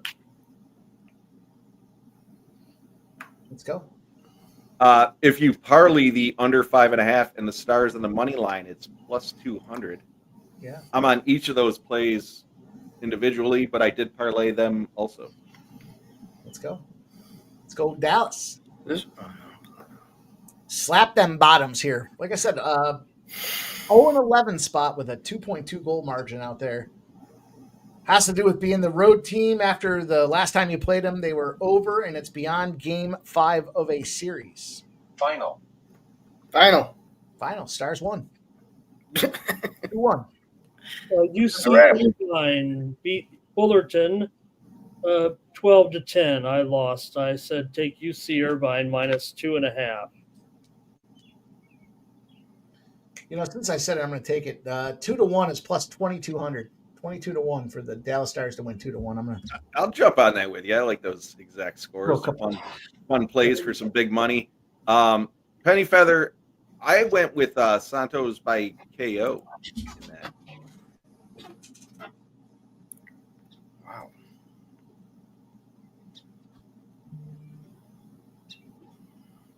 What'd you say, Mike? 2-1?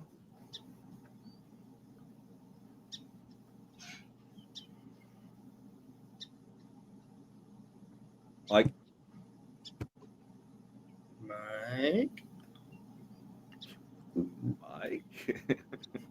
Did we lose him? I don't know. I was clicking. I didn't see he was away from the screen. I did the 2-1 though. Did we lose Mike? What the fuck? But I took a little Stoltz Fist round 3 sub. I'm going to feel really left out when it hits. So I do take a little bit. I took Ruzabov here by KO, but I did take with the other dude on the money line. I wasn't even paying attention to the significant strikes, but I'm sure they went over in that last one, right? And they were both. I don't know, but I under would 40 significant strikes. Yeah, I imagine they both had to hit like close to 70 or something crazy. I'll check in a minute. I'd be shocked if they didn't. All right. Underway.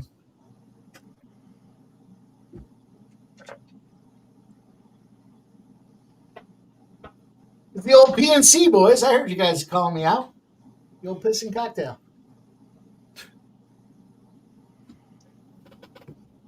We're back. We're ready. Unlike Diddy's girlfriend Cassie, the piss cocktail. Jeez. There was some real fucked up shit going on in that one. I still think he's going to get away with it.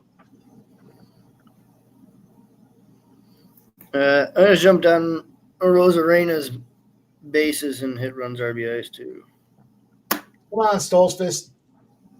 Do us right here. See, what I think is going to happen is he's probably going to take a little damage here in this first round, but I think after that, he's going to be rolling.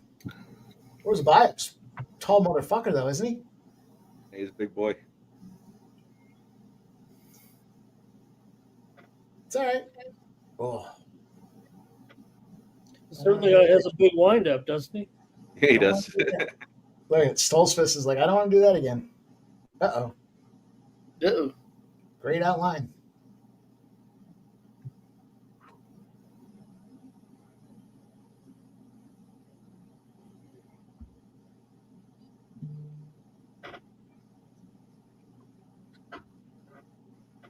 I gotta turn my notification. I gotta change them.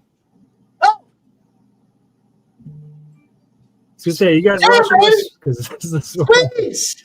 Squeeze! Squeeze with your whole fucking life! I don't think he's got the angle. It's not a comfortable angle either way. No. You're wearing the old. Oh, man. Get him. Woo! I think he gets out of it. That's a tap. What was he I mean, doing? as much as I was saying, that looked like like a tap to me. is not blue belt level. Like his mission defense was pretty good there, right? To his credit. I think it was about the tap and backpedal, like fucking pulling up on a swing. Dana Delp says Benson home run. Benson.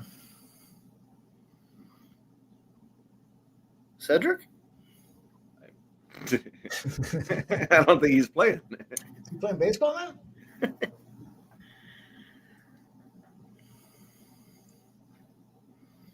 What the fuck? That'd be Joe Benson, I believe. Wouldn't it? No, who is it? Oh, for the Reds? Who is it? Who is it? Oh, I can't think right now who it is. I'm trying to watching this fight, but I'll try to get it. I don't know his first name, but I think he plays for the Reds. Oh, Will Benson then.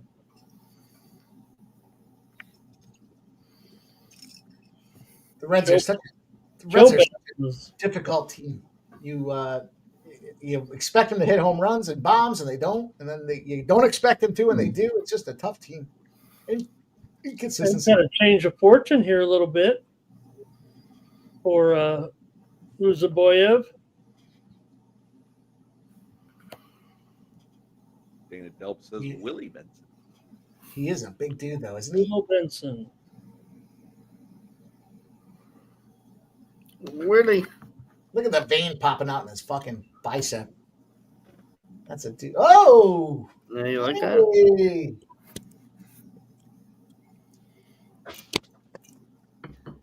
How about Monster and Bush Light? There's better numbers on Stoltzfus right now than there was pre, which makes no sense to me. I mean, he's clearly winning this round.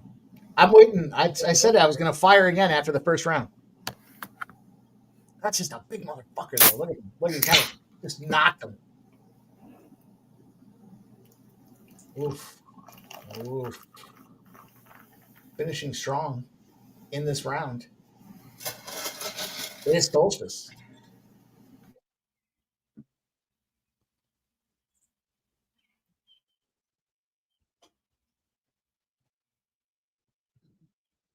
If Stoltzfus is going to want to win this one, he's going to have to take some damage, though. I hate to say it. He's going to have to get in there. And I mean, these little bullshit counters where you're trying to choke the guy and you can't quite get the hold is just burning your energy.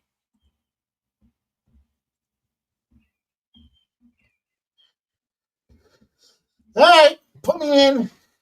Plus 340. Let's see what it does here. Give it a couple seconds. Rushia likes a little Robertson first goal. Yeah, I took Connor. Significant strikes for Stoltzfus, which seems like it cannot be correct. Rashia, I took Connor to score the first goal at plus 1,100. I did do a same game parlay that I threw out there earlier with Connor getting a goal, but I do think it's going to be under, and I think Dallas is going to win this one. Lexicon says, "What a first round!" Yeah, that was a good first round for sure. Yeah, Stoltz is up to 325. I'm going to take some. Yeah, I got him at 390 here. 390 on PK. Oh, three. Yeah, I take 390. Yep. Not going to mess around with that. I've got In the hockey game, I got Velarde to get a point plus 100. And then who do I have for first goal? All right, let's go, Stolfus. Come out there and Ben Perfetti and Seguin. 2,000, 2,500, and 3,000. I like the Perfetti call.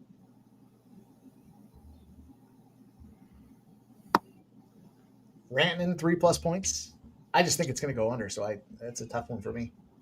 Yeah, They're going to score 2-1 final. He's not getting 3 points. So Ruzi's got 17. He's got 6.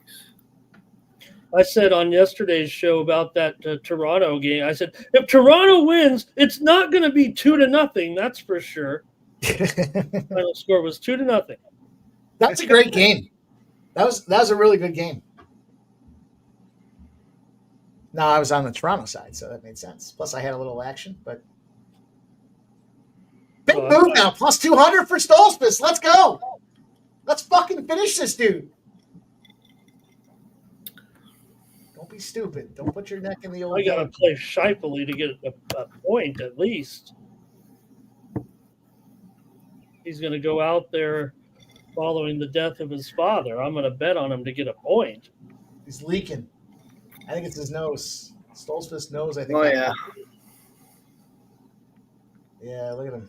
Oh, yeah. Good news is it's just the nose. It's not the fucking center of the forehead.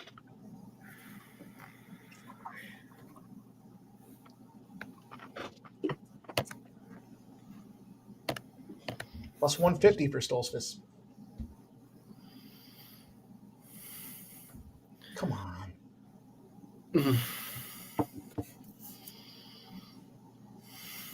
I like the Scheifele angle. Plus 150 on DK. Plus 120 Plus 120 on DK. Plus 120. Yeah. We're catching him at plus 390s. Let's go. Come on, Stolfus. Let's get it.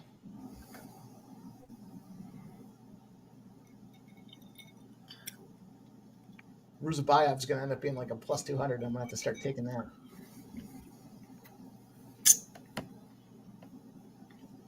That's it. Right up under the throat there. There you go.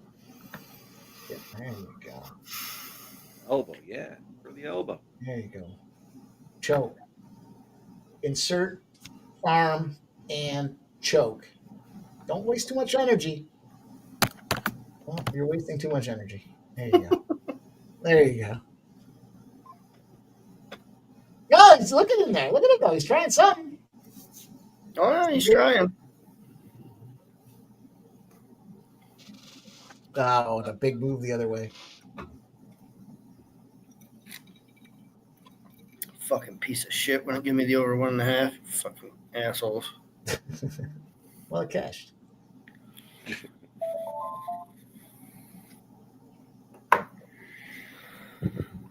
Oh, Stolfus kind of got fucked by that cage there. Yeah, that was. I don't know why he's. This is what I mean about how he's such a dummy. Why did he jump for that guillotine? That was stupid. He could have just kept position. That was stupid. And he goes for the guillotine for no reason. Big fucking dummy. Would have made more sense if he was in the center of the ring. Ruzabayev grabbing the fence, and the ref does absolutely nothing. Doesn't even warn him. Who is it? Herzog? No, I don't think on this one.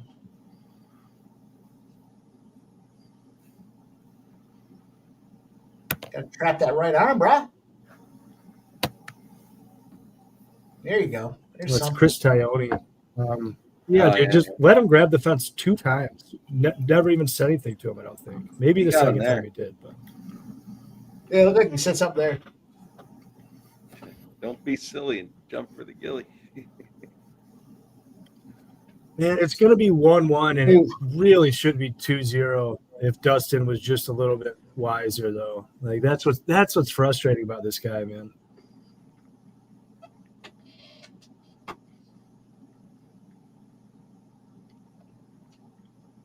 Oh my god, you take out more of these. 3rd round KO incoming. Yep.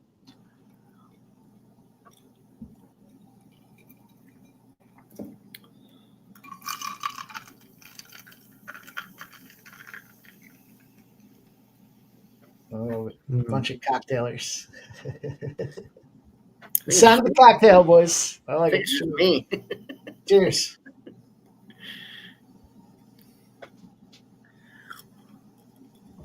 One in Texas.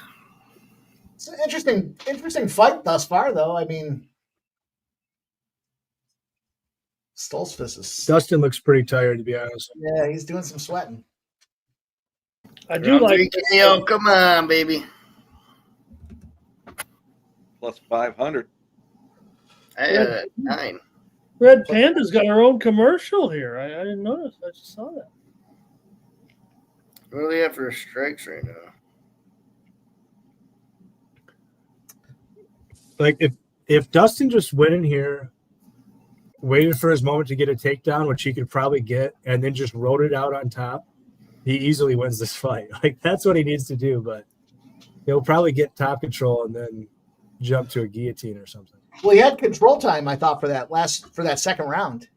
What do you think? 1-1? Is that what you're thinking? He had some, but when he gave it up, I thought Ruziboyev landed such big shots that I think the judges will give round 2 to Ruziboyev at a pretty high clip. Well, Ruzi got his strikes. How's Stoltzfus only has 9? Really? Lightning fast when they roll. Yeah, dude, I was wondering about that too. Like, I swear they're not counting. I thought he had more in the first round alone. Right. Well, let's just get this round 3 finished and not even worry about it.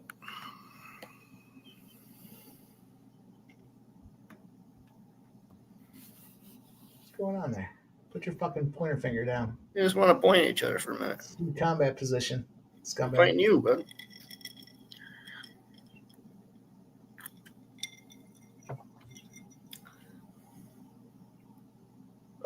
Oh, big fucking pop right to the head. That's a big move. Behind him, about 5 seconds, huh? Refresh.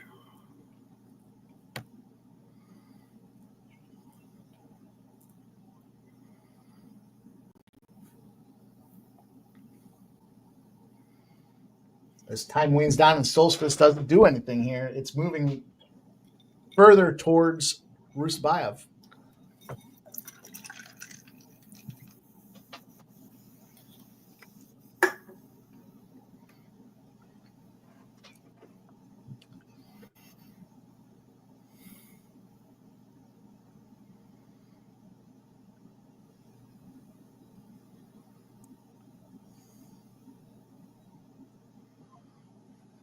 We got going on. A fight. Nothing. Plus 750 for Stoltzfus.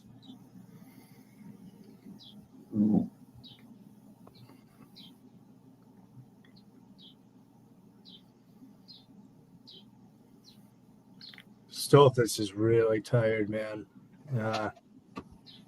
So KO his ass. That's what I figured. Finishing this round. There we go.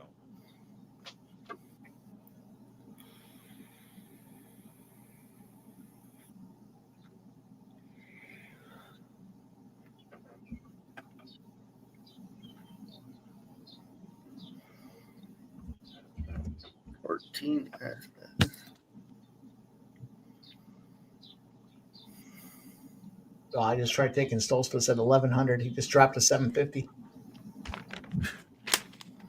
Yeah, and there goes my over 2.5 too. Oh, thanks a lot, guys. That's mine. Thanks, DraftKings. DraftKings, FanDuel, fucking all of them. I took them all down. Oh, cool. Takedown. Yeah, All right. that's why I was just saying I didn't want to give it away, but yeah, that's why they took him down. Stoltzfus with another takedown. If Stoltzfus rides this out, ride this fucker like a pony. Let's he go. might take this round. My Little Pony, baby. My Little Pony. He needs to do a little bit with it, but he doesn't have to do a ton. He just needs to stay on top and land a few punches here and there. I never knew Mike was a brony.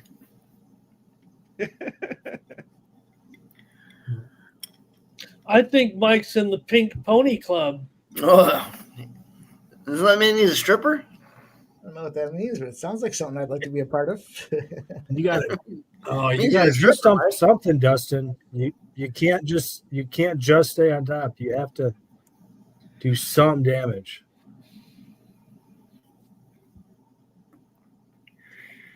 He had control time in round 2. It looks like he may get some control time in round 3 here. But if he can land a couple finishing pops, There you go, ZC. I'm glad at least you got the 1.5, 2.5.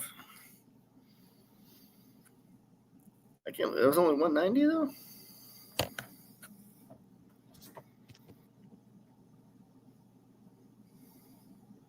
There we go. No.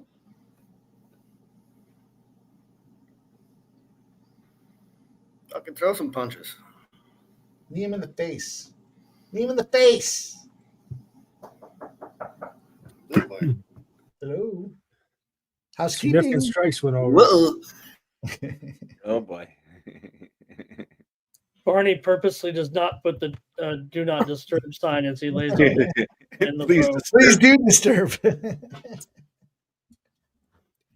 It could be, honestly, it could be Dustin. I kind of feel like Ruzaboyev is going to get his hand raised. All the same, it closed like close to 10-1. I wish I would have taken at least a little bit more Dustin. All right, let's see what happens. Stoltzfus got his hands up. He looks good. He feels good about it. This big, tall son of a bitch is getting the doctor looking at him. Yeah, I was going to say Ruzaboyev did not put his hands up. No. Normally, He put his hands right at his knees immediately. Yeah, he didn't really look like he felt like he won.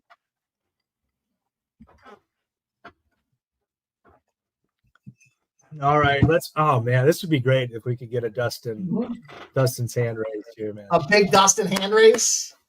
That would be fucking huge. That'd be great. It would be great. I think we'd all be raising our hands after that. Everybody but Nasty Nate. Feel like I'm at 390. You love him at 750. We'll see. Come on. Give us Gonna need one. some gut fuckery. Give us one. He makes us up throw up. Oh, that was a good fight, though. That was a good fight. You know, I'm not like the biggest dog hunter. Like I bet a lot of dogs, but like, you know, I'll take like big, you know, yeah, favorites where it makes big sense. amounts of money on like a juiced favorite. But like this is another one of those cases where like I'll see people that, you know, do a lot of parlays and stuff. If you put Ruzaboyev in a parlay, I mean, you didn't take the right side. Like there was not value on that minus 300 or whatever you got Ruzaboyev at. Like there's just no way. Oh, Ruzaboyev's got Yeah, that stupid hat on. You know the deal. Stupid hats.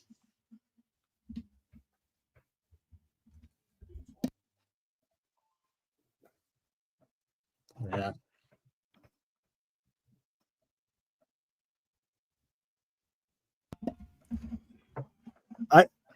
I'm kind of shocked that 30-27 came out of that. Yeah. And the insult to injury is the stupid hat. Yeah. I mean, I stand by the claim that Ruzaboyev is a fraud. Like this guy is just not that good. He's just big. Like he's visually appealing, right? So and then he starts bouncing around, and it's like, oh, this guy's fresh. Yeah, I mean, there's not that many guys at this weight class that are 6'5", and he's pretty athletic and all that, but I mean, he's just not that skilled. Brandon Smith says 30-27's BS. Yeah, I agree with that.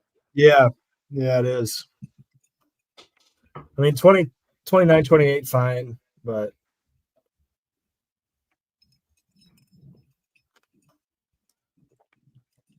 was it UNAM? I missed it. Was it a UNAM decision?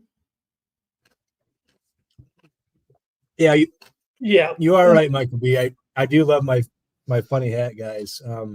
Yeah, Ruzaboyev is like one of those rare exceptions where I'm like, it's like one of the few times I'm a funny hat hater.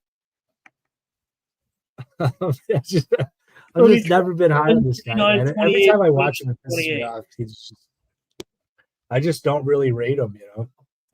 At least he doesn't need a translator. Oh, I guess he does. He's got his own translator.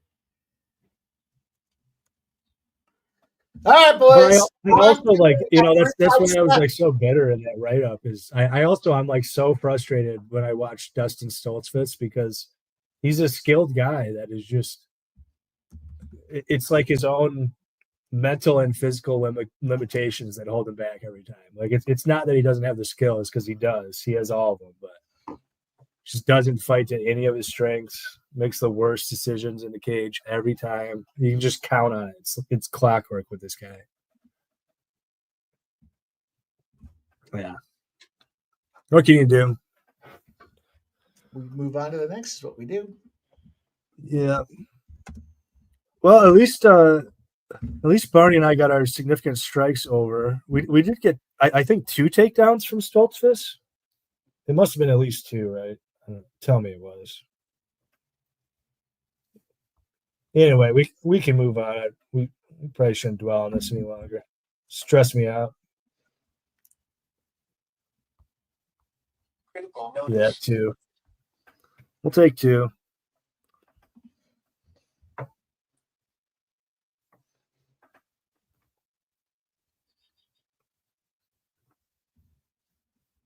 Oh no. What happened? You guys see it? The Craig fight looks like it's canceled. No, really? That's what I'm seeing. Yeah. Why? Because there's too much money coming in on Craig? That's messed up. That's exactly why. There's too much money coming in on Craig. Maybe Bellato's hurt or something like that. Fight canceled due to last-minute medical issue with Bellato. He's fucking hurt, pussy. No, that's annoying, man. What the fuck? That is very annoying. See, that's the problem. I ruined it for everybody. I gave it out on first strike, and then everybody started betting it Thursday, Friday, and even this morning. Took them way down. Anytime a plus 400 moves to plus 250, yeah, they're canceling that fucking thing. Man, oh man. I wonder what it was. Medical issue with Bellato. Yeah. Had an ingrown toenail. Vaginitis. It's real. Vaginitis, yeah. That sucks, man. I told everybody it was okay to bet Paul Craig, and then once they saw that, they were like, all right, we'll bet Paul Craig. And then that was it. Influenced the betting behavior, boys. Ramon, you know what that's like. You always do that.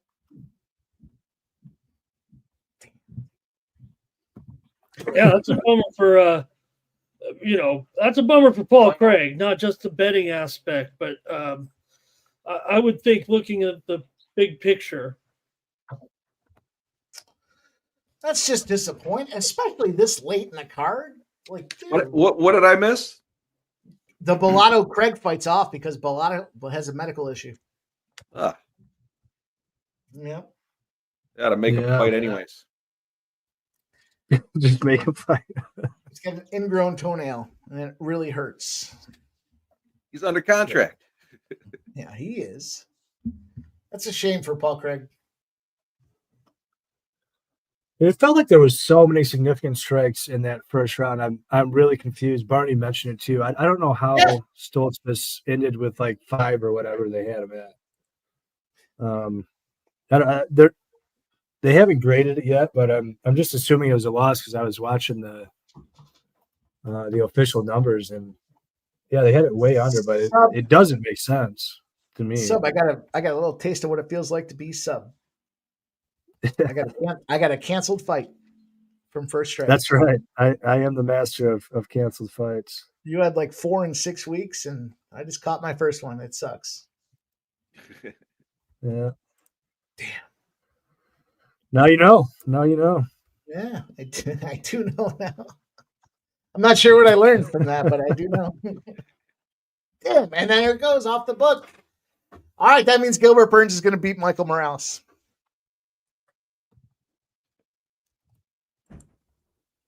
You heard it here first. Michael B says, Mike's moving the world. Listen, I do believe I was the first guy to fucking put out there Paul Craig, the Bear Jew. Everybody else took it after that. We'll see. Maybe First Strike is getting more views than they're showing us. Maybe, probably, Ramon, I'm going to recap and I'll send it to you. The VB shorts that we got there. We got some views. Maybe it was me. I don't know. Was it me, Ramon? Maybe I should be coming back in 2 weeks. I don't know. Santos minus 162 now. I'm on Santos on the money line at 152, I think it was. 150. Yeah, I hammered him. And I'm also on Santos by KO. I also took Santos by KO in round 1. The alleged sharp betting report is 5-2 now after that Stolzfus loss. Plus 600 for Santos round 1 KO. I'll bet you. It's hard to tell a bunch of betting guys. I'll bet you. I'll bet you though that there was so much action coming in on that plus 400 with the Bear Jew that they just said, nope. We're not going to take that exposure. We're just going to cancel this fight. And they reached out to the other side there and said, hey, dude, your toe doesn't look good. You're out. My toe's fine. Nope. You went from a minus 600 to a minus 250. You're out. Well, I don't travel in conspiracy theories. So you tell me that's not the way shit happens, though, Sub. I'm gonna no comment on this one. This Santos fight though. This is actually the first fight that I taped. It kind of stuck out to me. I took 2.5 units on Santos minus 125, and I took some under, and I took some Santos KO. And the money has been coming in on Santos all week. To be honest with you, by the time Friday and the weigh-ins came around, I got some cold feet here. I ended up kind of buying off a little bit. I took a unit on Yusuf at plus 135. And one of the things that stuck out to me, one of the reasons I wanted to buy off, I thought 2.5 units was maybe just a little bit too much here. This fight going to lightweight, or not going to lightweight, it was always at lightweight, but just it being at lightweight. Santos he's fought at flyweight and bantamweight before.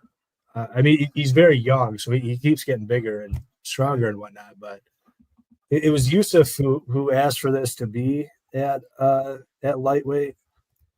It just kind of freaked me out seeing him on the scales and whatnot. I thought Yusuf looked much bigger and thicker. Santos is a pretty big featherweight, but I just thought Yusuf had some size here. And also, like, one of the things that sticks out on tape, Yusuf has great first rounds. He dominated Edson Barboza in the first round. I'm just every first round that I watch on tape, it seems like he wins. So I feel like there's probably a live spot on Santos at some point. Another thing that jumps out on tape, Yusuf in his UFC career, I think that Diego Lopes is the only person to ever knock him out. But if you watch his tape, this guy's getting hurt all the time, but it's usually in the later rounds, 2, 3, and in his 5-round fights later. Even by guys that aren't that big of punchers, guys like Mowgli Benitez. So I just didn't feel comfortable with the 2.5. But I think we're all on the same sort of side, same thinking. Otherwise, I do like Santos here. It's just I thought it was going to be a smash spot for me, and now I'm just kind of a more normal-ish bet. All that said, Yusuf KO won on FanDuel and Rivers was 1,700. I thought that was pretty wild as well. I mean, he hurts a lot of people in round one. And Santos, great counter striker, but he is there to be hit, especially early. So 70-1, I thought was just a little bit too big. Yeah, let's see this get out of round one, and I'll probably look to get on Santos again. But yeah. Anyway, that's kind of my read on the fight. I agree with you there, Sub. That's my autobiography. On the opposite side of things, I did take Santos round one KO at plus 600. Then I took Santos by KO, and then I took Santos on the money line. Tripling down on Santos here. I saw Brandon Smith in the chat saying Santos looks off. I don't know. Well, Brandon, what makes you say that? Out of curiosity. I'm not calling you out. I am calling you out, but I'm just curious. What makes they showed fucking Bellato walking into the fucking what a bunch of bullshit, dude. You see that? Yeah. They showed him coming in. I just want to plug this in. Hey! Hi! What's up? What's up? What's up? How you doing? Are you coming to the next fight? When is it? You don't know. June 20th, I think. Oh, is it? Yeah, down Probably in not. down in Is Allegheny. that a weekend? Friday. I think it's Friday. I might be. I don't know. I have no idea. Maybe. Maybe. All right. We get a We'll maybe. take the maybe. Sounds like a strong maybe, though, doesn't it? It did. She's got her work season coming up. I got mine. I'm only got 2 days off at a time now. Wow. We had a good time the last You're a time around. scumbag, Barney. We know that. Oh fuck yeah, no shit. No, I'll tell you what, guys. Barney's girl is more fun than Barney. That's You're not wrong. Yes. I love that you said that. You're not wrong. I got a quick question though. What the fuck happened to the Bellato fight?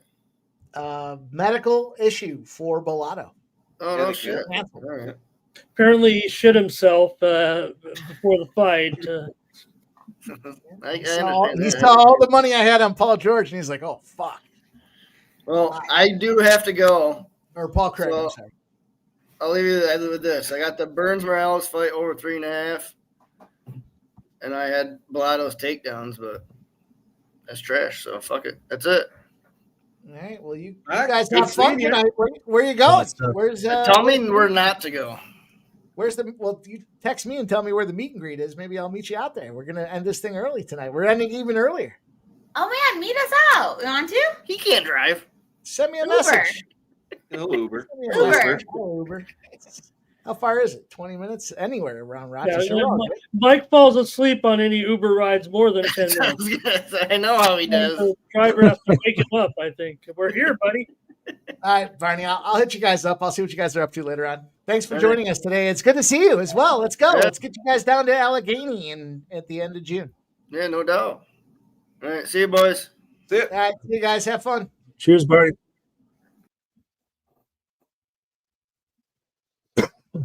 In all fairness, boys, Barney's girl is more fun than he is. Yep, she's a real good time.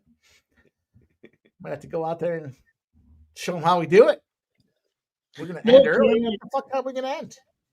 Noah Cameron just gave up his first hit in the Royals game. Pretty good though. His first major league start, he went 6 1/3 innings of no hit ball, and today he went 4 2/3 no hit. So pretty good pitcher here. Sancho, what I meant by that is they just canceled my fucking fight. So yeah, I don't know. We're gonna wait 45. Are they gonna make us wait 45 minutes till the main event? I don't think so. I think that fight, the co-main being canceled, I think they're just going to roll with it. You know, to Ramon's point earlier, it's all at the same venue. It's all on the same channel. It's going to roll. I mean, obviously it's the same venue, but you guys in the chat are haters. Barney's a man. We had a good time. We had a good time at that LFA fight. I hope they come down to the LFA. And I told Sub to come down to fucking Allegheny. I don't know. I haven't heard from him. Fuck you. Barney's girl's cool as fuck. She fucking yammed it up with everybody around there. Good time. Willing to do shots, willing to drink cocktails. wants to watch the fight. Got excited at the slapping of the guy's foot off somebody's face. That's cool, dog. That's why I said, Barney, you're still with the same girl. That's awesome. Good time. Yeah, but they should have stuck around. We could get more views. Yeah, right. Instead of looking at your nutsack head and our ugly mugs. They're fun. They're a fun couple. It was fun that LFA event. We gotta get them out. We'll see if we can get them out to Allegheny. Sub scumbag. June 20th or 21st. I told you already. Oh yeah. Put it on the fucking calendar. Yeah. I'm just gonna reach out to you about that. Yeah, I don't think it'll work out. Oh, jeez. I was hoping it would. I really was hoping it would. Just looking forward to it. From a Barney perspective, there, if we, I do have 3 front row tickets, so if we get our tickets like we normally do, I'm going to sell those back or sell them to Barney and his girl. I'll talk to you guys about it. I don't. Sadly, I don't. I was looking forward to it, but I don't think it'll work out. We are underway here in the Santos fight. All good. We'll talk.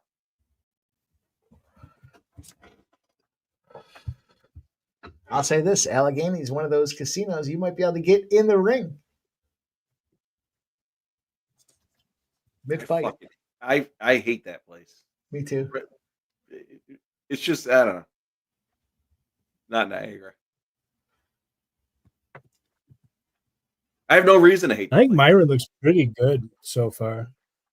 He looks so pudgy at this weight class, though. It's kind of gross.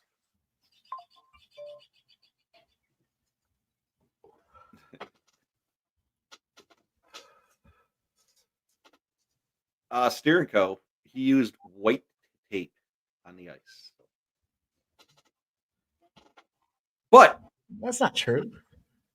Yeah, it is. No, black on a stick. Fuck, you stupid. You use black tape? Black. I use friction tape on the stick. You know that, and fucking sex wax. White tape on the shin pads. Got to match the size. Sex wax was fucking garbage. Yeah.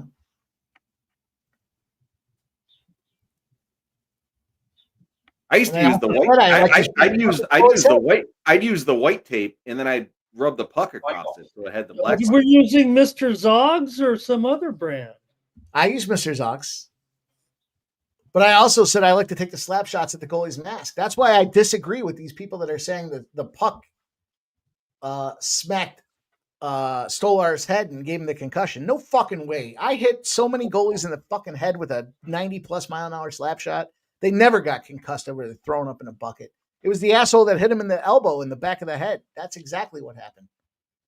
Makes me mad. Now, keep in mind that asshole was Mike taking the slap shot and then coming through following with the elbow. Well, yeah. What are you going to do? You going to leave it? I'll give Florida Panthers this. They took the goalie out.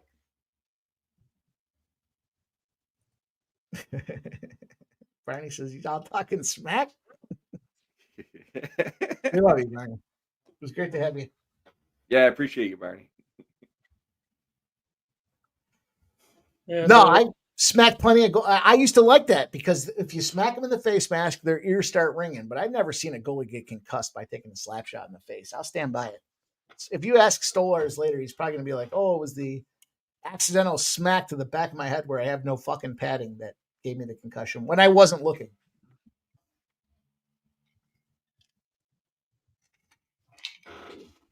The hockey game underway. Don't forget, 5 minutes in now.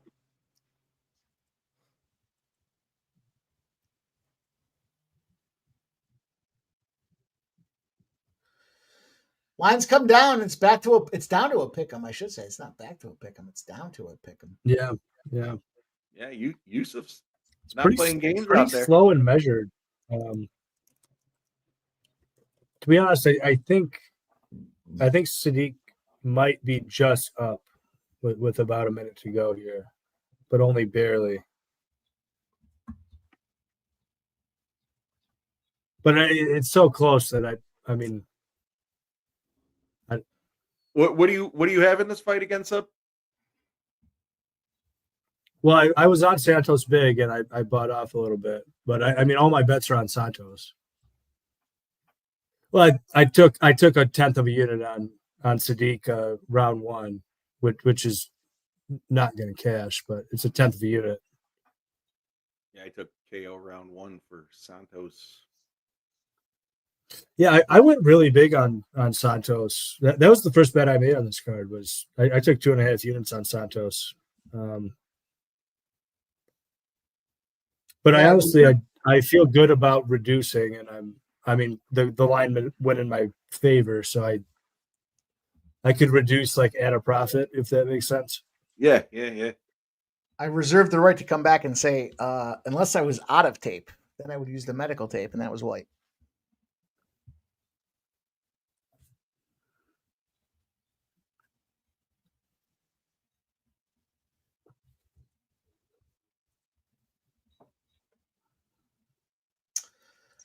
All right, boys, what do you think about this first round? They're going to the corners. It's going to be Roll a minute. It's a really close round, dude. I think if I had to guess, I think the judges will have it split in favor of Sadiq. If I had to guess, so too. But it's so close that I don't know. It has moved. It's literally a pick 'em now between these two, from minus 120 to minus 115s, with a little juice. You can avoid the juice at the Superbook in Las Vegas. I don't know. Do you guys think I'm off? I mean, how would you score that round if you were to? Yeah, if you were a judge? I give it to Yusuf. I give him the more aggressive guy out there. Had some more of the bigger moments, not necessarily the bigger strikes, but the bigger moments. Although the line has moved now, minus 120. I'll be right back. Bovada right now is at 185 for Santos. Really? Oh, well, yeah. Now mine just jumped as well. Yeah. I don't know. I'd like to see the strike count, but I personally thought Santos won that round. Not clearly. There was a lot of. It could go either way. I think it all depends on the judges at this point. Trevor. Yeah. Maybe we missed our chance to get on Santos. I mean, this was kind of what I kind of thought Yusuf probably had some upside in round one, and that Santos would kind of have a better round 2 and 3, which maybe the money just came in. Maybe that's why the line moved. To see 10-9 on the screen there from Twitter from somebody, whatever that means. Trevor, I think it was a panel play. We're all on the Stars, and I think most of us are on the under in the Stars game. Yeah, Brandon, I agree. That was a tough round to call. Minus 270 for Santos now. Minus 270. Yeah, but we were just talking. We about did. That. We did see the Twitter pop up there on the screen, and 10-9 Santos from Andrew, whoever the fuck he is. Babakitis? No, it wasn't him. I mean, Santos clearly has, a big speed advantage here. He does, and he's the bigger fighter. Now, Yusuf's more of a cut. He's, he looks cut from a body build perspective, but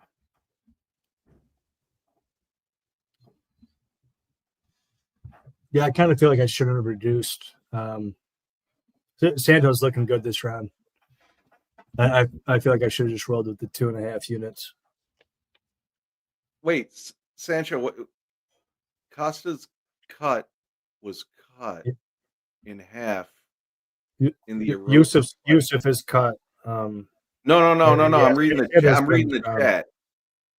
Gross. LOL. Hanging to. All right. Yeah, I'm talking this round though. Sadiq is cut.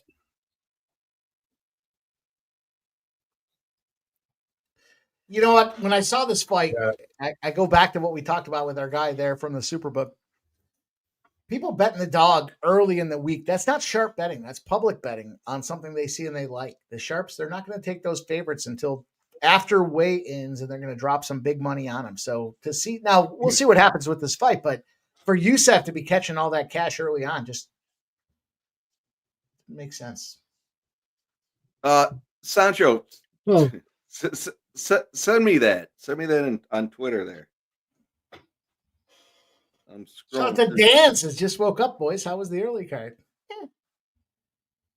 Some highs and some lows. I did pretty well.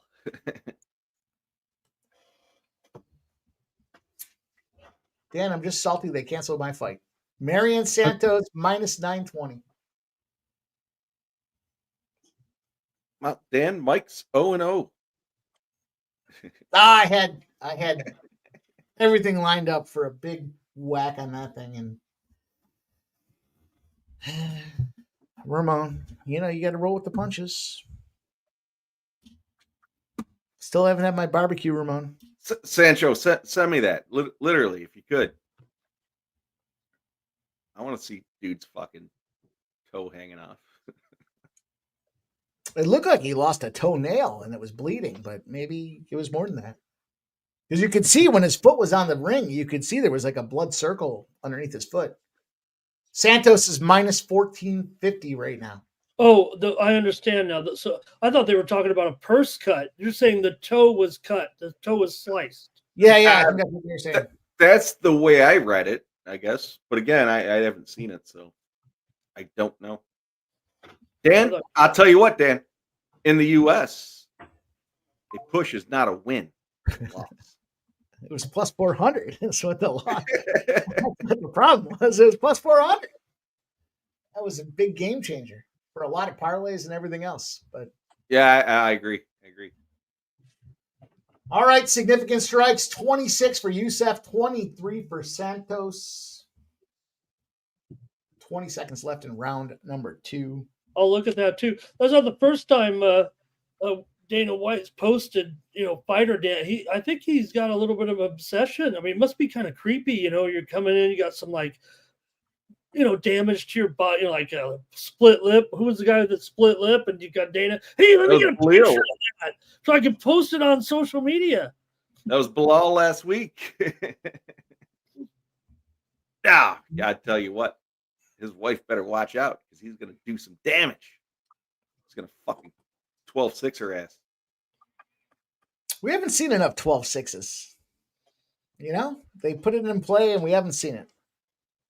That would be my choice of preference if I was going to finish sub, would be the 12-6.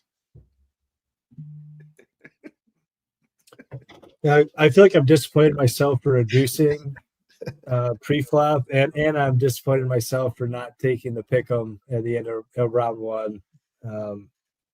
Yeah. Had to jump back in. I had the right read like 8 days ago when I put in the bet, and I just I let my nerves get to me. I feel like you got scared. Nah, you know what happens is you make the bet early and you have a lot of time to sit there and think about it, and you go back and forth, right? I mean, it's natural. We all do that. We all go back and forth. Absolutely. That's the problem when you're like 8 days ahead of time. Yeah, you have like all that time to think about all the permutations of how the bet could go wrong. Yeah. Yeah. Oh no, I hear you. Yeah. Then you hear the pre-fight interviews, you see the weigh-ins, and it's like, oh man, I don't know.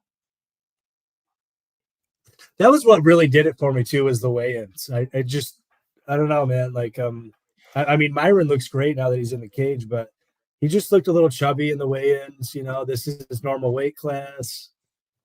He looks a little. Let's see. He looks a little chubby now, but yeah, he does. Well, I mean, this is his normal weight class, right? So he's going up a weight class on short notice, and yeah, he does. I mean, and that's where Youssef, I was saying earlier, he looks cut.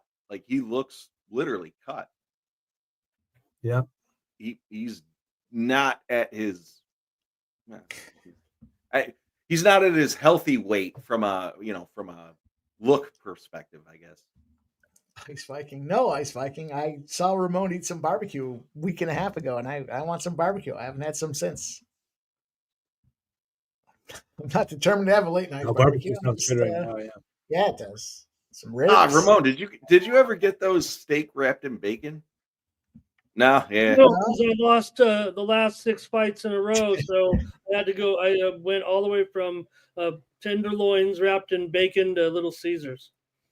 That's right. I thought you were gonna say PB and J. Yeah, it was a downgrade in the post-fight spread.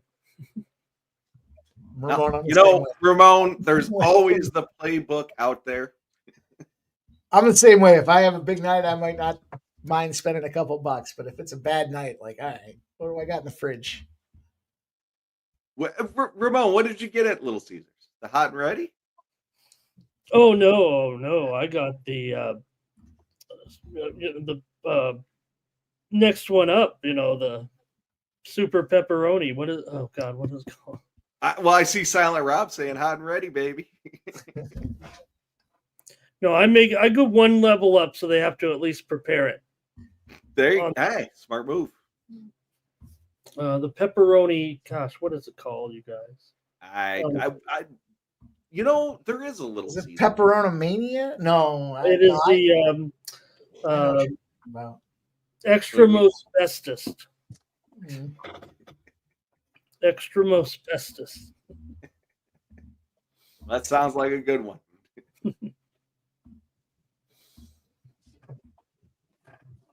Fucking Little Caesars is one of those spots too where it's like, all right, I tore it down. I had 3 slices left. I didn't even put it in the fridge. I just threw it out.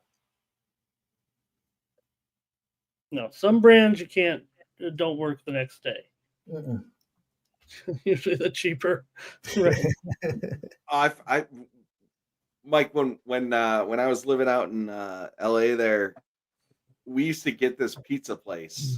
I can't even so long ago, I don't remember the name, but we would order the pizza, let it cool, and then fucking throw it in the oven, heat it up. Fantastic.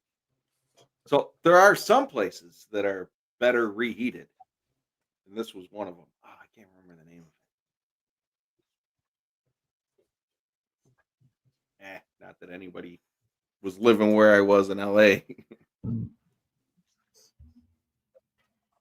I was reading reviews the other day about a pizza place. I think I said this the other day live on stream. Everyone was raving. Brand new. It's so great. You got to check it out. And I fucking called them up. I went to get an order delivered. They're like, we don't deliver. Really? Out of here. In this day and age, you don't deliver? Well, some places choose that because they don't want, poor quality arriving and ruining their rating. Yeah, they gave me the old, you can go DoorDash. I don't use DoorDash. Oh, well, that's the same thing. Yeah, right?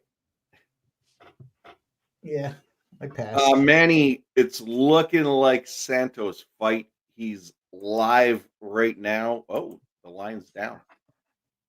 I don't know. Yeah, there's 16 seconds left.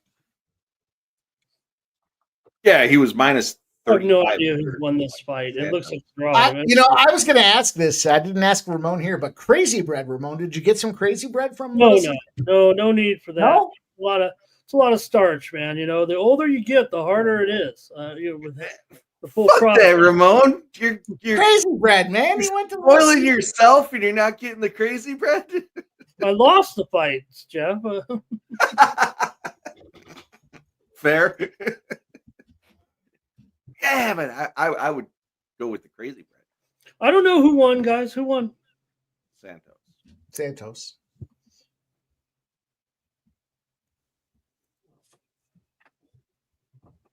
Jesus, Little Caesars without Crazy Bread is blasphemy. You boys are a good time talking about Little Caesars. Ramon, do you ever go to the Outback? Oh, well, no, it comes to me. He's got a spot dug out on the front porch there where they drop it off. What's your go-to at the Outback? Do you get the bloomin' onion? Oh yeah, I can get that, but I just get a steak, usually, and just a nonchalant. I just get a steak. I saw that Texas Roadhouse. I just saw the message like yesterday. They've taken over as the #1 casual restaurant in the USA. Fuck that. Texas Roadhouse. Hate that place. It's not bad. It's terrible. It's all right. Homer for the Rangers. That's all right. Yeah. I It's like not Texas. great. But No, not it's not terrible either. No. No, Yeah. it's terrible. A lot of times these. I like Texas Roadhouse, man. We got a local one here, and when my younger sister comes to visit, we'll head up there every now and then. It's not bad. It's just cheap, like decent food, you know. Reasonable. Yeah. Santos gets the win, boys. I feel like we haven't hit the button in a minute, so let's hit a button. Yeah.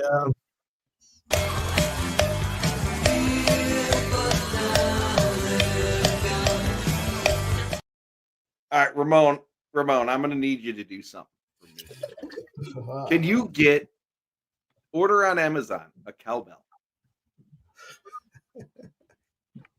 What is it, Jeff? I want you to order on Amazon. Disappointed myself on that fight in so many levels, man. Say it Just again, had the though. right read from the beginning, and I just reduced and hedged and this and that, and I went from a big win to like a small win, basically. Ramon, a cowbell. Oh, get a cow so I can. Yep. Yep. On the show when it There you comes go. up, ring the cowbell.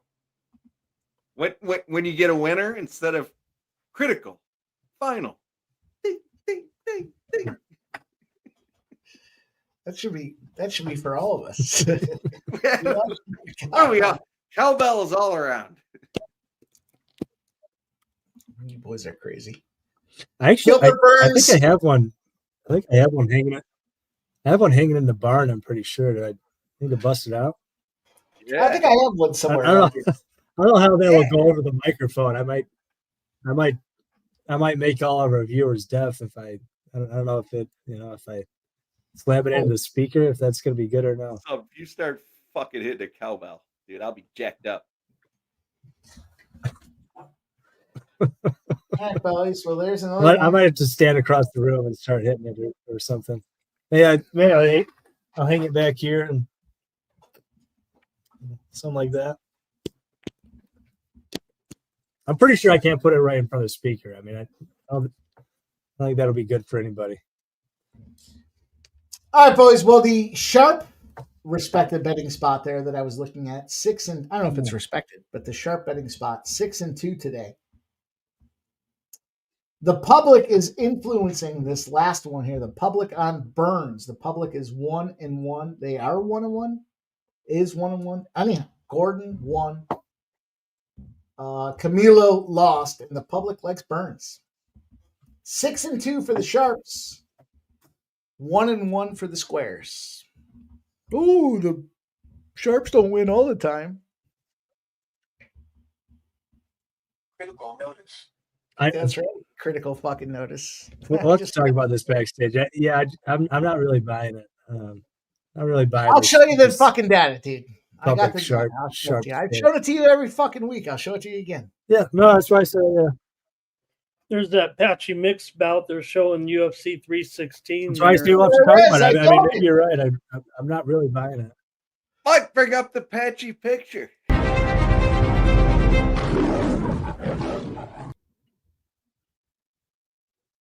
I fucking told you guys Patchy was in one of these UFC cards. All right, boys. Last fight. This is a tricky one here. I'm going to take Morales by decision. This is the one. They fucked us all up. They fucked us all up by canceling that last one. Fuck you, scumbag Hardy. Supposed to be a hammer. I saw you commenting earlier. I was going to call you out, but you called me out. So, all right, boys, stay tuned. Post this fight. Just happens to be we're going to move it up a little bit. We're going to give away some gear. I got you guys. Everybody that commented this week is in a duck race here. I got all them duck races lined up. We're going to give away some sports money summer swag. We got banana hammocks. We got bikinis. And we got some t-shirts as well. Let's go. Your choice. Your choice. If Silent Rob wins and he wants a banana hammock, he gets a banana hammock. If DJ Hardy wins and he wants a bikini, he gets a bikini. 2 sports money logos right in the front. Why do I owe 4 duck races, scumbag Hardy? I fucking love you, dude. I love it. Now, you saw they showed Patchy Mix there. I just got to show this. It can't be unseen. I know everybody was looking at Patchy Mix, and I'm not going to say that I wasn't looking at someone else, but it was just tough to avoid. Now, you see Patchy Mix there, right? But I couldn't help. What is going on behind Patchy Mix here with the guy in the white? The guy in the white. Hang on, Ramon. Look how angry he looks. And then hang on, let me. Oh, where's the? It's an angry man right there. I'm talking about the guy behind him now, right? With the this man.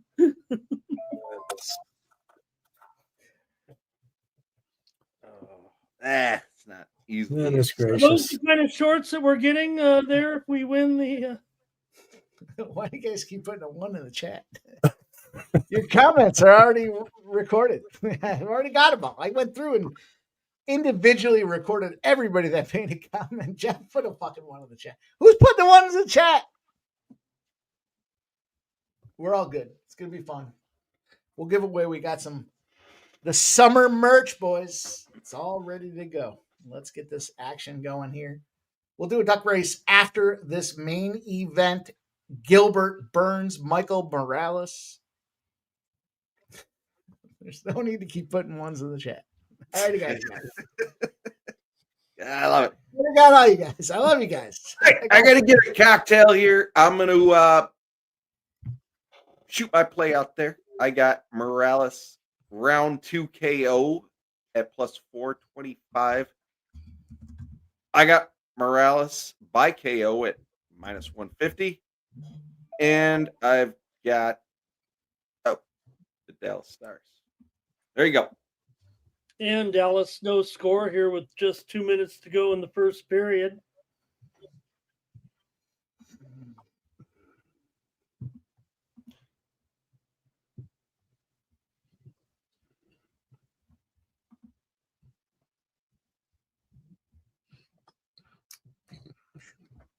Yeah, I was talking to Mike about this the other day. Like, this line is, well, now that it's come in, I guess it's more reasonable. I mean, this line got really crazy for a while. I just, Michael Morales is probably like the most gifted athletic specimen that we've had since like a prime Kamaru Usman, but all the same, like, this guy has beat absolutely nobody. Final. All right, here's what we're going to Bird do. might be completely washed. I mean, he's certainly at the end of his rope, but I tell you what, I'm not like keen on like putting a bunch of my money on this fight pre-flop, but Burns, like, I hate it. Sub. Burns submission 1,200. Like, we've only seen Morales go to the ground one time, and the one time he went to the ground, Trevin Giles like had him in a deep arm triangle. Like, if Gilbert Burns gets him in that same arm triangle, that's gonna be game over. All right, here's what we're gonna do, boys. We're on the interlude for the main event. We just got fucked on my fight, so let's go. Let's put this out there. I got everybody that made a comment in the chat. These boys are walking out to the ring. We got a minute. Let's go. First gamble of the day here. We're going to give away some sports money merch. All these guys made a comment this past week in the chat. Thank you guys for doing that. We are disruptors. We are positively impacting YouTube. Sports Money, when you search sports, does appear on the homepage. And we're off. We're going to go 1 minute in. All right. We're off in the duck race, and it's Redbeard out there leading it by a wing. August, Nasty Nate, Peter Gracia. August in there, Nasty Nate. He's got that Spartan hair going on there. There comes David Wallace. He'll take his spot up atop the lead here. Purple Cloud. Here comes Jake Parma. Nicholas Andy's coming up from behind. Romero there as well. Here, KB gonna have a shot. KB's gonna come flying on the outside. Also, how about Stop KB, Stop Gio, Paul Romero. Now here comes out of nowhere. Wearing the mask. Spoon Bets. Jover's gonna get there. Jover. Two wins. He's got to Jover. Look at you. He wins it for Team Sports Money. Team Sports Money. I dodged a bullet on that one. All right, you guys. That's the first one down. We'll go again in honor of our guy Jover. I know Jover is good for a 2 spot. Good stuff. Let's go. Let's go with this. Jover strikes me as if you had to guess, boys, does Jover want the banana hammock or does he want the bikini? I think Jover wants the banana hammock. We'll see. You guys saying rigged. If he wins, he's got to give 2. Well, TransCanada wasn't even in the race because he didn't comment on any of the videos. TransCanada, those are the rules. All you guys had to do was comment on any one of the shows. I went back 6 days. I put everybody's name in there. All right. TransCanada, you like to come in and talk some shit, but there are some rules to the prizes. Redbeard says not a member either. All right, we'll go one more. We'll go one more here. Let me get it ready. We have some time here. We got a few minutes before this next fight.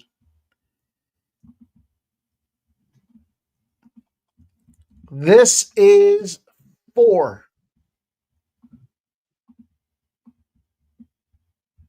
Sports Money Summer Gear. We have a couple options too. We have the Sports Money water bottle. We have the Sports Money banana hammock. We have some swim trunks. Bahama Manic? Bahama Manic. Can we just get like a tank top? Just get like a tank top or a tank top? I don't know, like a bucket hat. Some of us How don't about a look, bucket hat? some of us don't look as good as Sub probably in a tank top. I have been taking my creatine though. The winner has to reach out to me on X, and we will talk about your method of victory. Let's go. Let's go one more. For the main event, boys. In the duck race. And Flea Mathis is out there leading it. There's Romero also up there. They're going slow here early. Jerry Davis is out there. Michael Lester, Nick Candy, looking This for. feels like a spot where KV is coming from the outside, biding her time. What? To make a big run. Gary up there. Look at this. Look at William Cox. William Cox sticking his thing in there. Trisha Ames flying in the middle in her bowl there. But look at this. Flea Mathis. The final stretch. Flea Mathis, though, a formidable opponent. Someone's got to come flying, or it's going to be William Cox here. Nope. Wait. Just nobody. Oh, KV! KV! Fill the count, KV! Fill the count, gets the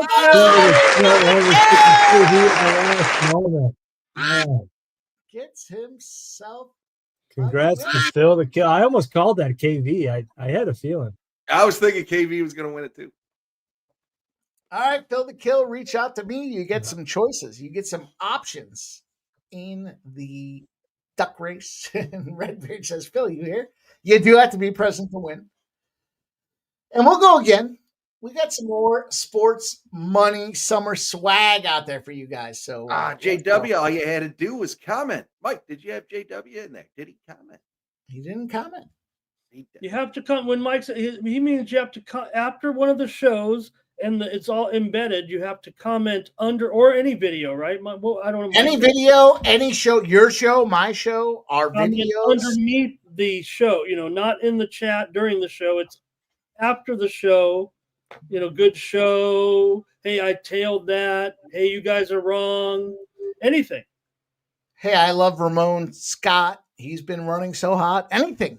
It all counts for the views. I gave it out there. We had like 48 of them. Something. And a lot of you guys commented twice. So that's why we're running multiple races out there.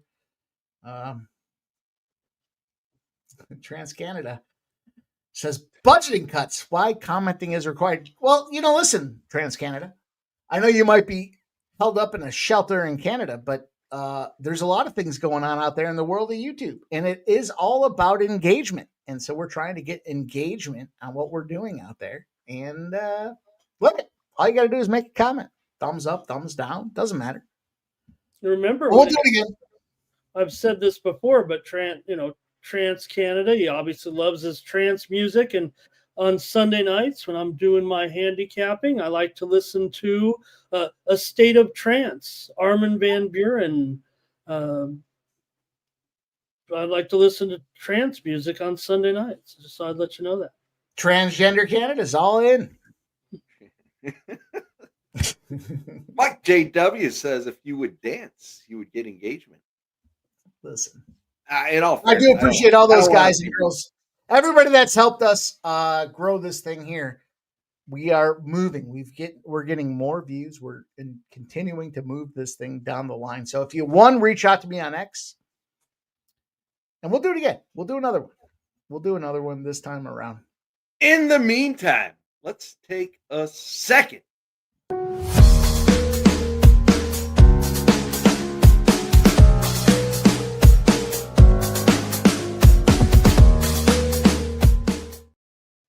All right, at the end of this one, Jeff, at the end of this fight, you guys are here.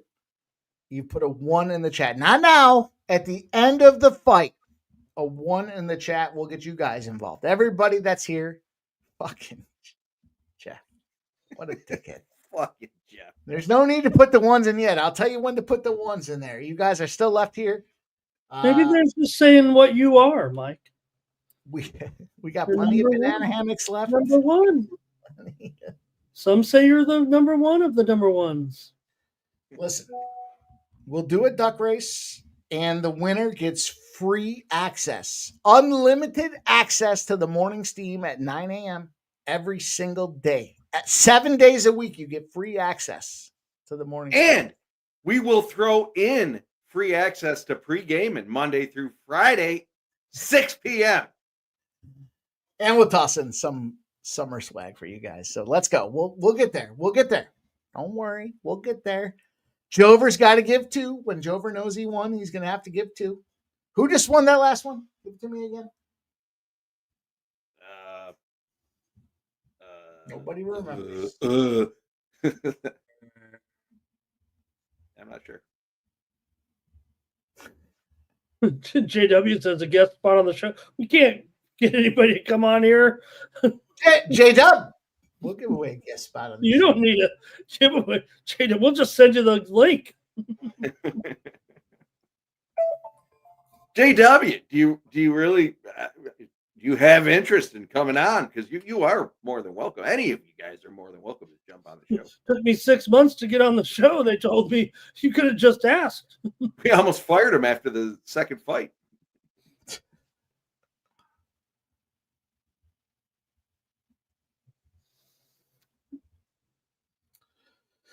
All right, we'll do it again after these main events here. Yep. Lots of fun to give away some gear. Gilbert Burns has to wonder what lies ahead after this fight, but you can't look past. Even if you're a plus 500 dog. I'm going to go back and watch. I guess it's down here. You guys said right down to plus 325 or so. So I'm showing the public money, huh, Jeff? Go ahead. I'm sorry. I'm showing plus 370 at DraftKings right now. Yeah. So there's I would think there could be some public money on Gilbert Burns. Yeah, public money is in on Gilbert Burns. That's a great call. We got a 13-year age difference. 8-inch reach advantage for Morales. I think Morales is getting this done early.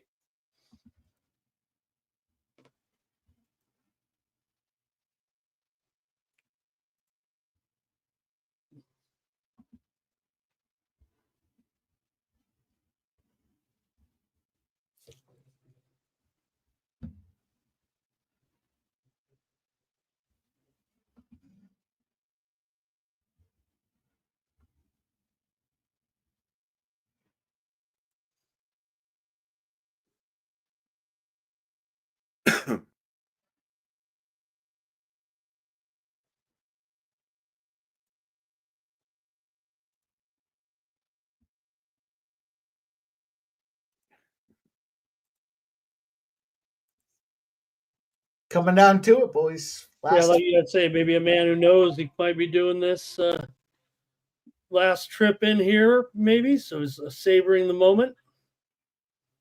Yeah, he's taking his time. He's enjoying it. Brandon Smith. For the kill was the winner. I got the KO. I got first, second round KO.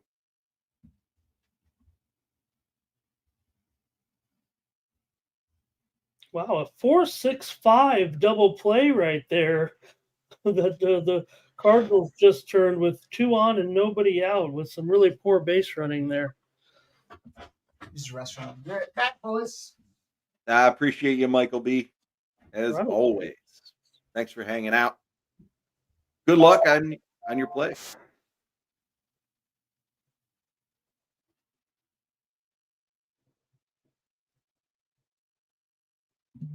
Yeah, Ramon, the leaderboard really shook up at the end there with Scotty.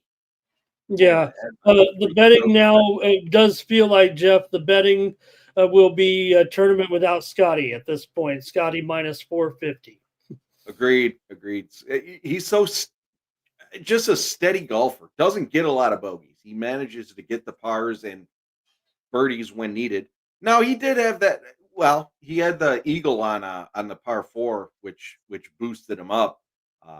You can't certainly count on that. You mentioned the what did he have? Did he have a double and then came back with 2 birds to kind of? Oh, I'm not sure. I'd have to look back at his scorecard. I'm not sure. I know. I saw the eagle 2.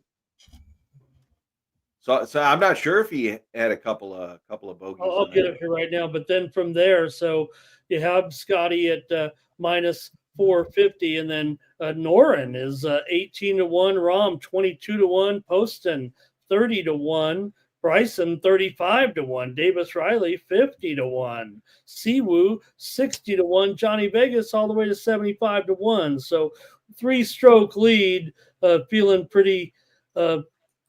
When you got Scotty off of a 65 here, he did have a double bogey 6 on 16, and then closed out with 2 pars. But by then he had already had that eagle. He had an eagle, as you mentioned, on 16. Gave it right back, or on 15. Gave it right back on 16, but he had already done a lot of.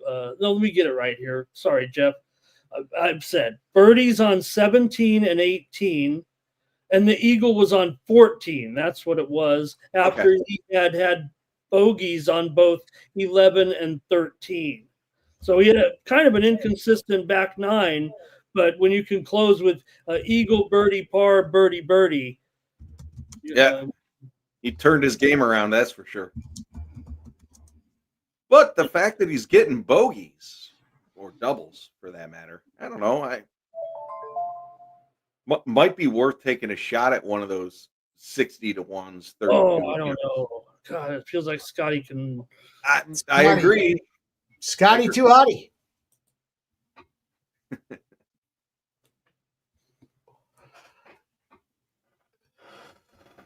Okay, we're underway here in our main event. Make sure you guys stick around afterwards. We will do a giveaway. We'll tell you when to put the one out there. Don't put the one out there yet. We'll tell you when to put the one out there. Did you say put the one out there? No, I did not say that. No need for once. Did you say put the one out there? No need for once. Sure. No. I thought I heard put the one out. I love you fucking scumbags, but there's no need yet. Let's go. Is this one of those fights that Sub is watching because he has a big? I wouldn't think he'd have a huge stake on this, does he? We don't really know what Sub does when he does what he does, but I know this. You got the guy with the clown hair. Is that not a fade spot? Final. The fight's over. No, your favorite team just finished up their soccer match. Jeff, Chapo for Less. I don't know if you're familiar with them. You said my favorite team. That's the name of the team. No, I'm not familiar with them.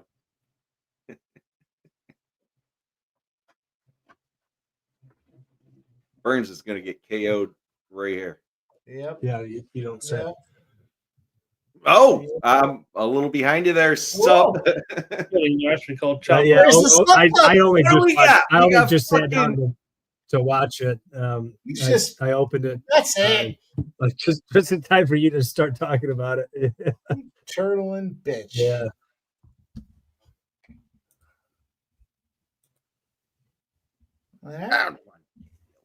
Morales. Yeah. Morales, man, he's very young. He's very big. He's very athletic.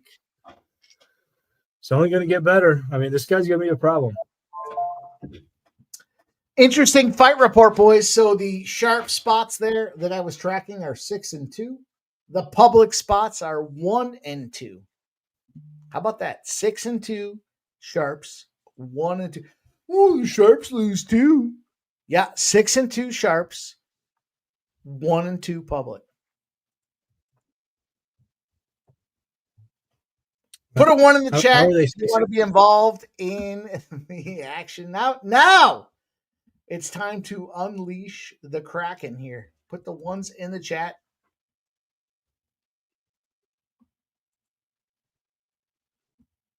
Let's see them, Jeff. Read them out to me. Hang on. You ready? Yes. We got J-Dub, Redbeard. Whoop, hang on.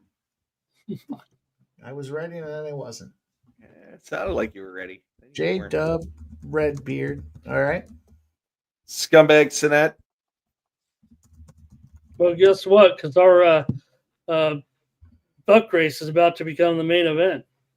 It is the main event. Silent Scumbag Rob. Scumbag Sancho. I don't know if you're noticing a trend on this one, but we got. Wait, I'm sorry. Cameron Sinette. Silent Rob, Sancho. Okay. Joe W. Joe Dub, my guy. Yep. David Wallace. Mm-hmm. Let's see how it ended. Just that right hand. Just that right hand. That one there on the and the following it up with the flurry of punches. We got Clint Z. Burns should really just retire, right? I mean, I think he's going to. He's crying, but he's not retiring. I mean, with respect, Matthews. brother, and I love me some Gilbert Burns over the years, but you're my age. You should What do you think about hanging them up? Charlie B. Quincy. Clint Z, Flea Mathis, Charlie B. Yep. Nicholas Handy. Boy Brandon Smith.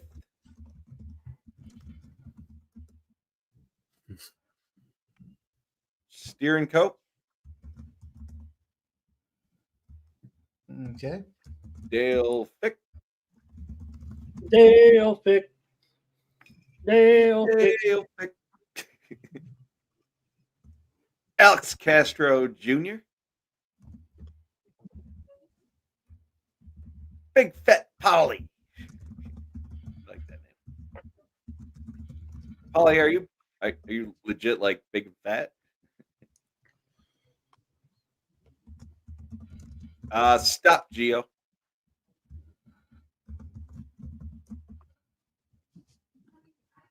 Okay. ZC. All right, we'll give you guys one more minute. We'll give them 5 more minutes. 9:20 p.m. to get it in. We'll roll with it while we watch the end of fighting.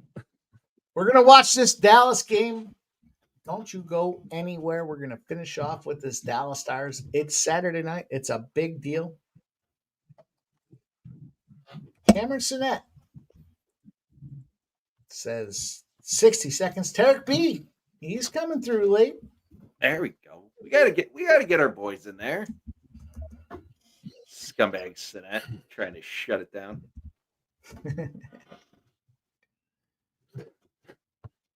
All right. Put a one in the chat right, if you guys want to be involved in the giveaway. Hey, this giveaway might be a sleepover at Sub's house. You don't know.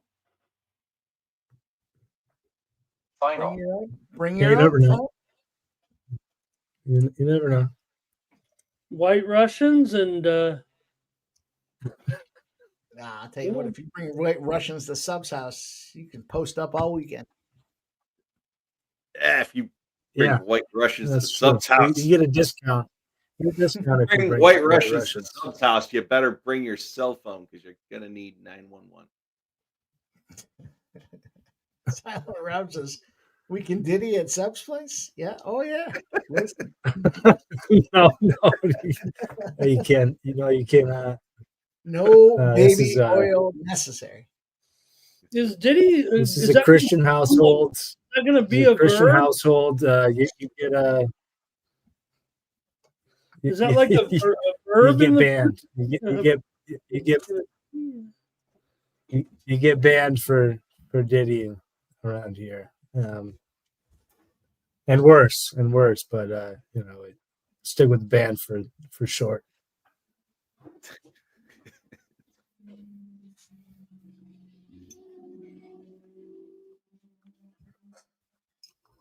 Sub Silent Rob wants to know if diddying the goats is okay.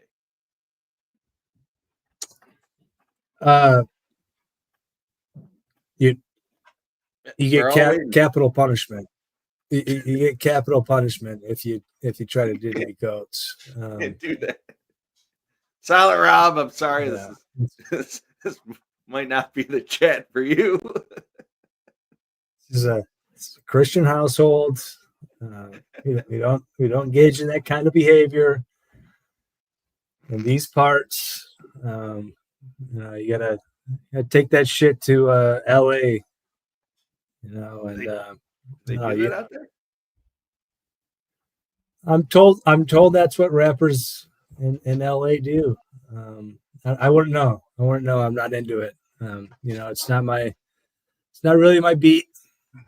All right, fair enough. So Silent Rob, no, you cannot diddy the goats. What? Wait a minute, we're taking that off the table. Yeah, you were long. You're way a long time, Mike. You missed a lot.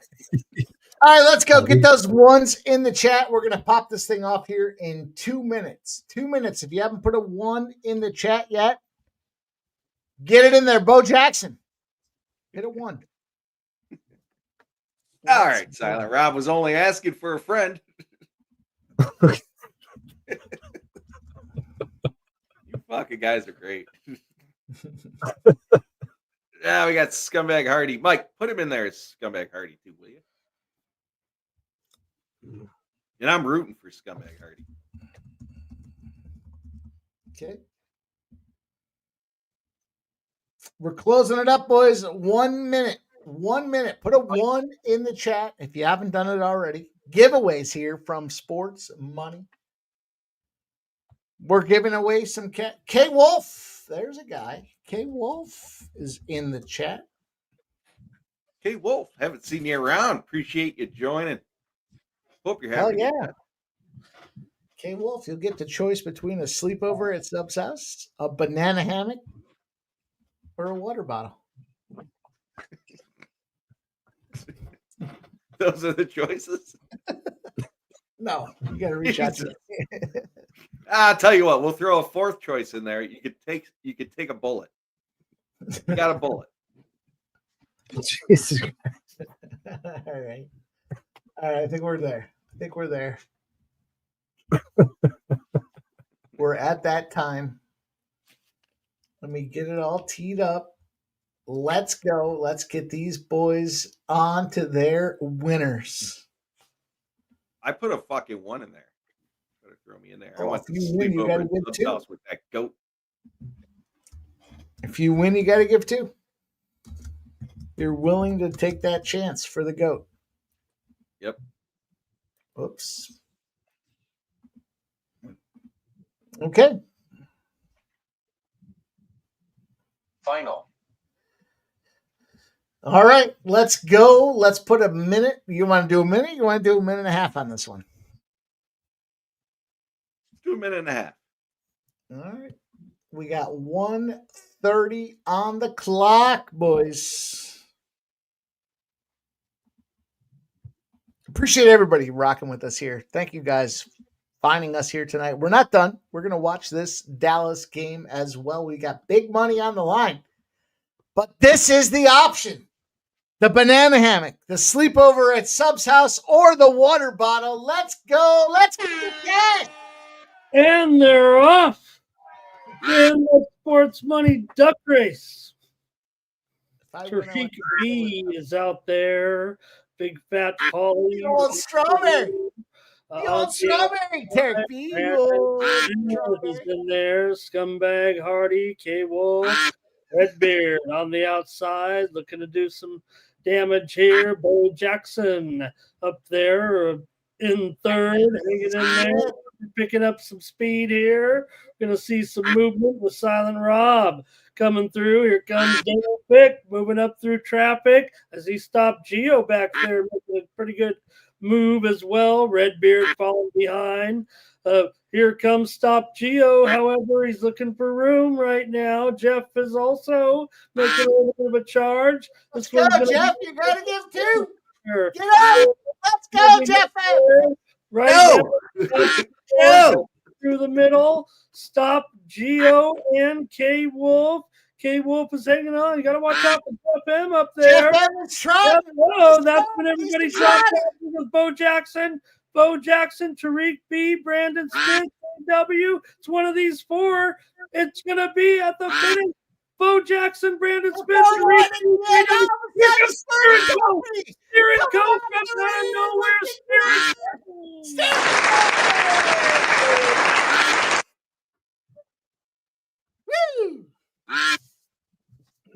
You better be coming from off the pace in the duck race.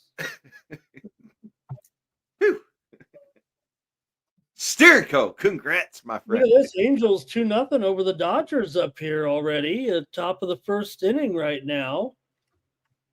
And that was a race. Reach out to me, Goal Winnipeg right now. Winnipeg has scored a goal. And oh my gosh, you guys. They're showing quickly. I don't know if it's his goal. They're showing him a very nice here with a smile on his face. It was, you guys, amazing. You got a feel for this man here. Has scored a goal on the day of his dad passing here. Oh! Wow. Thought you were saying fucking Connor. No, Scumbag me there, Ramon. Shifley scores the goal on the day his dad passes away in a playoff game. Wow. That's a beautiful thing there. Yeah. I tell you what, boys, I do have to sign off in a hurry here. Great to see the three of you, obviously, and everybody in chat and all that. But yeah, I do got to leave in a hurry here.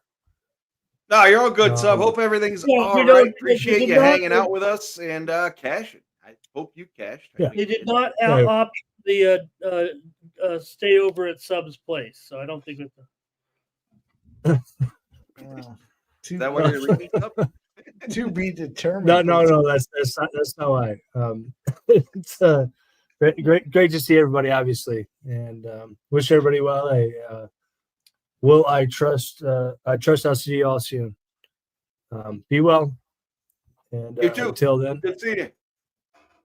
Yeah. All right, boys.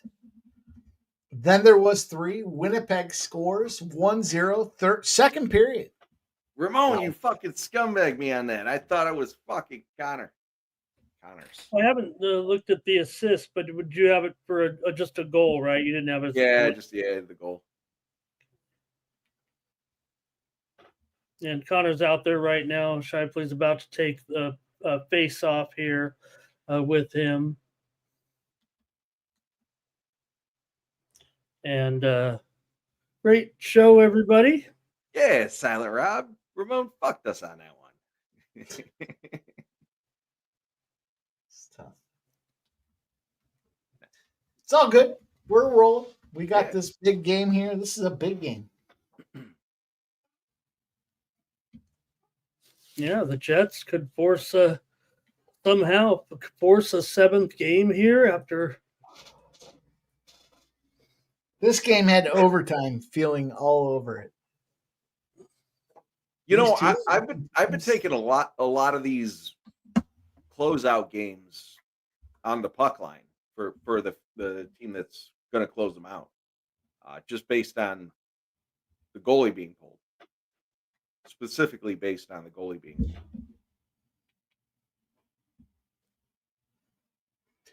Yeah, I just think it's more competitive here going into the third period, even if it's 1-0 and they do find a way to score that empty netter. I get what you're saying.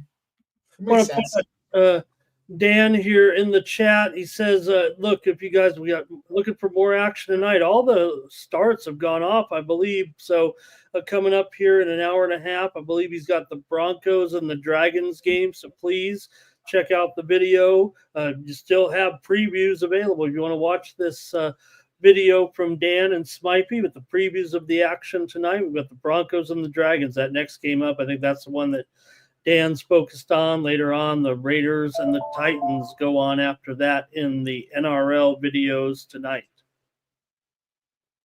Action, boys. That's what we're talking about here. That's what we're here to do, is give you guys action. We've got action. Our guy Dan and Smipey are giving us action.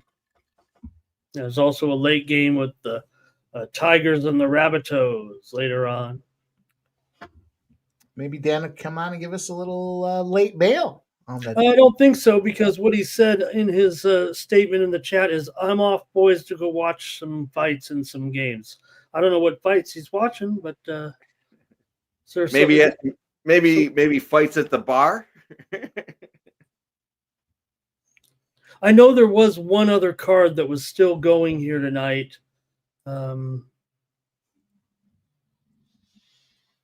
Was it LFA? No. Let's see. No, it wasn't LFA. It was Brave. No, I think that's over too, right? That's over too. All of them are over. Yeah. Wow. All the ones I can bet on are over. How about that? Yeah. Tarek B says live bet the Stars. Look, I'm on the Stars. I like them right now at plus 154.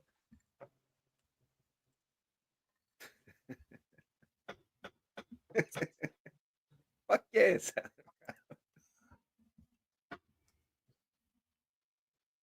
Shout out to you guys. Thank you guys all for watching us tonight. Smash that thumbs up if you haven't done so already.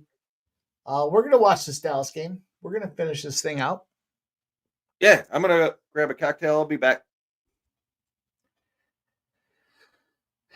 Just messed up my whole process tonight with the Paul Craig fight getting canceled.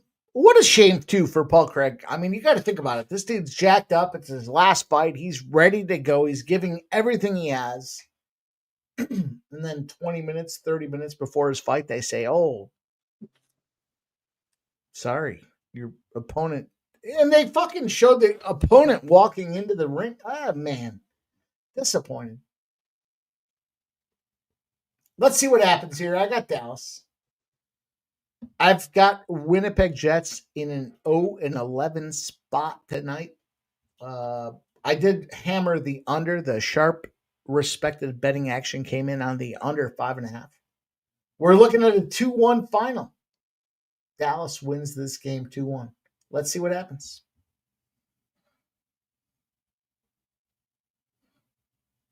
How about that, Ramon? 2-1 final. What do you think about that? I'm going to bet it right now. Dallas? Well. Or Winnipeg? I'm already on Dallas, so I mean, I'm not going to double down here, necessarily down a goal. I mean, I have a premium on the under for sure, a high roller premium. And, high roller. High roller. Every so often, I high roll out to my guy, Ramon Scott. I think I high rolled out to you the other night. Stopped you mad at the Royals today. They could not score. I talked about that great pitching effort from Cameron, making that start on short notice, and he did another great job, earned a standing ovation, but the Royals couldn't score. That was going to be a low-scoring game no matter the way you look at it. Rochester just lost in AAA baseball. The Red Wings? Mm-hmm. They lost to the Bulls. 7 runs in the top of the 9th inning to blow a 3-2 lead. Oh, there we go. Someone's talking a little. Ice Vikings got our last game of the night at the top of the hour with the Storm and the Mercury.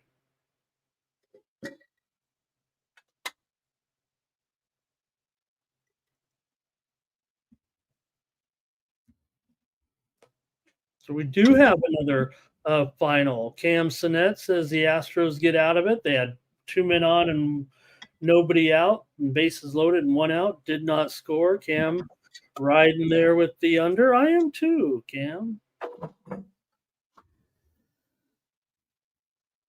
I gave it out. Sports money premiums, Ramon. You know? Great call. I think we can get there. Just got to get out. Got to go on the top of the 9th there. Texas doing the job. I gave out Texas this morning on the morning steam. They were favored, but it's all right. I gave out the first 5 under 4.5. That cashed. I got the full game under 8.5. We're sitting at 5-1. And we cashed some other spots along the way. We got that Detroit spot under. We got this Dallas game under. Did not cash, though, the WNBA, Ramon. I was on my girl. It was my girl. Eyelash. But Bayou Barbie. Chicago Sky. Disappointing. It's all right. We'll take a loss if we have to. We'll do what we have to do. Bad effort. They only lost by 35 points. Yeah. No, they were laying 9 or getting 9. They lost by 35. I mean, you know, it's getting close. That Chicago Sky team has got to. I don't think that Chicago Sky team has a. I think that team folds and they move somewhere else. Oh, wow. They're terrible. They're fucking terrible. Final. They're like league worst, and they keep getting back. They get worse. Oh.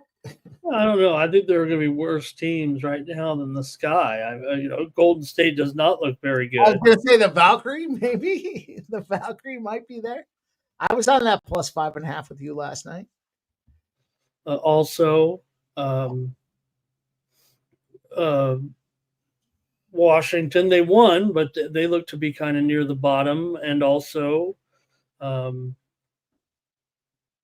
Connecticut also looks pretty weak here. They're in a rebuild right now. So those are probably your worst teams. All right, here's a play for you guys here. Live bet athletics. Oakland Athletics against San Francisco. Plus 120. You can catch a boost up to $250. Makes it plus 180, I think. Okay, where do I get the boost now? DraftKings. You get I DraftKings? need DraftKings. What was it, Mike? The Oakland Athletics. I do. I'd like to take all these people that, promote their boosts and say, hey, I'm on this play with a boost. But hey, I still like it at plus 124, Ramon. I'm not against it at plus 124. I'm just saying I got a boost. Well, I probably can't go with. I'm already on the Giants, so. Oh, you are. Well, I just took. They went up. Look at this. They went up $1.60. I can't recommend anything like that now. They were $1.50 when I was on this morning, and that didn't feel comfortable. But no score so far. Only in the bottom of the second inning here. I wonder if that's why companies like FanDuel. Now, I know it's DraftKings, not FanDuel, but I wonder if that's why companies like FanDuel own these kind of markets, because they're giving you an opportunity. Plus 120 athletics moves to plus 160. And you can drop up to $250 on it. Doesn't seem so bad, does it? Catching a little boost. And the thing is, it's not fixed. Like the ones that they say fixed, where it's like, oh, you can take Ovechkin over 2.5 shots on goal and the Capitals to win, and we moved it from plus 120 to plus 140. Those ones I'm not so big on, and we talked to Andrew about that, and he talked about how they're just trying to attract action on the other side. But when they give you a token that you can use on any spot, well, I think you do have an advantage. So we'll see.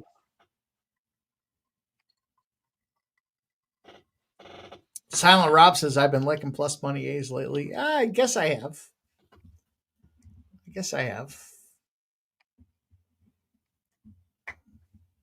Dallas! Woo!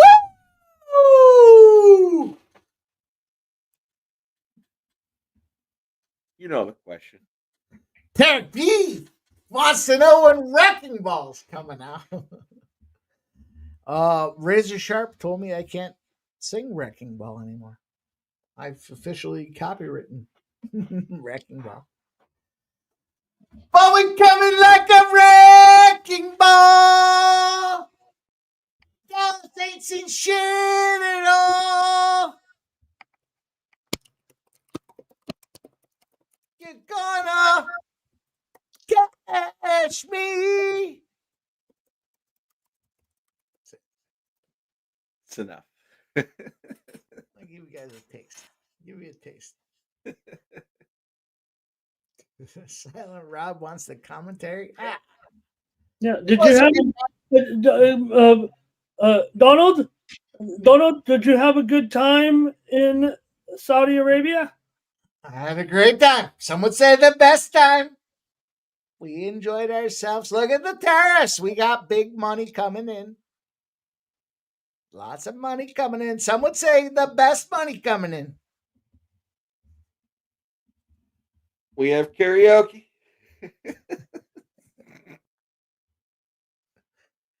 You guys are fun. Hey, my money's on the line, boys. Let's go. Let's get these A's as well. I saw a man who is now he's the president of Syria. He was a former jihadist, meeting with Trump, shaking his hand, sitting with him at a. We made good. We didn't start the jihad. We made good with the jihadists. Can't help the jihad. We did not start the jihad. That was Biden. In all fairness, friends with the enemy. Keep your enemies close. No, you keep your friends close and your enemies closer. Deep to right, Padres, home run. Hey! 1-0. Padres. You guys are fun. Fans on their feet. Texas ready to wrap this one up. Pop up behind first. And the ball game is over. Texas wins 5-1. Under. The first 5 went under. The Texas game goes under. We cashed the fuck out of that thing. Let's go. I gave those out to the premium members today. We got the Detroit under. We got those 2 unders. Let's fucking go. Woo. If anybody out there in the chat become a member of the, please let me know so I can be a member of the. It's $5 more. We get the most. Some would say we have the most. We get a lot of subs. We get a lot of gifted donos. We like gifted donos. I think I'm on that. I didn't look at. I blew it. ZC, are you in the chat? Are you still alive? I'm asking from a hockey parlay perspective. This game's 1-1 going to overtime, and Dallas wins 2-1. Coogie Cam, what up? Told me to get on it. Coogie! Oh, wow. Great. What up, Coogie Cam? Where the fuck have you been, my brother? He's been on the milk box. ZC. I was specifically asking because who was it? Connor's got his shots at 3. We got Rantanen.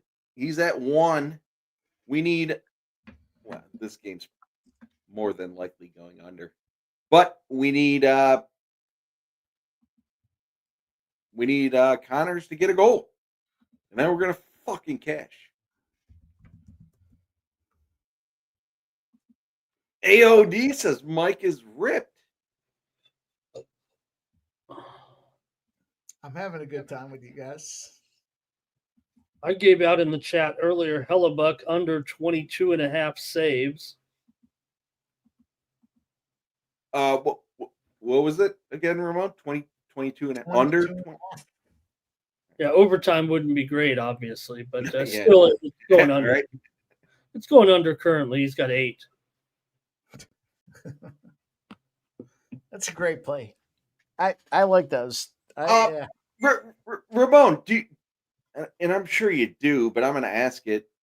Do you take into account over on the shots for the other team or under on the shots from the other team? Yes. Look like then obviously the numbers. Yeah.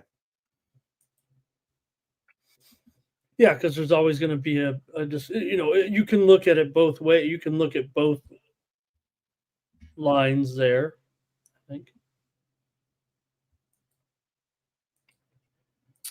Silent Rob wants to know if we can talk Dan's play coming up. You can go watch it. It's out there. Tell you what we'll do. I'll cue it up and we'll play it right here on the show. Yeah, let's go. Let's do that. Fuck it. Let's do it. Coogie. We're panels on, Dallas. Coogie, let's go, man. Let's get you on here. Where you been? Where the fuck have you been? We love you, man. Let's go.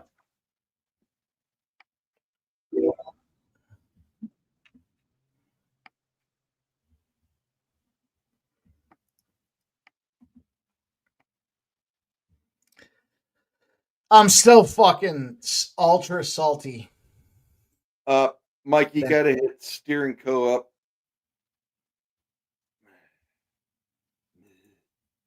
He doesn't have Twitter. Stern Co. You got to get Twitter, dude. Hit me up. How the fuck am I supposed to reach out to you? You won. I got you.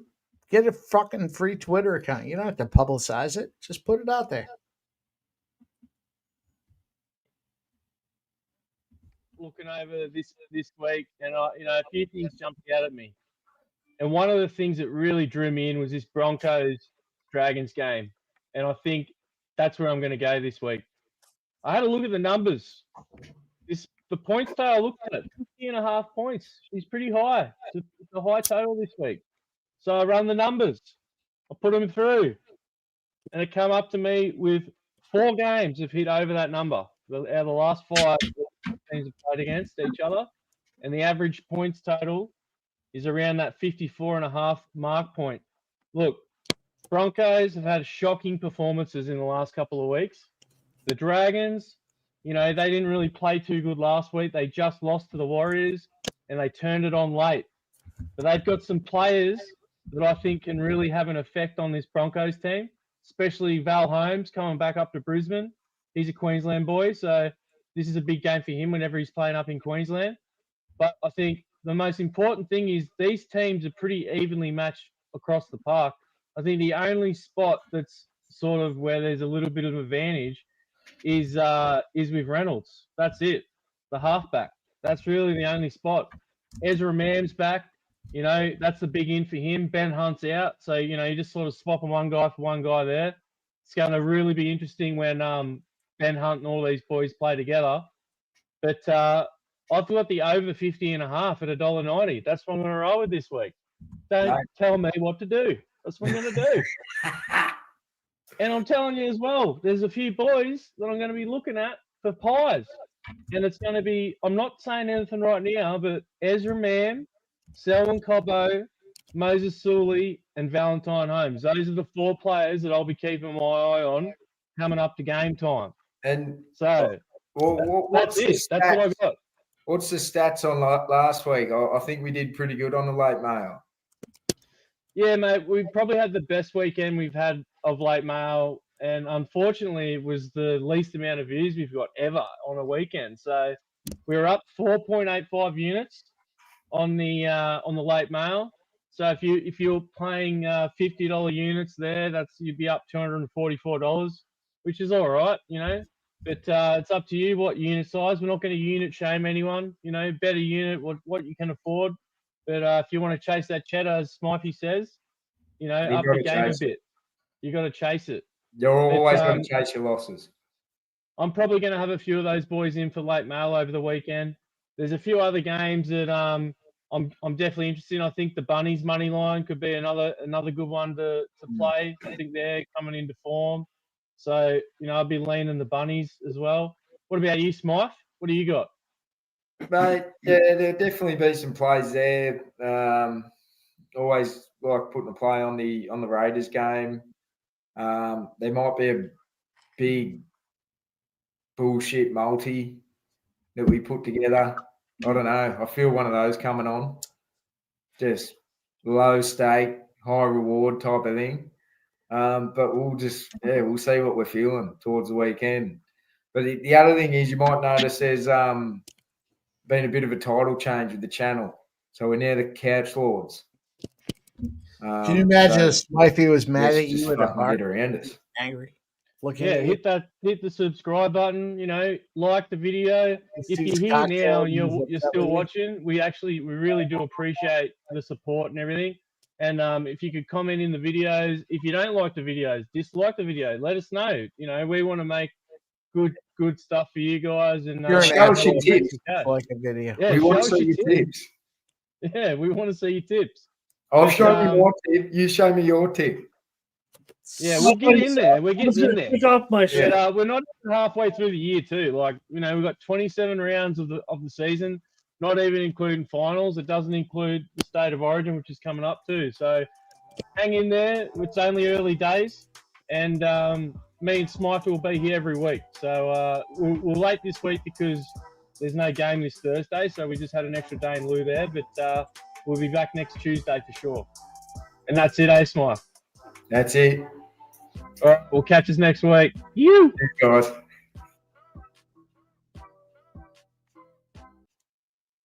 I had to start doing that when Jeff and I do videos. The outro up. Jeff, is that it?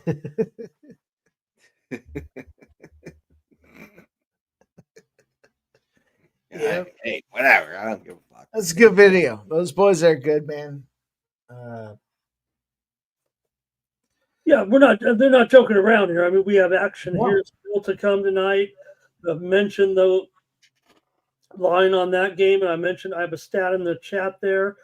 Canberra Raiders have won 10 of their last 11 against Gold Coast Titans. They're favored by 10.5 tonight. Money line 305.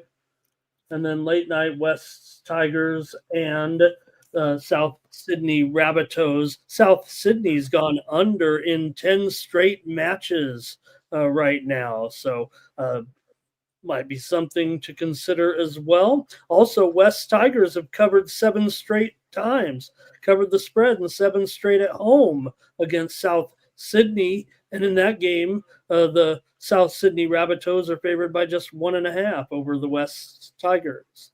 So we've got still action to come tonight. There's a AFL as well later on here this evening. Ramon, you know what I always say. Let's go Rabbitohs. Let's go Rabbitohs. Coming up in an hour and a half, it's the Richmond Tigers. I've never heard you say Rabbitohs. All the time I've gotten. I know you a long time, more than anybody. I never heard you say Rabbitohs once in your life. Ramon says that I say it. That's it. That's it. That's the cat. Rabbitohs heavy. All right. Now we're talking about him. There's the cat. Sorry, Ramon. I didn't mean to interrupt. Go ahead, Ramon. Sorry.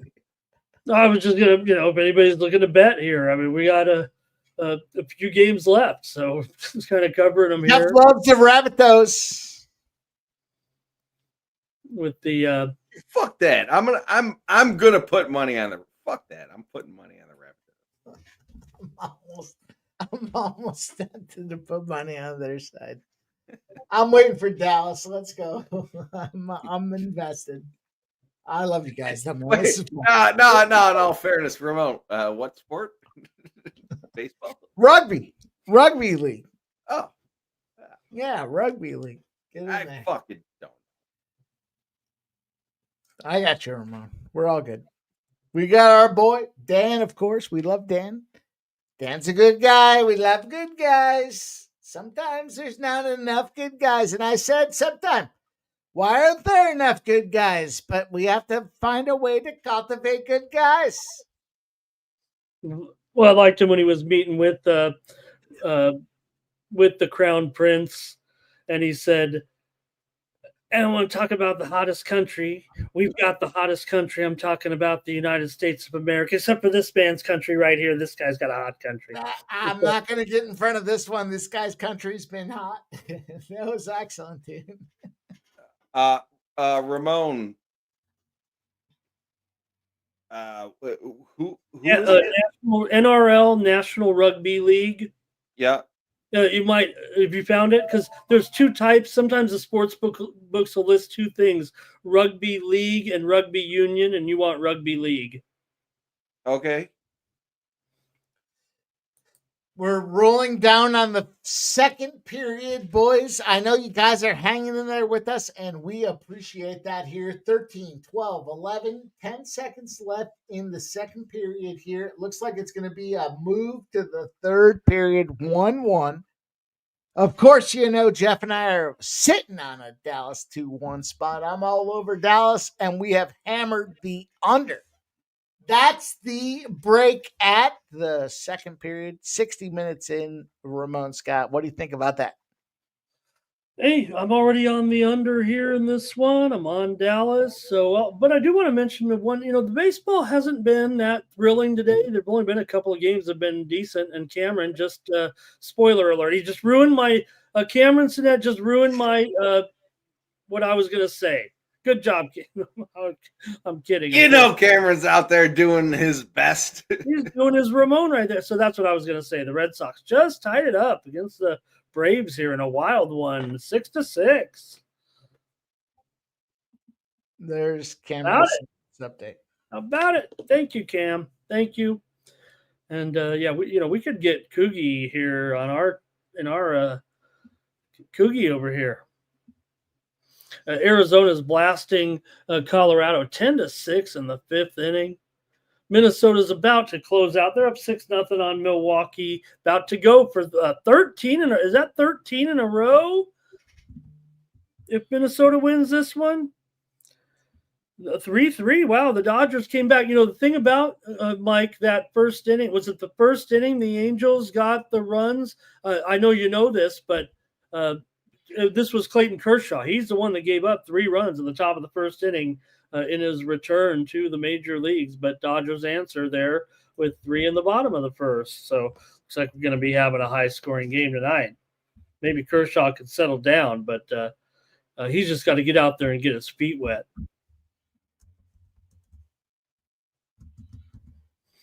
And Athletics and Giants, no score, top of the 4th.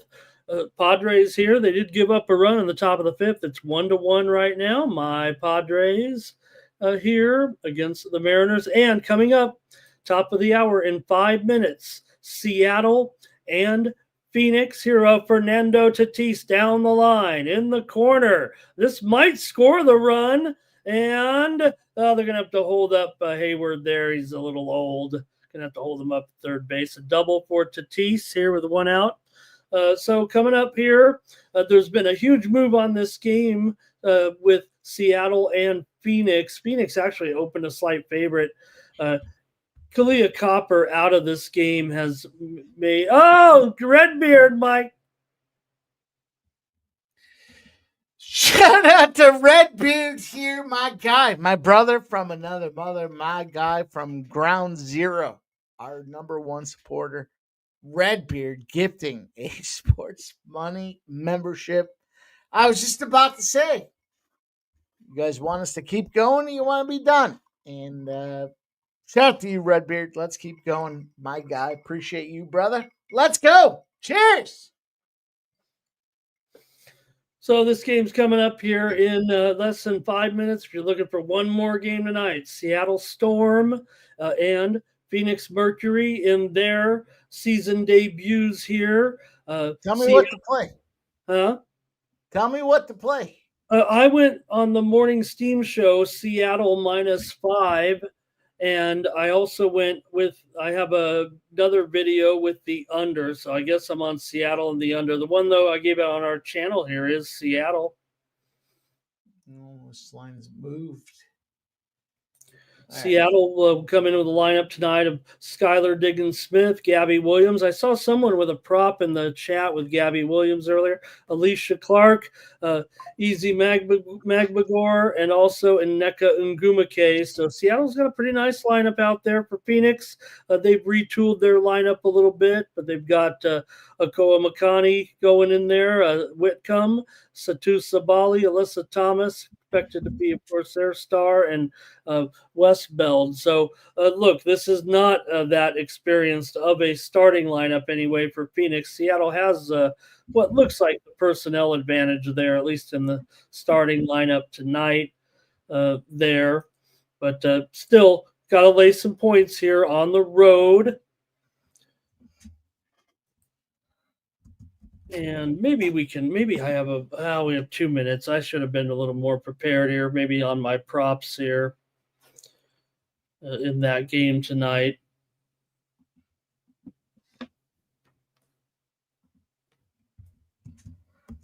See if we can't, oh boy, I'm trying to call it up here real quick, but they were about to start. So that's all right. We'll be here plenty of games here. Let me see. I got a couple here real quick where my bets are in. I just got to recite them to you here if I can. Oh, we only got 2 minutes.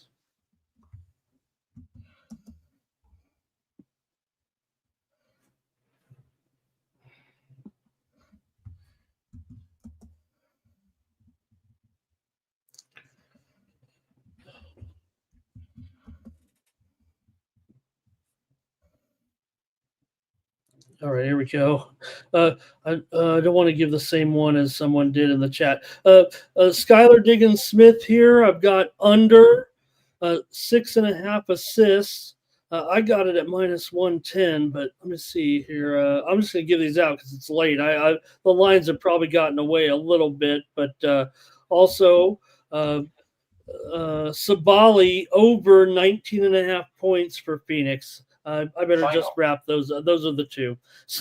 Higgins Smith under 6.5 assists for Seattle, and Sabali of Phoenix over 19.5 points, and that's about all I have time for. It looks like here with the game about to start. If anybody wants me to do another one here, I can look at it. There's Kugi is on Sabali with me, guys.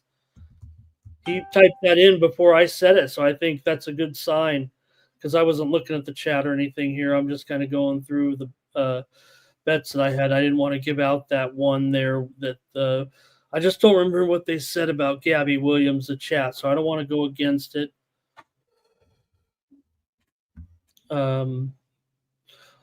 Also, I did put in just the game's about starting to put it on let's see here. No, it's 7:00. I better not say anything. I don't want to be giving out props and then we can't get them in. Everybody's mad, but that's okay. 2 of them there. We might as well just give them to me, and I'll figure out if I can get them in or not. What do you got? Well, I don't want to miss it. I got a bunch of books. I'm fine. Well, I think those were probably the best there, actually. But those are my favorite ones, anyway.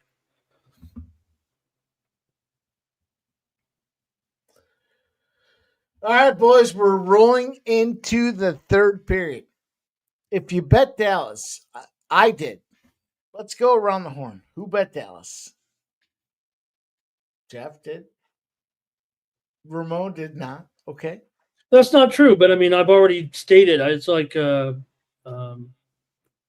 already said what we're on, so I don't know what's going on. What I was thinking is, based on those bets, do we think Dallas figures it out? Because there's not a terrible price tag on Dallas to win this game.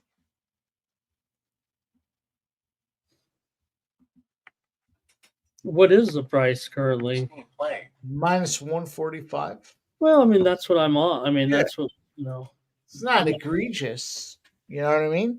It's not like it's exactly pretty much what I'm on. So I would expect Florida's price tag. What I've stated here in the shows in the past, when you've got a game like when you get out a play, right?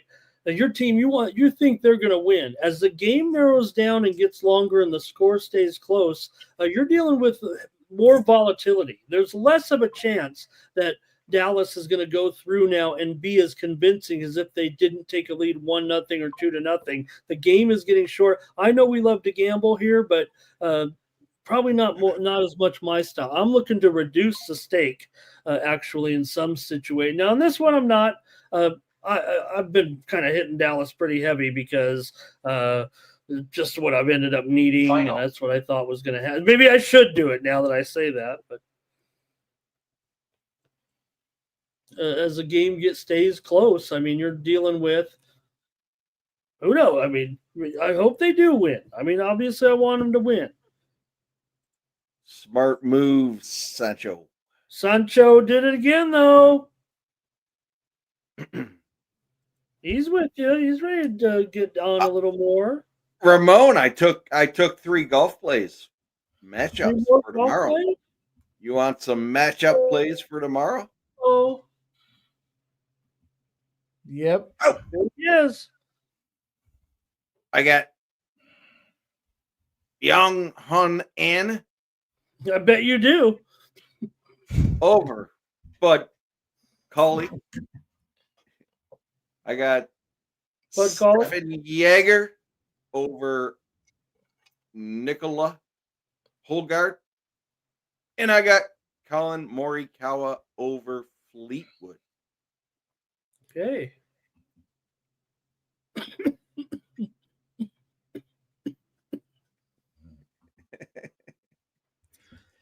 Our guy was backstage and we lost him. His internet is probably just as bad as mine. You got someone backstage? We'll get there. He's He'll probably be right back here. I don't know, boys. I think if you haven't taken Dallas yet, you're doing yourself a gift at minus 145. Here's our guy. He's backstage. Wow. What do you see right now about Dallas that makes them so much stronger with one period to go than pre-flop at 150? Two things. One, President's Cup winner. Two, 011 spot. Spenny, let's bring you in, my guy. Spenny, penny bombs. Wait, can you just bring some common sense into this conversation, Spen? What are we talking about? We're talking about Dallas and Winnipeg here. I took the game to go to overtime. I think both both teams are playing well. Both goalies are looking really well. This is a game that obviously Winnipeg can't lose. So they're doing the best they can here. Why can't they lose? Well, they lose, they go home. You don't mean that like they can't lose it. It's impossible. Well, if they lose, it's done. They're done. They're over. So they can't lose. So so Winnipeg's gonna do everything they got. All right, Spenny. What's your bet on here, Spenny? Overtime. I got the game to go to overtime at plus 200. Fuck yeah, 2-1 overtime final. You take it. Yeah, right now, overtime, I believe it's probably down to about plus 130. If either team scores before we get to that point, I'm taking the live over, because then immediately the other team's going to be they're going to do everything they can to try and score, tie the game up, or they're going to be pulling their goalie. In all fairness, it's 5.5 goals, and they only have 1-1 each right now. No, because the live total will be at that time. It'll only probably be 5. Yeah, it depends when it happens, but I mean, I think somebody said it was 3.5. It's gonna be 4.5 at least, I think. Because Winnipeg is more apt to pull the goalie. We do see in these elimination games a goalie gets pulled with 6 minutes to go, not with 3 minutes to go or 2 minutes to go like regular season. Yeah, there'll be a lot more time on the clock. Everybody listening right now should be taking the fucking Dallas Stars minus 145. Listen, if I lose, I'll eat shit, and you guys can all send me a big plate of bullshit, and I'll eat it. But why would I do that? I'm on Dallas. Why would I? I mean, I'm just saying right now, if you haven't bet Dallas, now is the time to bet Dallas. Spenny, get on Dallas. If you're not Dallas, Spenny, you're a fucking Canadian. You're not on Dallas. There's no way. I'm not going to bet on Dallas. I want to see my Canadian teams move on, man. Mike would say, like with 1 minute left in the game and the score is tied in a basket, 98-98, he would go like, the home team here is going to, I'm going big on this next basket to win the game. In fact, I'm going twice as big as my pre-flop bet. Yeah. Double it down. You got to double down. Buy in. We're a gambling channel. We're a gambling channel. We're not the best advice out here as far as we might be the most winning advice.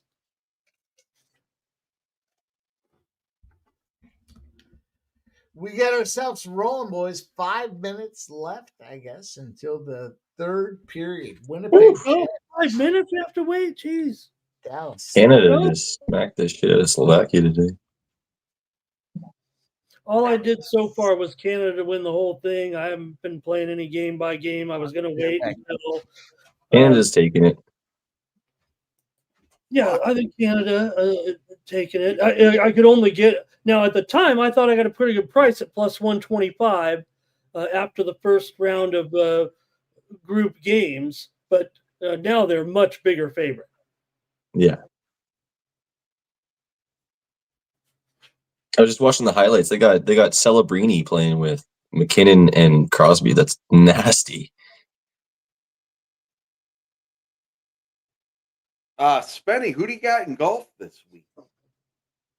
Well, my biggest number that I had that was in a decent spot until Scotty took off today was Siwoo Kim at a fucking 120-1. Nice. And I got DeChambeau, Siwoo, and those are like my two main, and Hovland. Those are like the main three that are left that are still kind of, but you got Scotty with a 3-shot lead going into Sunday. It's almost a lock. Ramon and I were talking about that earlier. Yeah. Yeah. He just won by 8 strokes last week. He's up by 3 going into Sunday. Like, unless he completely implodes, it's almost a lock. Which is not likely. Yeah, exactly. In a PGA championship, yeah. This season, he practically chopped his finger off trying to cook dinner at Christmas. So he wasn't playing that well in the beginning of the season, thumbing through, if you will, the first couple of months of the season. Minnesota tonight, they just finished up their win over Milwaukee, 7-0, guys. They scored 1 run in the first, 1 run in the second, 1 run in the third, 1 run in the fourth, 1 run in the fifth, 1 run in the sixth, and 1 run in the ninth. And 1 in the seventh and eighth. But isn't that a bizarre scoreline? 7 runs, all of them in single runs in consecutive innings. Spread out across the board. That's pretty funny. What other games are still on? There's some other baseball games on right now. No, that's it. Well, we're still on. We got right now. I'm watching Seattle and the Padres 1-1 in the 6th inning. This Braves Mets game, Spenny 6-6 right now. It's probably the best game of the day here. Dodgers are down by a run. Yeah, Kershaw has already given up 4 runs here in his first 3 innings of action in his return to the major leagues from injury right now. Kershaw so far in this game, he has 3 innings, 4 hits, 4 runs allowed, 2 walks, and 2 strikeouts. So Jesus far, Christ. he's given up a couple of hits to Red Hot, or he gave up a home run to Red Hot Trevor Ward. This guy's Taylor Ward. This guy's one of the hottest hitters in the league right now. It seems like 11 homers. Yeah, holy. Look, I was shocked by Pages, whatever. 9 home runs now and 24 RBIs. Jesus. There's 3 guys I like on that Angels team. Hop, obviously Taylor Ward, and then Zach Neto. Paris. I like Zach Neto. Yeah. Well, of course, Sharpie's favorite player is Renifo. Yeah, Renifo, solid. Don't mind him here and there. I believe that the Boston Red Sox, however, have just won this game on a walk-off home run. Boston Smash? Yep. Did we take Boston? Rafael Devers, walk-off homer. Again, Mr. Drama has done it again. Ever since, you got to admit, ever since we put him through the old ringer there, tell him what position to play, he's been on fire. Well, he also what did he start the season off like with like the most strikeouts to start the season or something crazy? Like he was bad to start off the year. He also is one of the hottest players right now, and I had Atlanta there, guys. But I had the over on the show this morning for a little bet, and they're doing the old jump around. So also Atlanta's Athletics in San Francisco is the other one, Spenny, and it's no score in the 5th. Severino and Landon Roop, there he is. I was so close to just taking the Dodgers -1.5 at +155, and Pages has got a hit, and now they got 2 on with 1 out. Yeah, I have the over as a sports money premium in that one with the Angels and the Dodgers tonight. Anderson's been great, but boy, he gave up 3 runs already, and we've already got 7 runs in the 3rd inning here.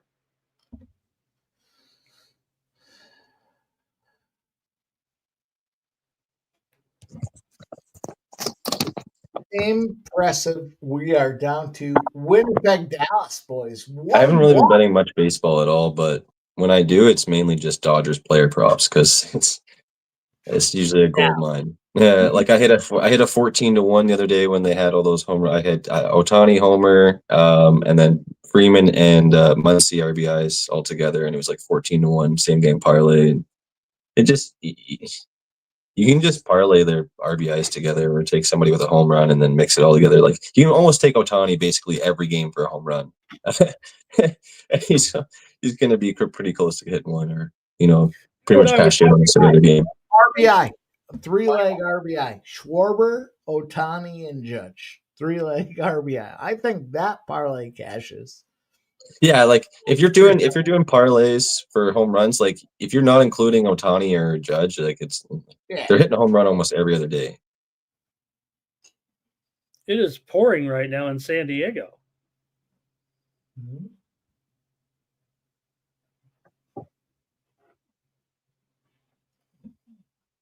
I don't see that every day, but it is. Oh wow, what a save by Hellebuck!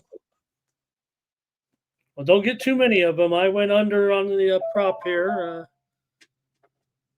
Wow, what a toe save! Yeah, it was a good one. Shithead should have lifted the puck though. You gotta lift that puck, dude. He tried to go. Should have went around him a little bit more. 3 deeks there. You gotta lift that thing. 2-3 deeks. Yeah, but that's some world-class goaltending. Yeah, it was. Oh good. yeah. Yeah, Hellebuck's playing well. I'd have lifted that puck and we'd be sitting here talking about a different game. How about that, Spenny? Well, if Dallas scored, I'd be taking the live over, or at least the live third period over. What? When was that 2-1? Before the second period, Spenny, or during the second period? That 2-1. During the second period, when there was like, basically right when I put it in the chat, there was like 7 minutes left in the second. I remember you putting it in the chat. I said it. I said it even. So I remember now. Yep. Oh, nice save. Yeah, both these goalies they've looked really, really good this series. Each have had a good game, bad game kind of thing, but still really consistent. Oh.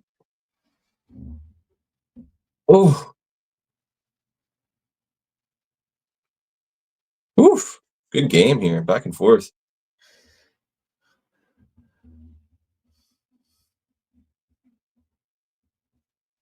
Oh, another nice save by Hellebuck.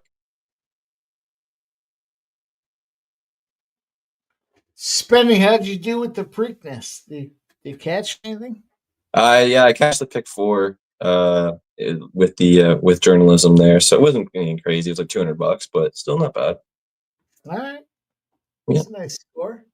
Yeah, and then we had some other stuff, some hits later on, just as we stayed on a little bit later. I think Cheech hit for $12,000 today. He hit the pick 5 for $12K. Wow. I wish I was better at those pick 5s. It's tough, man. It's the best way to bet horses, though. To be honest, like you can bet. If you bet every race individually, you're gonna spend well over what you would if you just did like a $60 ticket, something like that on a pick 5. But it's tough. It's not it's not easy. Like you got to find those singles and find the prices and everything, right? So it's tough. Yeah, but if you're at the track and you put, say, $100 on a ticket, whatever. Yeah. You lose right away, you fucking just leave. Unless you want to run it back, you just fucking Well, leave. exactly. If you want to run it back, you run the pick 4 back or whatever. Like, if I win the first one, I'll stick around. If I lose the first one, I'm out. Yeah. And it's what, $100? It's not egregious, And you can make a big ticket for $100. Like, yeah, Spenny, June 20th. What do you got going on? June what? 20th. 20th. I'll be back home helping my sister out in Collingwood, but why? What's going on? Is there PFL or something? LFA. Or LFA? Where, across the border again, like in Niagara? It's in Allegheny. Yeah, it's close to across. It's a little hour further. south of Niagara. Yeah. Yeah, I'll be home in Collingwood. I gotta help my sister. She's going away for a while, so I gotta watch her business for a bit. When is it? A Friday or something? Or Yeah, Friday? Okay. Yep. Yeah, I'm trying to figure something out for that. June 20th. I think it's the 21st, I think. This 20th. Yeah, somewhere around there. Ramon, gotta fly on up here, my guy. Yeah, the 20th. Let's spend a night with Ramon and Niagara Falls.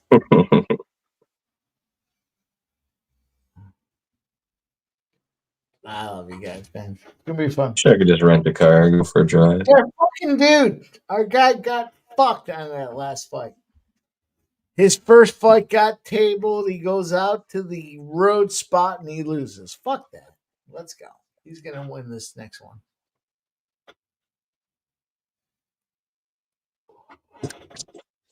How was UFC tonight? Was it good?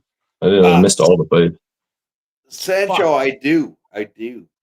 I saw there was a lot of finishes on the early part of the card. Yeah, they fucked my guy, Paul Craig. Sancho, I do.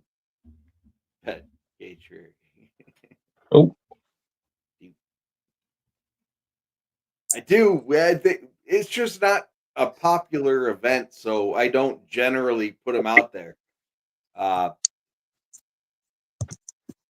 But if you're interested, I will hit me up on Twitter. I will X. I will certainly tell you the plays I'm on.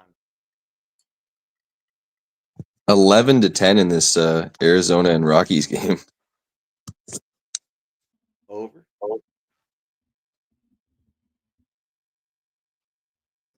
1-1 Dallas.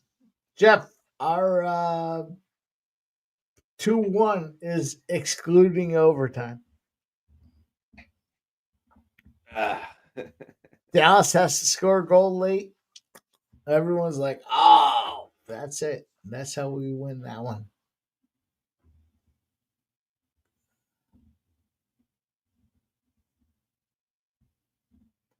The under 5.5 looks unbelievably excellent.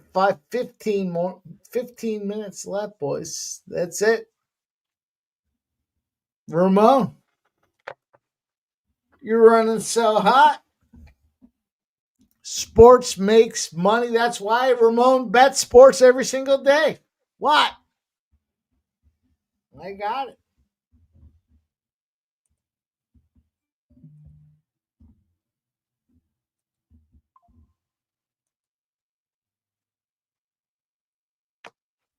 Wait, are you muted?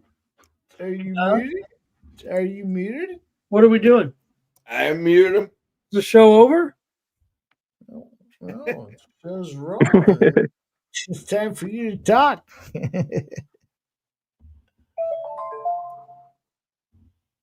I am trying to call up that Rockies game because I've got to get it on, the streaming thing because you haven't sent me the secret app. Appreciate you, ZC. Appreciate you, and I appreciate you, Sancho. I appreciate you guys with the love. Love it. Love the love.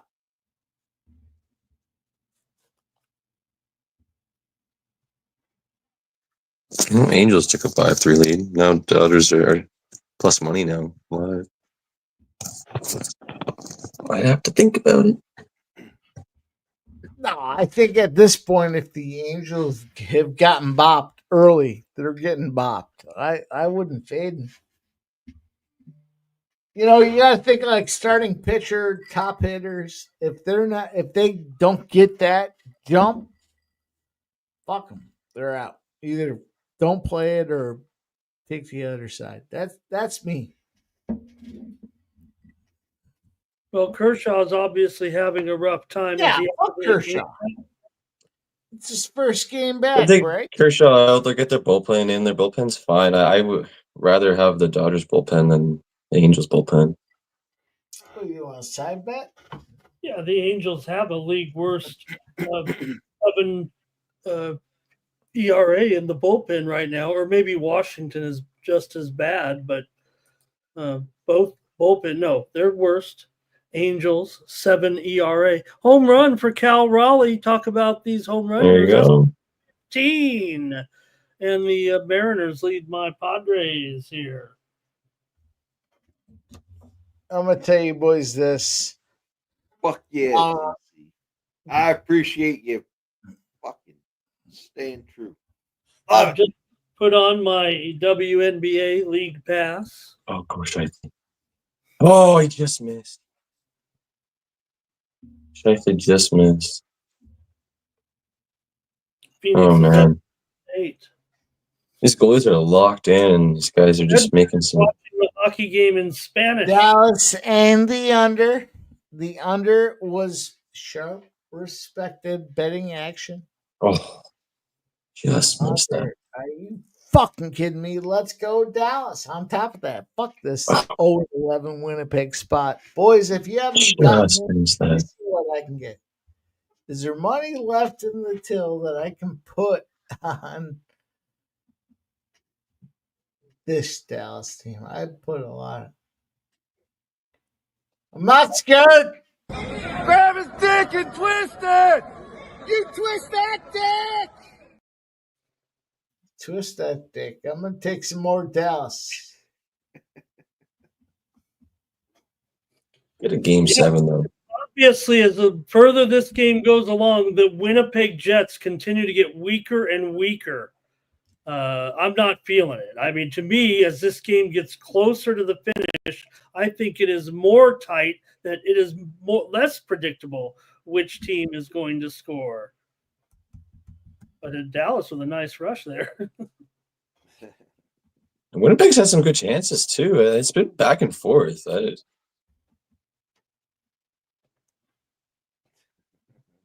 Trevor, I play it a lot. If Mike would, if you were saying something like, "Oh, so and so's left the ice; he's out of the game." Oh, so and so looks really slow. Hellebuck all of a sudden has lost it. There's nothing out there to indicate that Winnipeg. I mean, remember they are playing with their teammates' heart on their sleeves here in this game. Yeah, I got one. Hey, I just fucking dumped a truckload on the Dallas Stars. Oops. We'll see what happens. We'll see how that works out, boys. 0-11. I got these fucking Winnipeg Jets in the spot. Stop it. Stop it. I'll tell you what. Fuck Stop you. it. I'll tell you what. I'll fucking drop it. You want to put some side bets out there? You want to start doing? I'm at the point where if I keep hitting my books. I'm going to join you, scumbag. Let's go. Are you wanting to bet with me? I'll bet you. What do you got? I've got Dallas. I mean, that's what I'm trying to,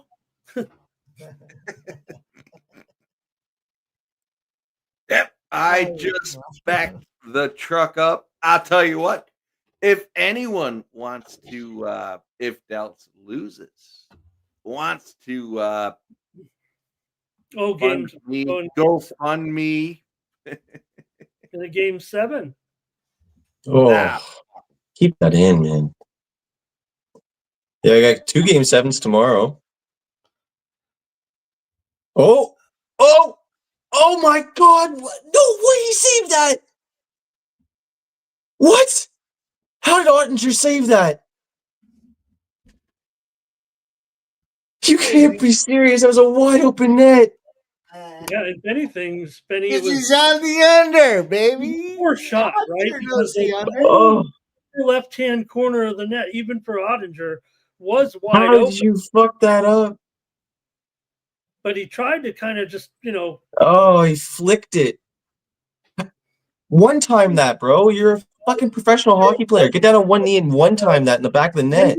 Defenders Wait, did you flicked it? get the stick on it. It was already. Flicked it? That was What? wild. That was wild. What did he flick? I can't believe that didn't go in.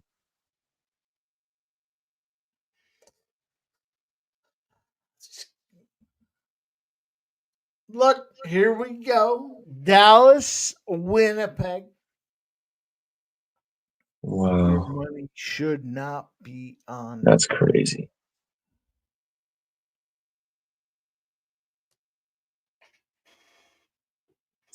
It's a big spot. 0-11 on this Winnipeg spot. Your money should not be on Winnipeg. I'll own it if I have to. 0-11. I mean, this Winnipeg team. 0-11, Ramon. We love 0-11. 0-11 is such a good number because there's a no. Dude, I gotta say your Trump is getting good. No, it's getting better. It's getting better. Ramon, we have a no. You like arrows? We got some O's. God. Well, I'm just surprised that the 0-11 stat becomes stronger as the game goes longer. Oh, look at you with your woo. Hey, throw one in the chat if you want us to keep rolling. All right, we're gonna need at least a 12-pack of ones. Or watch this when they show it again. When this shot, they're gonna right here. I hope they show that one angle because there's no doubt someone gets their stick on it here. Right here, look, it does. Well, maybe it didn't, but still, the puck was on its end. So. He like flicked it, and so if he just one timed it, like it was an easy goal. Yeah, but when that puck is on its side, the pass was straight over. He tried to handle it and do something else with it. Just do it as a one-timer, man. Like, trying to get a perfect shot by creating it and then shooting it after. Like, just get down on one knee and you fucking nail that thing. Phoenix is doing. We got 3 ones in the chat. All right, we could shut it down after this game. Yeah, let's shut it down. Let's go, Dallas. Let's get Dallas to win. Hey, we might be. Who was rooting for the 7 overtimes? Was that Mike? Sounds like something Spenny would do. It was last week. Jeff. Who was rooting for 7 overtimes? I root for 7 overtimes. I root for that every single time. Let's go. Nice block. Stop, Gio, dude. Appreciate you every week being. Boy, was I glad they scored in there, dude. Stop, Gio. Appreciate you, my friend. Boy, was I glad they scored 6 minutes into overtime.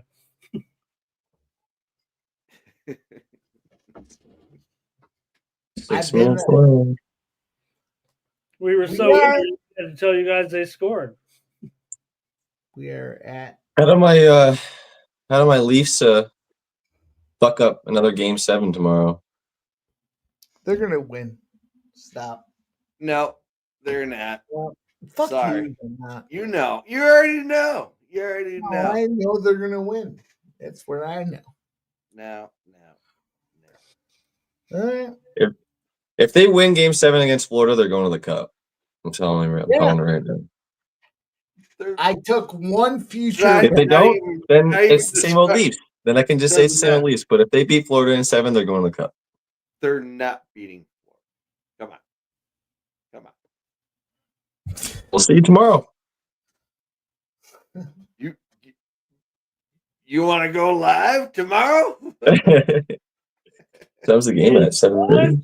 Go live. I'll tell you what. I'll shit talk you.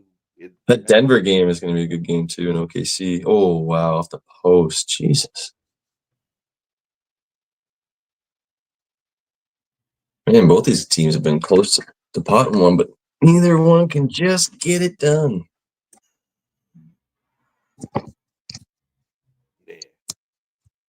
Jake. Yellow Stars. Eddie gets scared.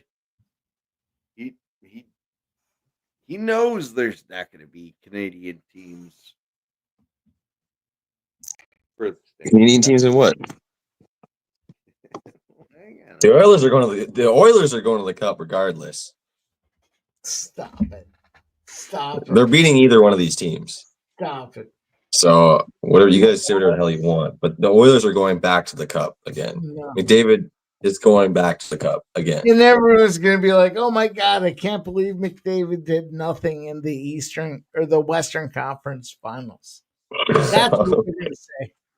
That's the storyline, boys. I'm going to fucking prognosticate this motherfucker. Oh, where is Connor McDavid? Question mark. That's it. Dallas.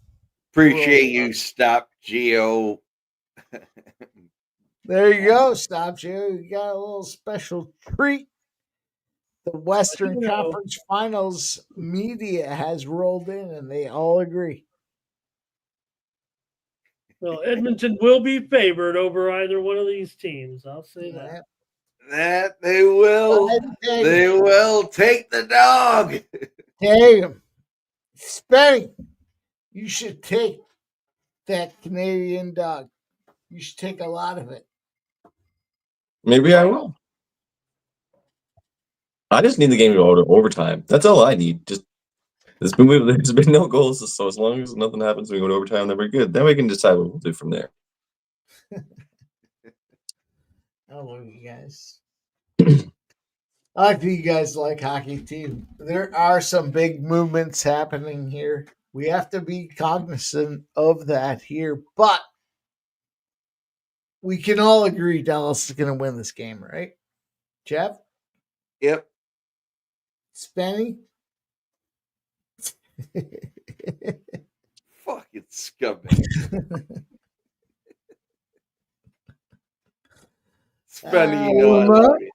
Ramon, can we all agree? Yeah, Ramon agrees. All right, Spenny, you're on the island. It's good, all Canadian Western Conference final. Fuck that.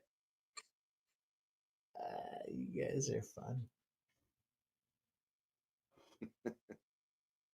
J-Dub, hockey does rule.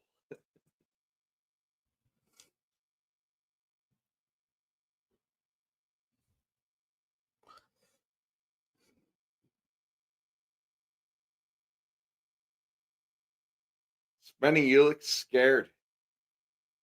Scared for what? I have no money. I got no skin in the game other than overtime. Wow, man. Pretty scared that they almost scored a couple of goals. I would have. It's been pretty close for that, but well, maybe you don't look scared. Maybe you. As long as the game goes. Maybe you look confused that you didn't take Dallas. Nah, we're pretty good. Nah, dude, I fucking hate Dallas. I said it earlier. I'd rather Winnipeg. I'd rather the Jets win this game. But I bet Dallas. I think Dallas is. That's not a penalty. Fuck off. Dallas did the most in the Central Division with this. Jesus Christ! These plays are so close in front of the net, man. Trevor, what are you agreeing with?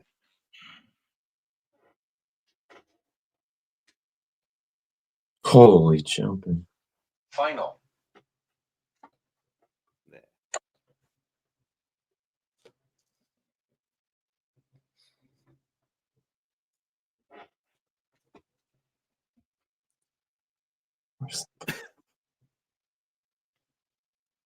Get it out. Get it out. There you go.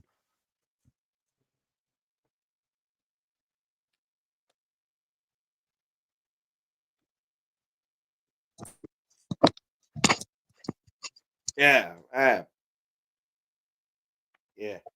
Agreed. Agreed, Trevor. I wasn't sure if you were agreeing with Oh wow, the Rockies took the lead now. That with me or Spenny. What? I was commenting to the chat.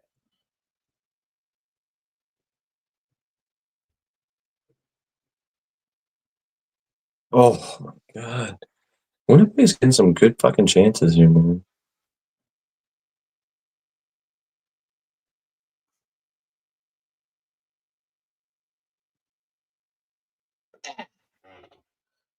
Winnipeg. God was firing. Still one. Just tick, tick, tick, tick. All we want, you know. Tick, tick, tick. Holy. Tick.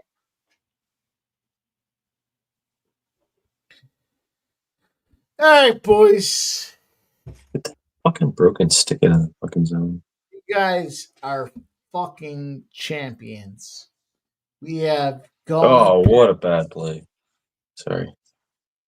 our process here, and we continue to roll. So let's It's happening again. Get the puck in your own zone. get ready. Let's take a look at this Dallas game. We're not done yet with Dallas, but Dallas. Oh my god, Jesus. Might be a perfect time Oh. to double up again on Dallas. I think the closer the game gets to 0 on the clock. That was a bad sequence for Winnipeg for sure. Couldn't get the puck out of their zone there. Shout out to Defenseman threw the puck away to like the fucking to nobody and just gave the puck away. Like so bad. Another Hellbuck save. Two. Jesus. It's gonna be some absolute greasy goal that wins this game. The way that these plays have been in front of the net. Most of these games are right. You get the third line, fourth line guy that comes out there, Justin Williams.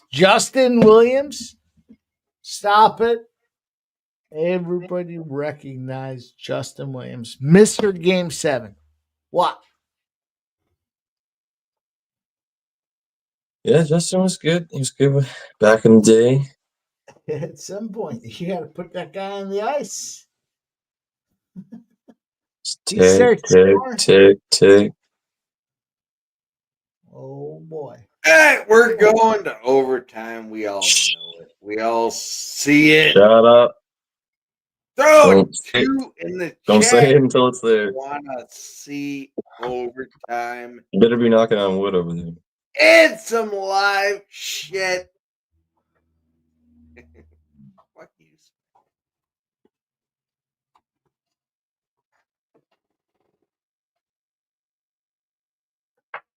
Now, Rob, there's a 2. You gotta hit the 2. Flea figured it out. Put a 2 in the chat if you want to hear Ramon do some karaoke. I'll do some with him. Let's hear it. Put a 2 in the chat. You're gonna fucking do a duet? Oh, yep. I can't buy red. Oh my god. Jesus. Another close one off the bar again. I was gonna say if we don't get to we got some 2s, Ramon. Look at all those 2s. Jesus, man. Just a pile up in front of I'm just glad the refs are letting them play though. I'm gonna lose a prop. Tell me what song you want to do, Ramon. I'm ready. All right, hang on. Let's ask the chat what song keep they that in. want. What song do you guys want to hear? Oh no! Penalty? They're not gonna give him a penalty shot. No way. You're not getting a penalty shot in the playoffs, bro. Get out of here. I would say Leather and Lace. Don Henley. Jesus Christ. Ramon, do you know that one? Brother, say it one more time. Leather and Lace. That's not even. He lifted his stick and then he fell. He didn't even actually trip him. Do you say yeah? I'll sing the Stevie Nicks portion. Now, Spenny, you get called for a penalty every time on that because you're just of course he will. Of course he will. Stick in there, and it's going to be. If you're behind the guy, and you guys fall. You're going to get called every time. But. Mike, you gotta Google Don Henley's verse. You guys are mistaken for my cinematic process. I like to be involved musically in the score. And I see it, and here's what we're doing. It's going to be a power play when it continues into overtime. I mean, they're not going to score 50, going 15. No, they're not coming in. They're not coming in like a wrecking ball. Ridiculous. Fuck you guys. Oh my God! You see that one Dallas fan? Yeah. Right? Look at this fucking under 5.5. What? 1-1. What, they're going to score fucking 5 goals in the next 10 minutes? Emotion right there. Stop it. Feel that emotion right there in the penalty. Stop it. Let's cash this one. Nice block. I gotta read out the chat there. Ron Young says he wants. Let's go overtime, baby. Spenny in the Jets. Oh yeah. Boom. Boom. Spenny.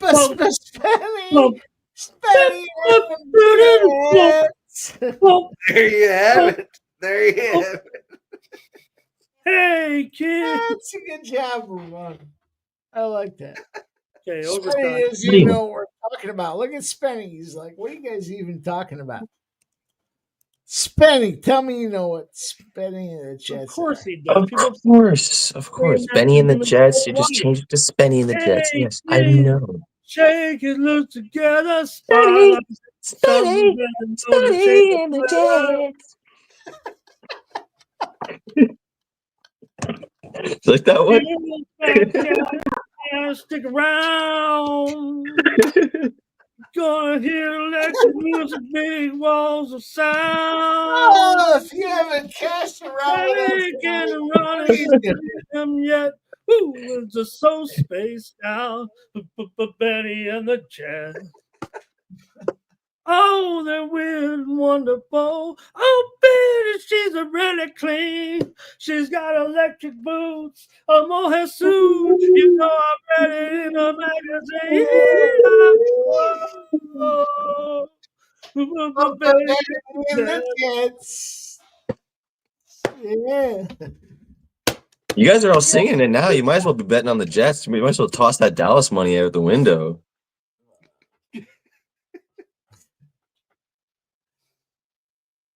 I gotta go bet some live overtime goal scorers. 1 second. Well, I thought Spenny was going to cash his bet and just be done with it. Rod Young, appreciate you, my friend. Did you gift it because of the fucking ridiculousness of the singing? I appreciate you, Rod.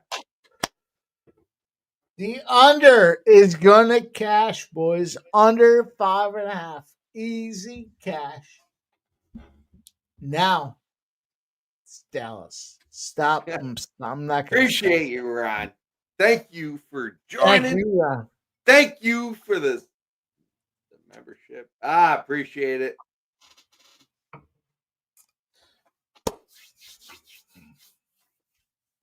We're at that point, boys.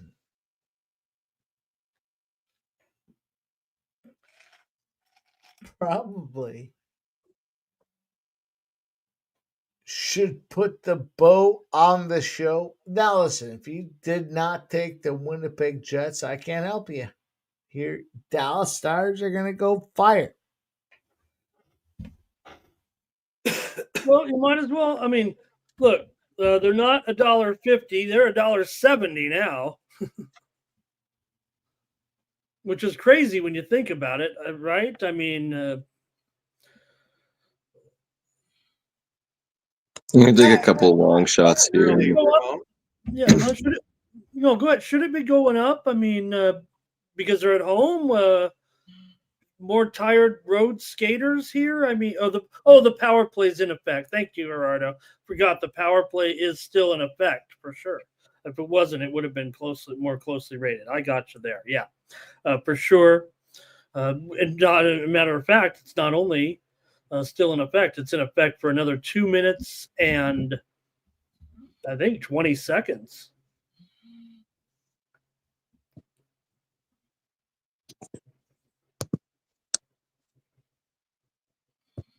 I'm gonna take a couple shots we got here. the timer. Some overtime, guys. Are you boys wanting to shut it down, or we rolling? You want to watch overtime?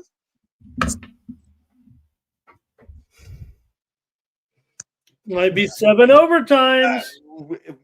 Maybe we do it backstage. I don't know. Whatever you want. I don't know. Throw a 1 in the chat if you want us to keep fucking rolling. I don't know. Good either way. Fuck you, JW. All you fucking scumbags just want us.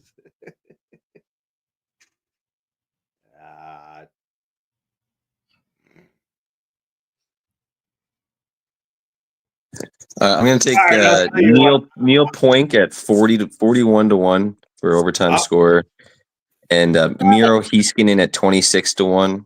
Those are like the 2 longer shots, and then 2 kind of smaller ones. I'm going to do. Here's what we're gonna do. Rupe Hintz at 13 and Shifley at 12. We'll keep this stream going if Coogie Cam comes on there and hangs out with us here live on stream. Coogie Cam, it's on you. Let's go.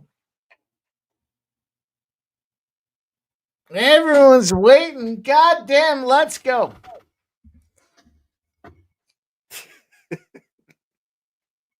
Coogie Cam. Diagnose.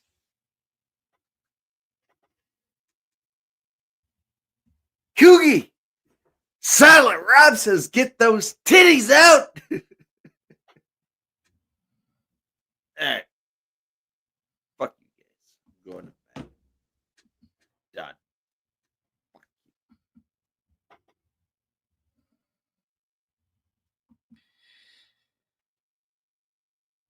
I think Jeff's done. That's fine. Jeff's not done. It's fucking playoff hockey.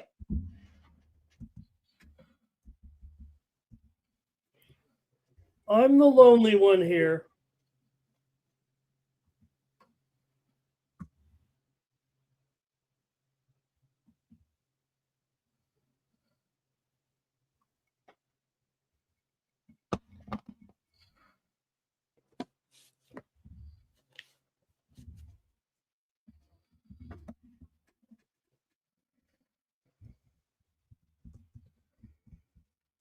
Let's go.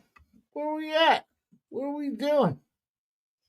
We're in an intermission right now. The Jets and the Stars. Mercury leading the Storm 41-30 in an upset here so far. We've got baseball with Colorado leading Arizona 13-11 here in the bottom of the 7th. Seattle Still no scoring in that game, in that San Francisco and Athletics game, eh? 0-0 on the 8th. How's my over looking? That'll be a loss. I'm still thinking about taking the Dodgers live. It's 5-4. Yeah, we're going to be in that Angels bullpen here. 6.95 ERA so far this season. Dodgers are only plus 105. Yeah, I could have got them earlier at plus 135. I should have. Now. It does seem like a ridiculously low price, actually. Yeah. Dodgers right now. Now it's $1.20, and the Angels are up to Yeah, they're making outs, and the Dodger line is going up, of course. But if you could tough it out one more inning, maybe you can get back to a similar price in the top of the Yeah, 7. top of 7 maybe. All the way down to $1.25 now. All the way up to $1.25. Morrissey got hurt again, eh? Actually, we're only in between innings here. I'm watching it, so it's just the betting here. Oh yeah, let's see if I can find it. Oh, there's right there.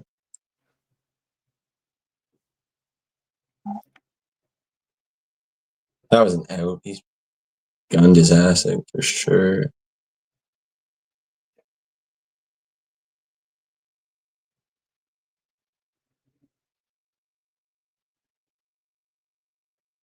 Nice pitch.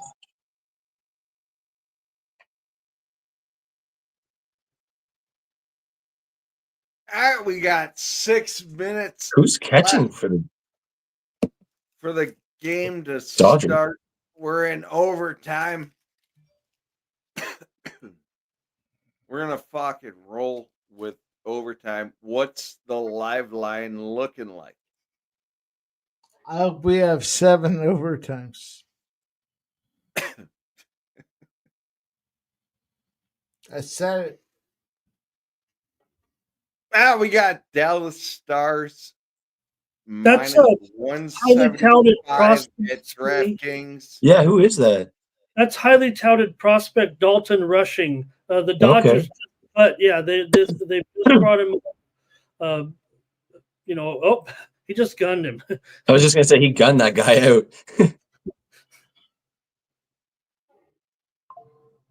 He just was brought up here in the last couple of days, and I think you just saw why. Was that the no-look throw out there, or was his It mask? looked like it, or at least his mask just turned when he threw it so hard.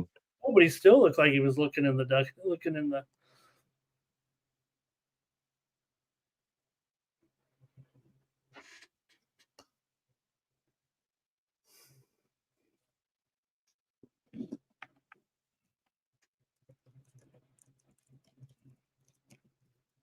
Oh. Oh, what a bad throw by Muncy. Jesus, buddy.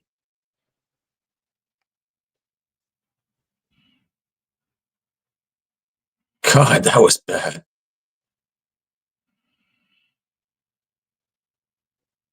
Probably why Muncy shouldn't be playing fucking third base.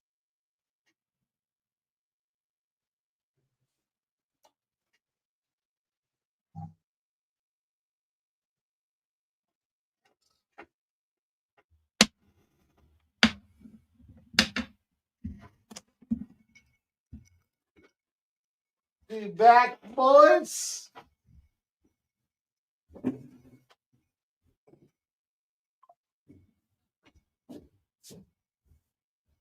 Oh, he luckily got out of it.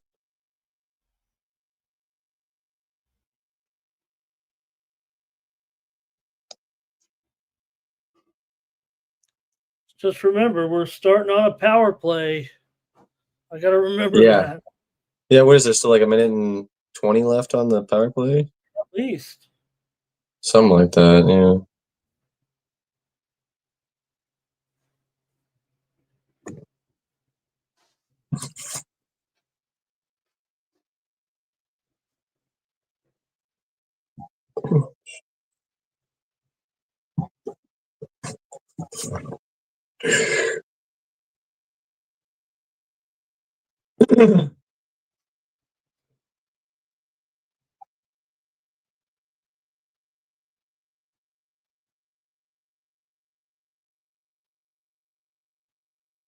That was like one of my throws. Yeah, it was bad, eh? They got out of it though, so. I can't throw anymore. My arm doesn't work. My throwing, I can. My elbow's all fucked up. I was a pitcher when I was younger, and my elbow's all fucking screwed.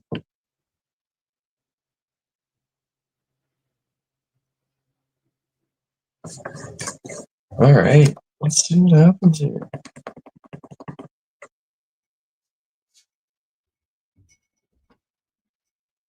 Overtime's coming up, baby.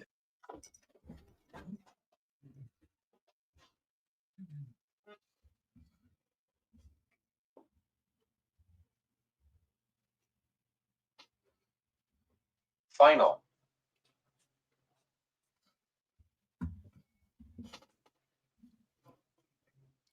That final has to be the 5.5. It was Albuquerque over Tacoma, 7-6.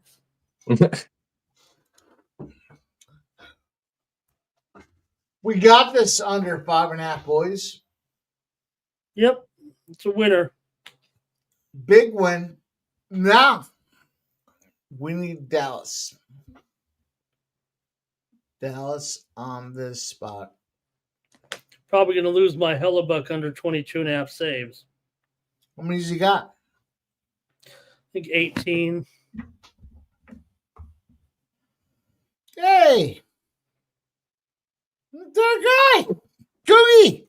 Cookie can! Brother Cookie! Cookie can! Brother Cookie! What up? We're here, man. You hear me?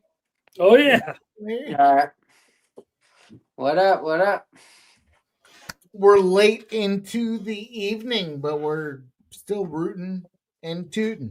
How you doing? I've been good, man. I've still been watching. I just can't make it live because of my new work schedule and everything. But I still watch everything. We appreciate you, my brother. We need some Coogie on this channel. That's what we need. What do you think about this Dallas Jets game? Where are you at? I came to root on the Stars.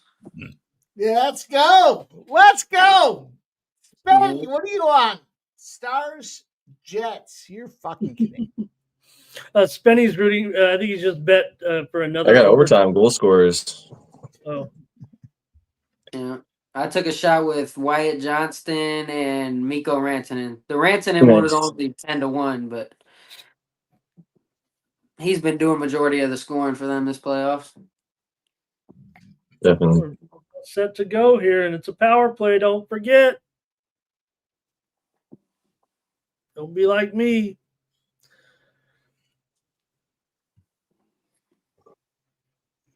Who's this fucking scumbag? What up? What up? What up, Coogie? Not much, man. So, guys, here. Appreciate you. Thank you guys all for making the time. If you haven't done so already, smack that thumbs up button. Why not? Let's have some fun.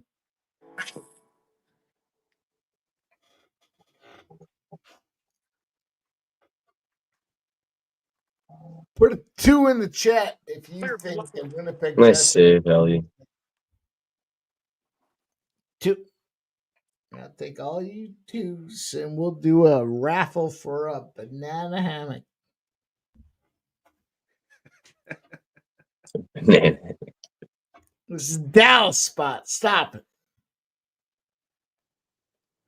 Oh, he missed the net. That was hints too. Fuck me. Silent Rob, you know damn well you want a banana hammock. Put a 2 in the chat. There you go. What are you gonna do?